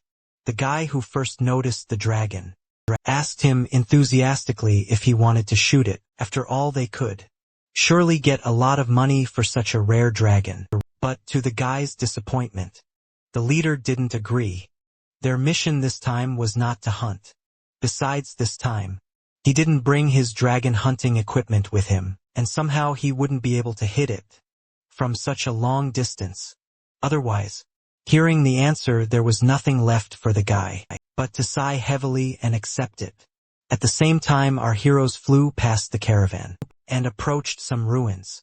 They had already been flying for over an hour, so Wu Sun suggested finding a place to rest. In Yun wasn't too tired and was ready to keep flying, but our hero didn't want his daughter to overexert herself. She had only recently learned to fly, and carrying a heavy metal cannon was not an easy task. Besides, they had a long way to go, and it was best to save their strength for last. After looking around, Wu Sun decided that the best place to rest at the moment was the ruins. As soon as they descended and stepped on solid ground, our hero asked Yun to find some rocks to prop up the cannon barrel. In just a few moments everything was ready, and our hero could now sit confidently in his pot. At last they could rest after such a long flight. Gecko, who was afraid of heights, was particularly excited about this. Yun, on the other hand, was not going to waste any time, and announced that she was going to go hunting. While they were flying, she managed to spot many animals in the area. They could use some food, but Wu Sun was primarily concerned about her daughter's condition, so he suggested her to take her time and rest a little longer. In the next instant a squeak was heard nearby. After that, the head of an animal appeared from around the corner. It was just what they needed. Even though the animal was small, they didn't even have to go anywhere. Wu Sun immediately told the others to be quiet, so as not to scare it away. However, it didn't seem to notice them at all, and continued to run around carelessly, looking for something.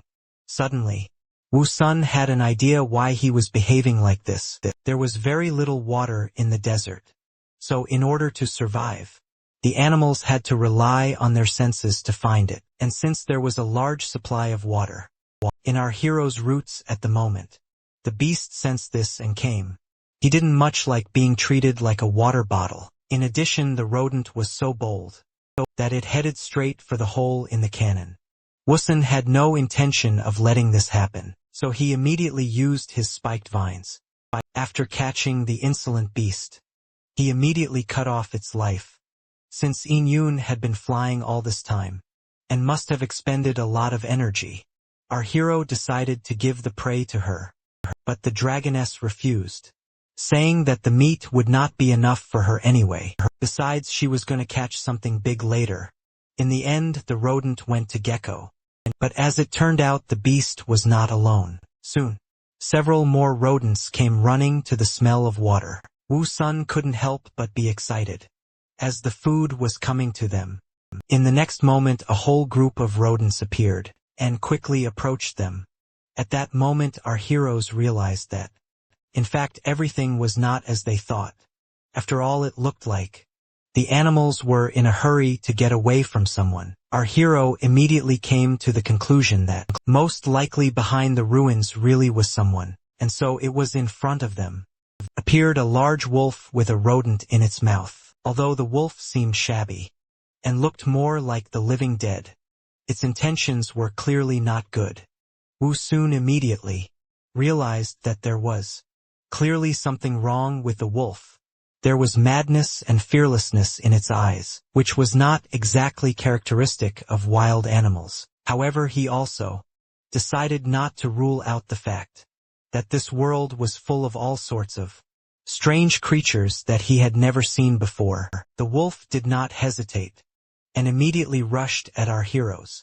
His attack was very direct and thoughtless. However, even so, the madness and sharp fangs and claws scared Yoon a bit, but as it turned out, she was simply disgusted to be around such an ugly and disgusting creature. Closing her eyes, she reluctantly brushed it away, but as it turned out, that blow was enough to make it fly away.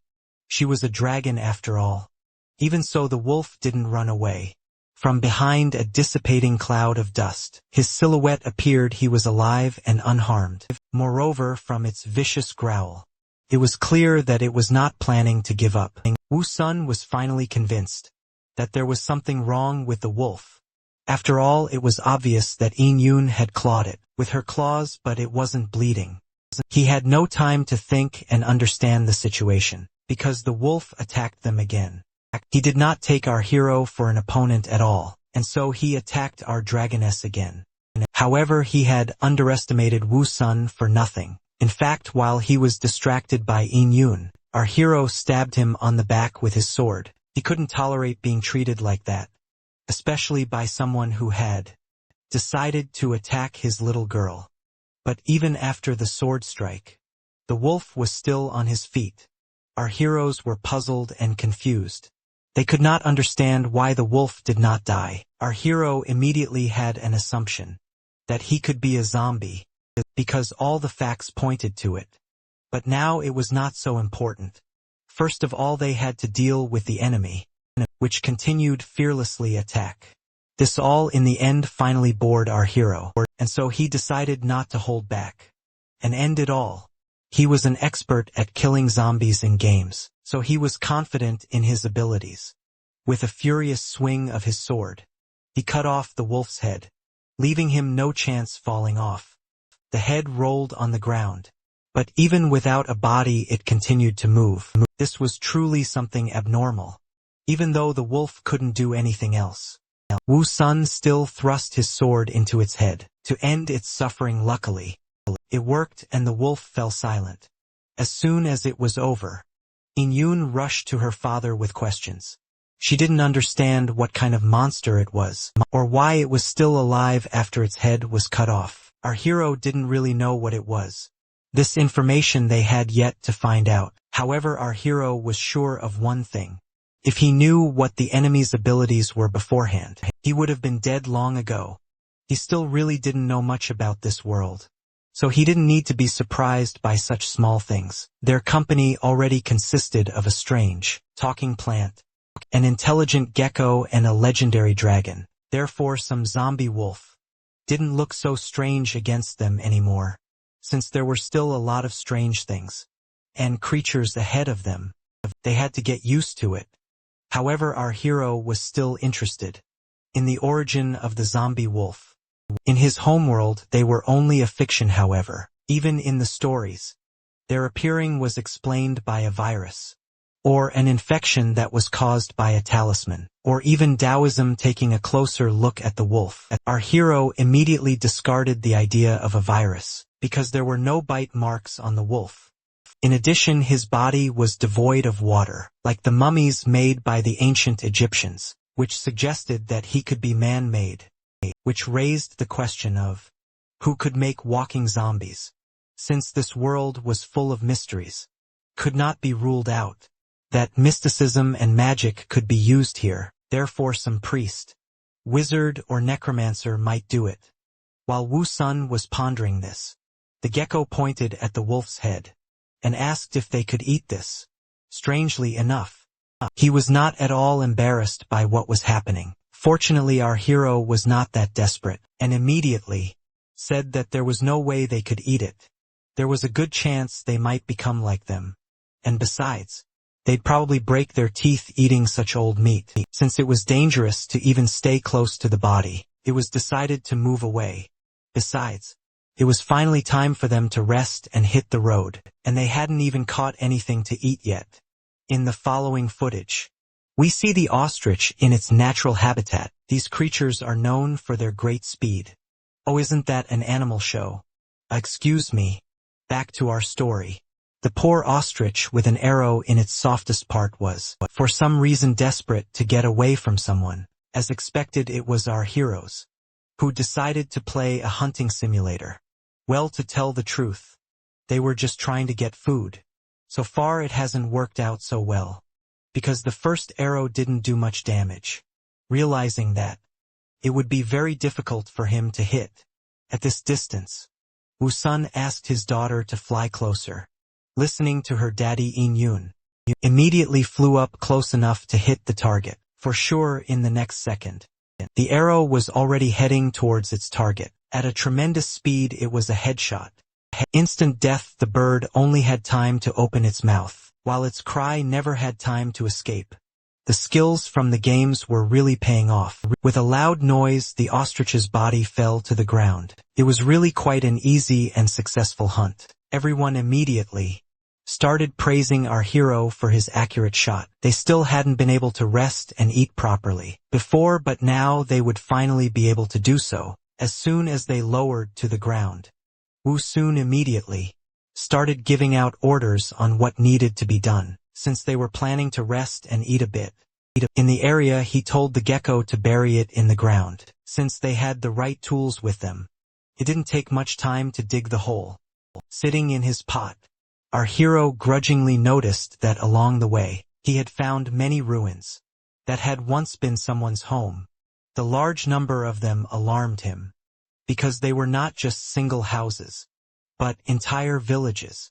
But he had no desire to think about that now. All he wanted to do now was to eat and rest. The others were also all for it. And in a moment they were all eating ostrich meat, while the family was enjoying the delicious ostrich meat. Ruhua was sitting on the chests watching them. Since he was only a system spirit, he was also traveling along with them, while stuffing another piece of meat into his mouth. In Yun suddenly asked Wu Sun if he liked the meat. Our hero replied that yes, because unlike the wolf meat, it was much juicier and softer. Since we're on the subject of wolves, here they are. Suddenly someone's head appeared from behind the wall. Judging by the aura emitted by its owner, his intentions were not good. However, our heroes noticed the danger quite late. The danger was really quite big, as a pack of desert wolves appeared in front of them. In the blink of an eye, Wu Sun wasn't really afraid of them. He was more disappointed that he had made such a mistake. He had completely forgotten that such a feast would definitely attract predators. But there was nothing to do. He had to fight. He didn't want to run away.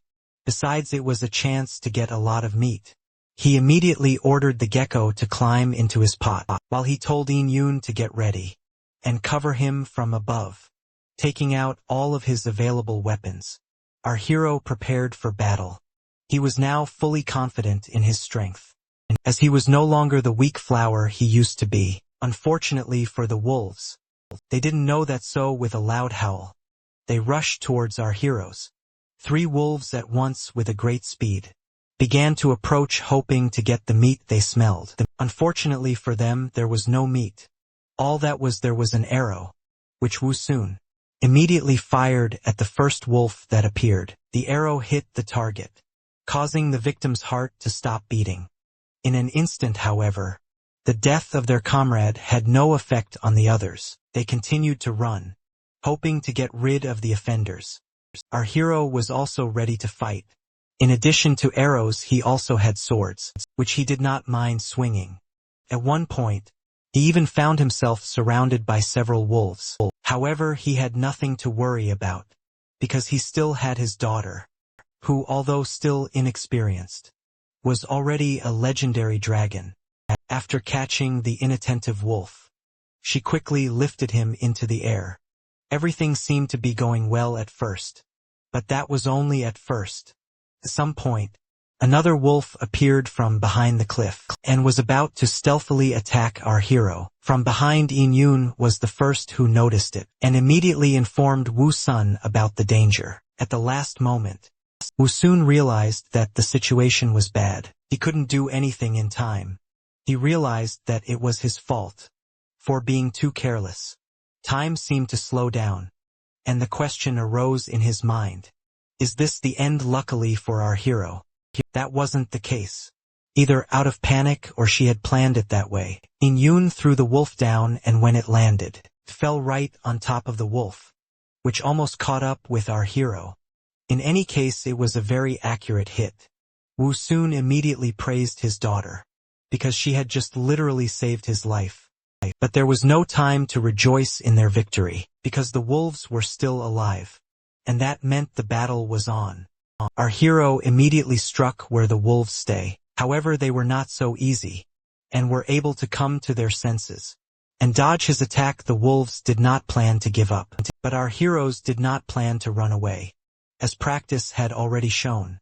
Their duo was very effective and coordinated, but the wolves also had a trump card up their sleeve. Their leader raised his head and let out a long howl. Their advantage wasn't strength or anything else. Their trump card was quantity, because they were a pack. In addition, wolves were very famous for their teamwork. In-yoon was a little intimidated by such a large number, while Woo-sun still planned to give battle.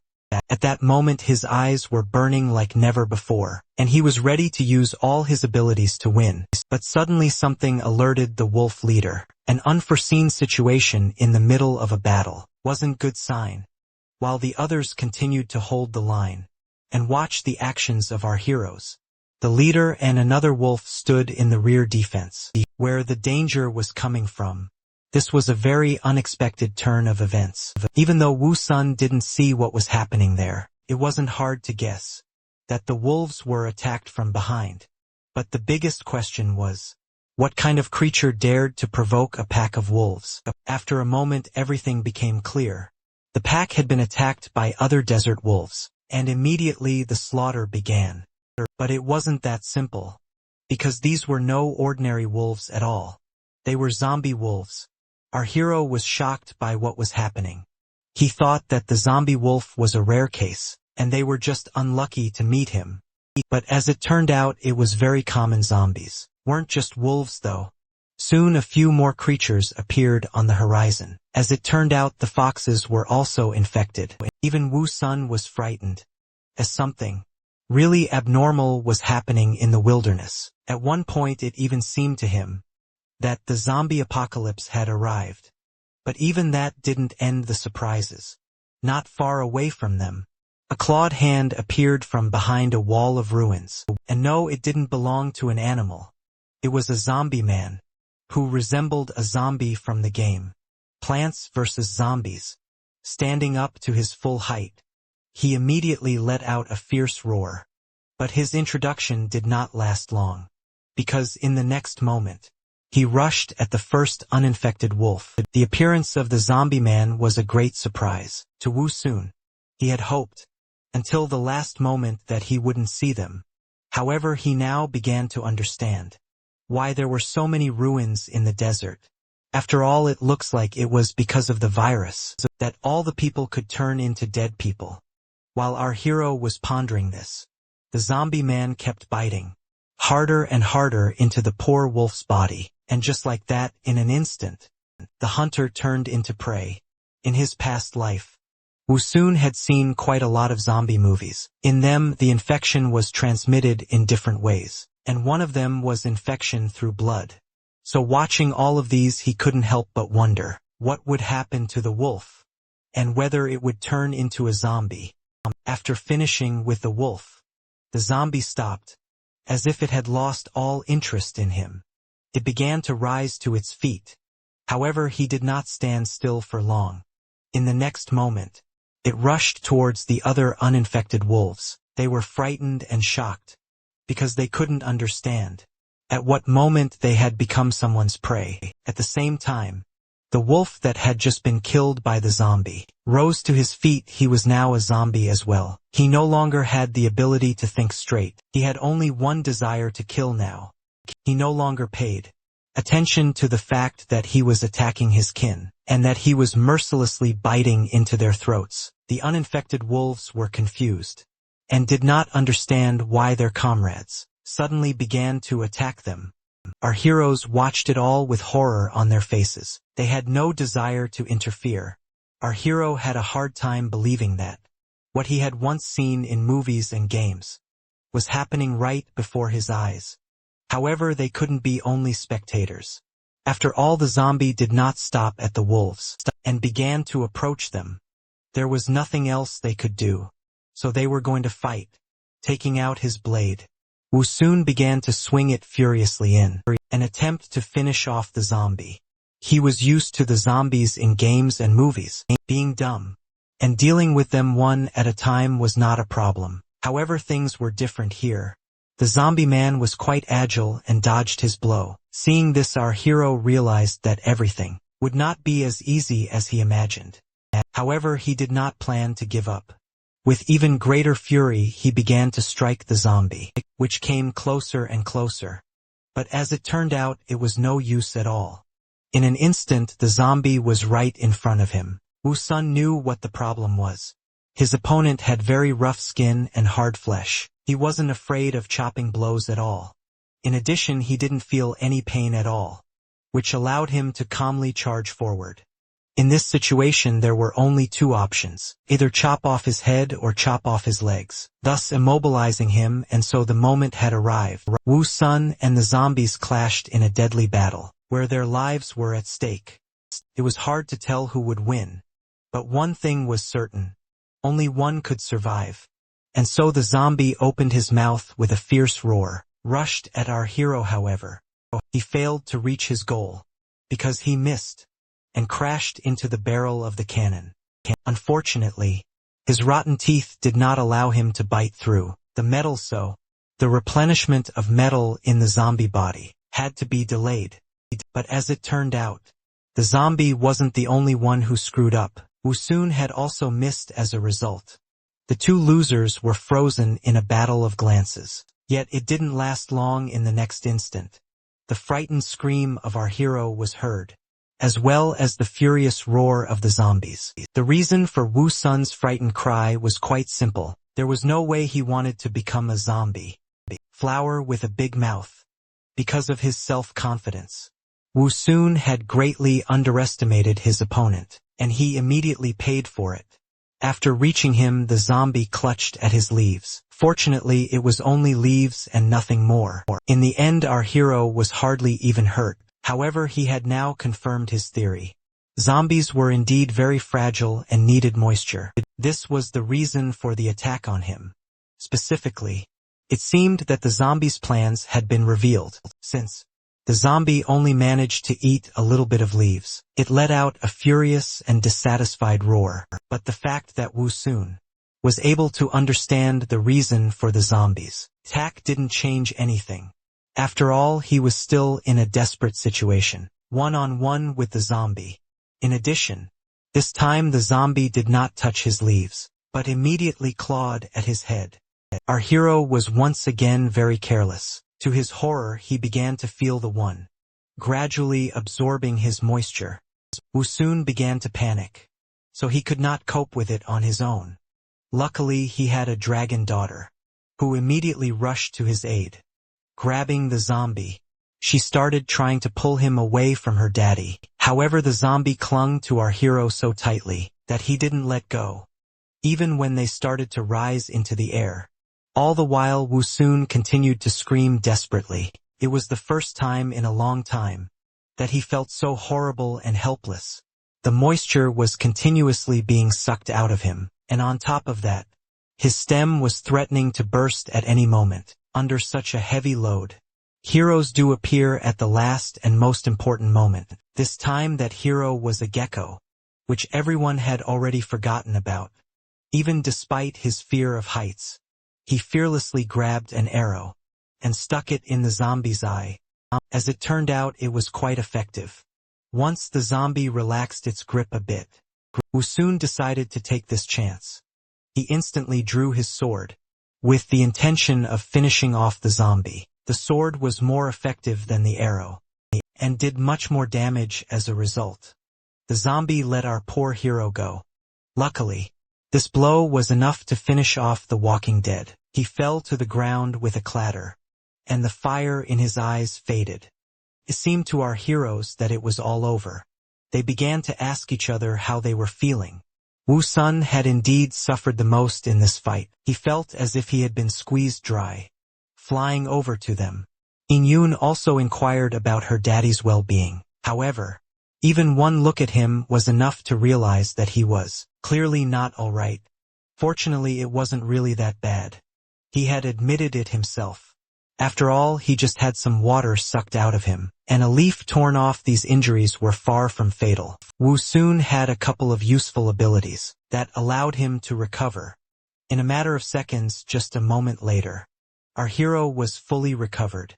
He was truly pleased with how useful his skills were. In Yoon also praised his miraculous roots, the effect of which was even better than her dragon regeneration.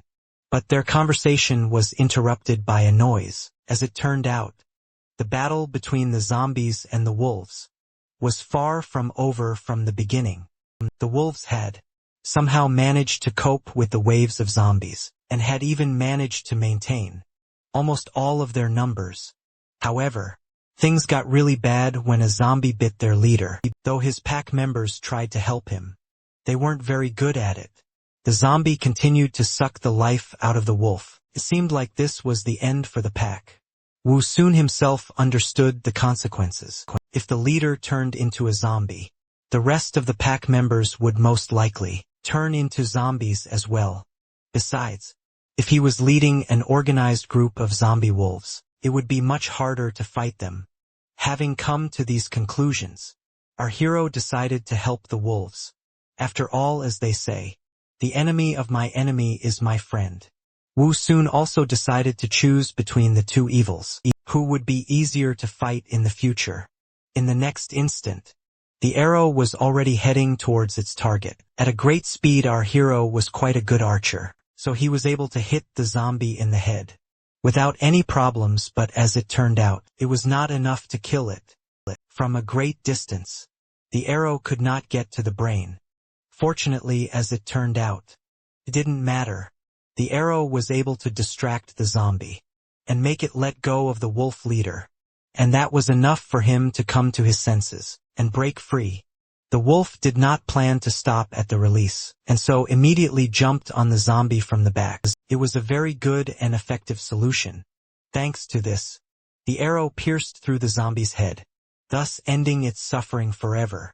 For some more time, the leader held the zombie tightly. He already had experience with the living dead, which made him want to make sure it was dead for sure. Even after some time, the zombie did not give any sign of life. This meant only one thing: their victory. Standing on the defeated enemy, Akela let out a victorious howl. Our heroes were also happy about this small victory. Woo-soon was delighted by the sharp mind of the pack leader. At first glance, one would think that he had knocked down the zombie and driven an arrow into its head by accident. But our hero knew that this was not the case. Although the wolf was quite smart, but he still did not have enough brains not to mess with the company of our hero. At the command of their leader, the wolves surrounded them, and the vicious growl of their leader made it clear that they were determined to fight. This ungrateful behavior of the wolves made Woo-sun very angry. He would have preferred to disperse peacefully. But the wolves didn't support this idea. They had chosen this path. So it was up to our hero to show them how wrong it was for them. However, to the surprise of our heroes, the wolves did not attack. It looked as if their leader had common sense. Turning around, he led his pack away. Looking at them, Woo-soon noted that they really had a conscience, or they didn't risk it, since they had already seen their power. Besides, their numbers had been greatly reduced after the clash with the zombies. However, no matter how it was, our heroes remained. After all this, only in the advantage. After all, now they didn't need to worry about food, although they could not eat zombie wolves. But without them, they would have something to eat. After all, our hero had managed to kill several normal wolves with his blade and crossbow, since everyone was very hungry. After such a tense incident, Woo-sun didn't hesitate. He told In-yoon to retrieve the arrows from the corpses, so that he could use them. Next time, he himself was going to collect and cook the corpses of normal wolves. Everyone completed their tasks rather quickly, and after a while they were ready to enjoy their meal. Another danger was behind them, and now they could rest and relax. After a while, everyone had eaten to their heart's content. Even Woo-sun, who could hold a lot thanks to the roots, refused to continue eating. After eating so densely, they still had a few corpses left, since they could no longer hold much more. Now In-yoon offered to take them with them on the road. However, this was not the best idea. The temperature in the desert was very high, and so the meat here would spoil very quickly, and they would become infested with parasites. Suddenly, the ingenious Woo-sun had an idea. After all, if there was spoiled meat nearby, there would be flies they could eat. But in the next moment, he discarded the idea. He didn't even want to think about eating flies now. He was no longer the primitive plant that couldn't afford to choose what to eat. Unfortunately, his roots were already completely full, though it was a big waste. There was nothing they could do about it. But there were some good points in this whole sad and wasteful story. Thanks to the large amount of meat eaten, our hero was able to get a lot of chests, and since there was no point in putting it off, he immediately told Ruhwa to open them. Unfortunately, the loot from the chests did not please him. Once again, only evolution points dropped from all the chests. This couldn't help but be disappointing. So Woo-sun immediately voiced his complaints to the system spirit. Ruhwa nonchalantly replied that it wasn't his fault. The reason was because of the barren terrain, which made the chance of a gene dropping out very small. This was the first time Woo-sun had heard of this, so he decided to memorize this information. However, Ruhwa still had something else to say to our hero. He said that even if he managed to obtain the gene, he would hardly be able to develop it. His roots were already struggling to fit into the canon, and if he obtained any similar gene, it would be a problem. Woo-sun couldn't help but agree with the system spirit's reasoning. He himself realized that his pot was limiting him a lot. His only solution was to find a fertile piece of land and settle there. Only then would he be able to fully develop and evolve. Determined to find a place for his new home, our heroes decided to continue their sometimes dangerous but exciting journey. After a few days of traveling over the desert, Woo-sun began to doubt that it was really exciting. No matter how long they flew, the sand and ruins never ended. He now understood more why people traveled exclusively on camels. Traveling under the grueling heat was really quite exhausting. Even the breeze that blew around them was very hot and didn't help at all. Woo-sun immediately felt nostalgic for the air conditioning. Unfortunately, these were only unattainable fantasies. The only thing they could do now, to escape the unbearable heat, was to take a break in the ruins. At night, when the temperature would be much lower, they would continue their journey. Although Yun was also feeling very bad, but she replied that they were running out of water, and they urgently needed to find a water source. Wu soon understood this himself.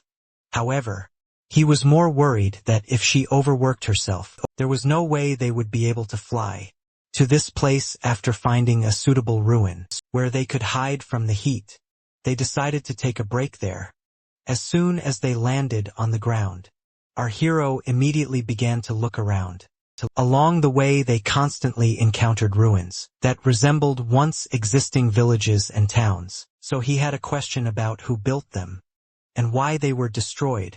But he was unable to find an answer to this question, when suddenly something caught Yun's attention. In the next instant, she panicked and shouted that there were zombie peoples. As soon as Wu Sun heard the word zombie, he immediately drew his sword. He couldn't relax even for a second. So he immediately asked his daughter where they were, but as it turned out, the alarm was false. In front of them was just a dried-up corpse of a man. It looked very much like he had committed suicide. It might have seemed like a coincidence, since people often did that. However, that wasn't the only thing that was strange. This person, when he was alive, did not dress like someone who had lived in the desert for a long time. Strange things really did happen here once upon a time. To gather even more clues and understand what happened here, Wu Sun asked Yun to guide him through the ruins. While exploring the ruins, they were able to come across quite a few dried corpses. The strangest thing was that there were no zombie bite marks on them, which meant that they had died in some other way.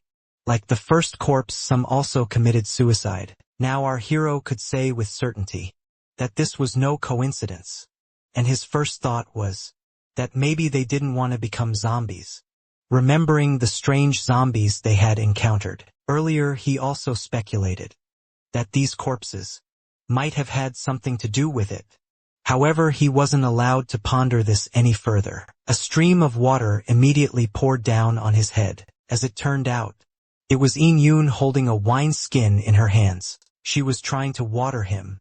Wu Sun immediately shouted in panic for her to stop. The dragoness immediately asked in bewilderment why. Our hero began to explain that the water in the bucket was now very hot, and it couldn't be used immediately. After all, even if the temperature of the water was not very hot, it was risky for him to water himself immediately after being in the sun. Besides, he didn't need the water yet, for he had a supply that he kept in his roots. Meanwhile, she really needed it. Yun was not only big, but also needed a lot of water. After a long flight under the grueling sun, Yun agreed with his words. But the problem was that the supply they had left was only enough for one day.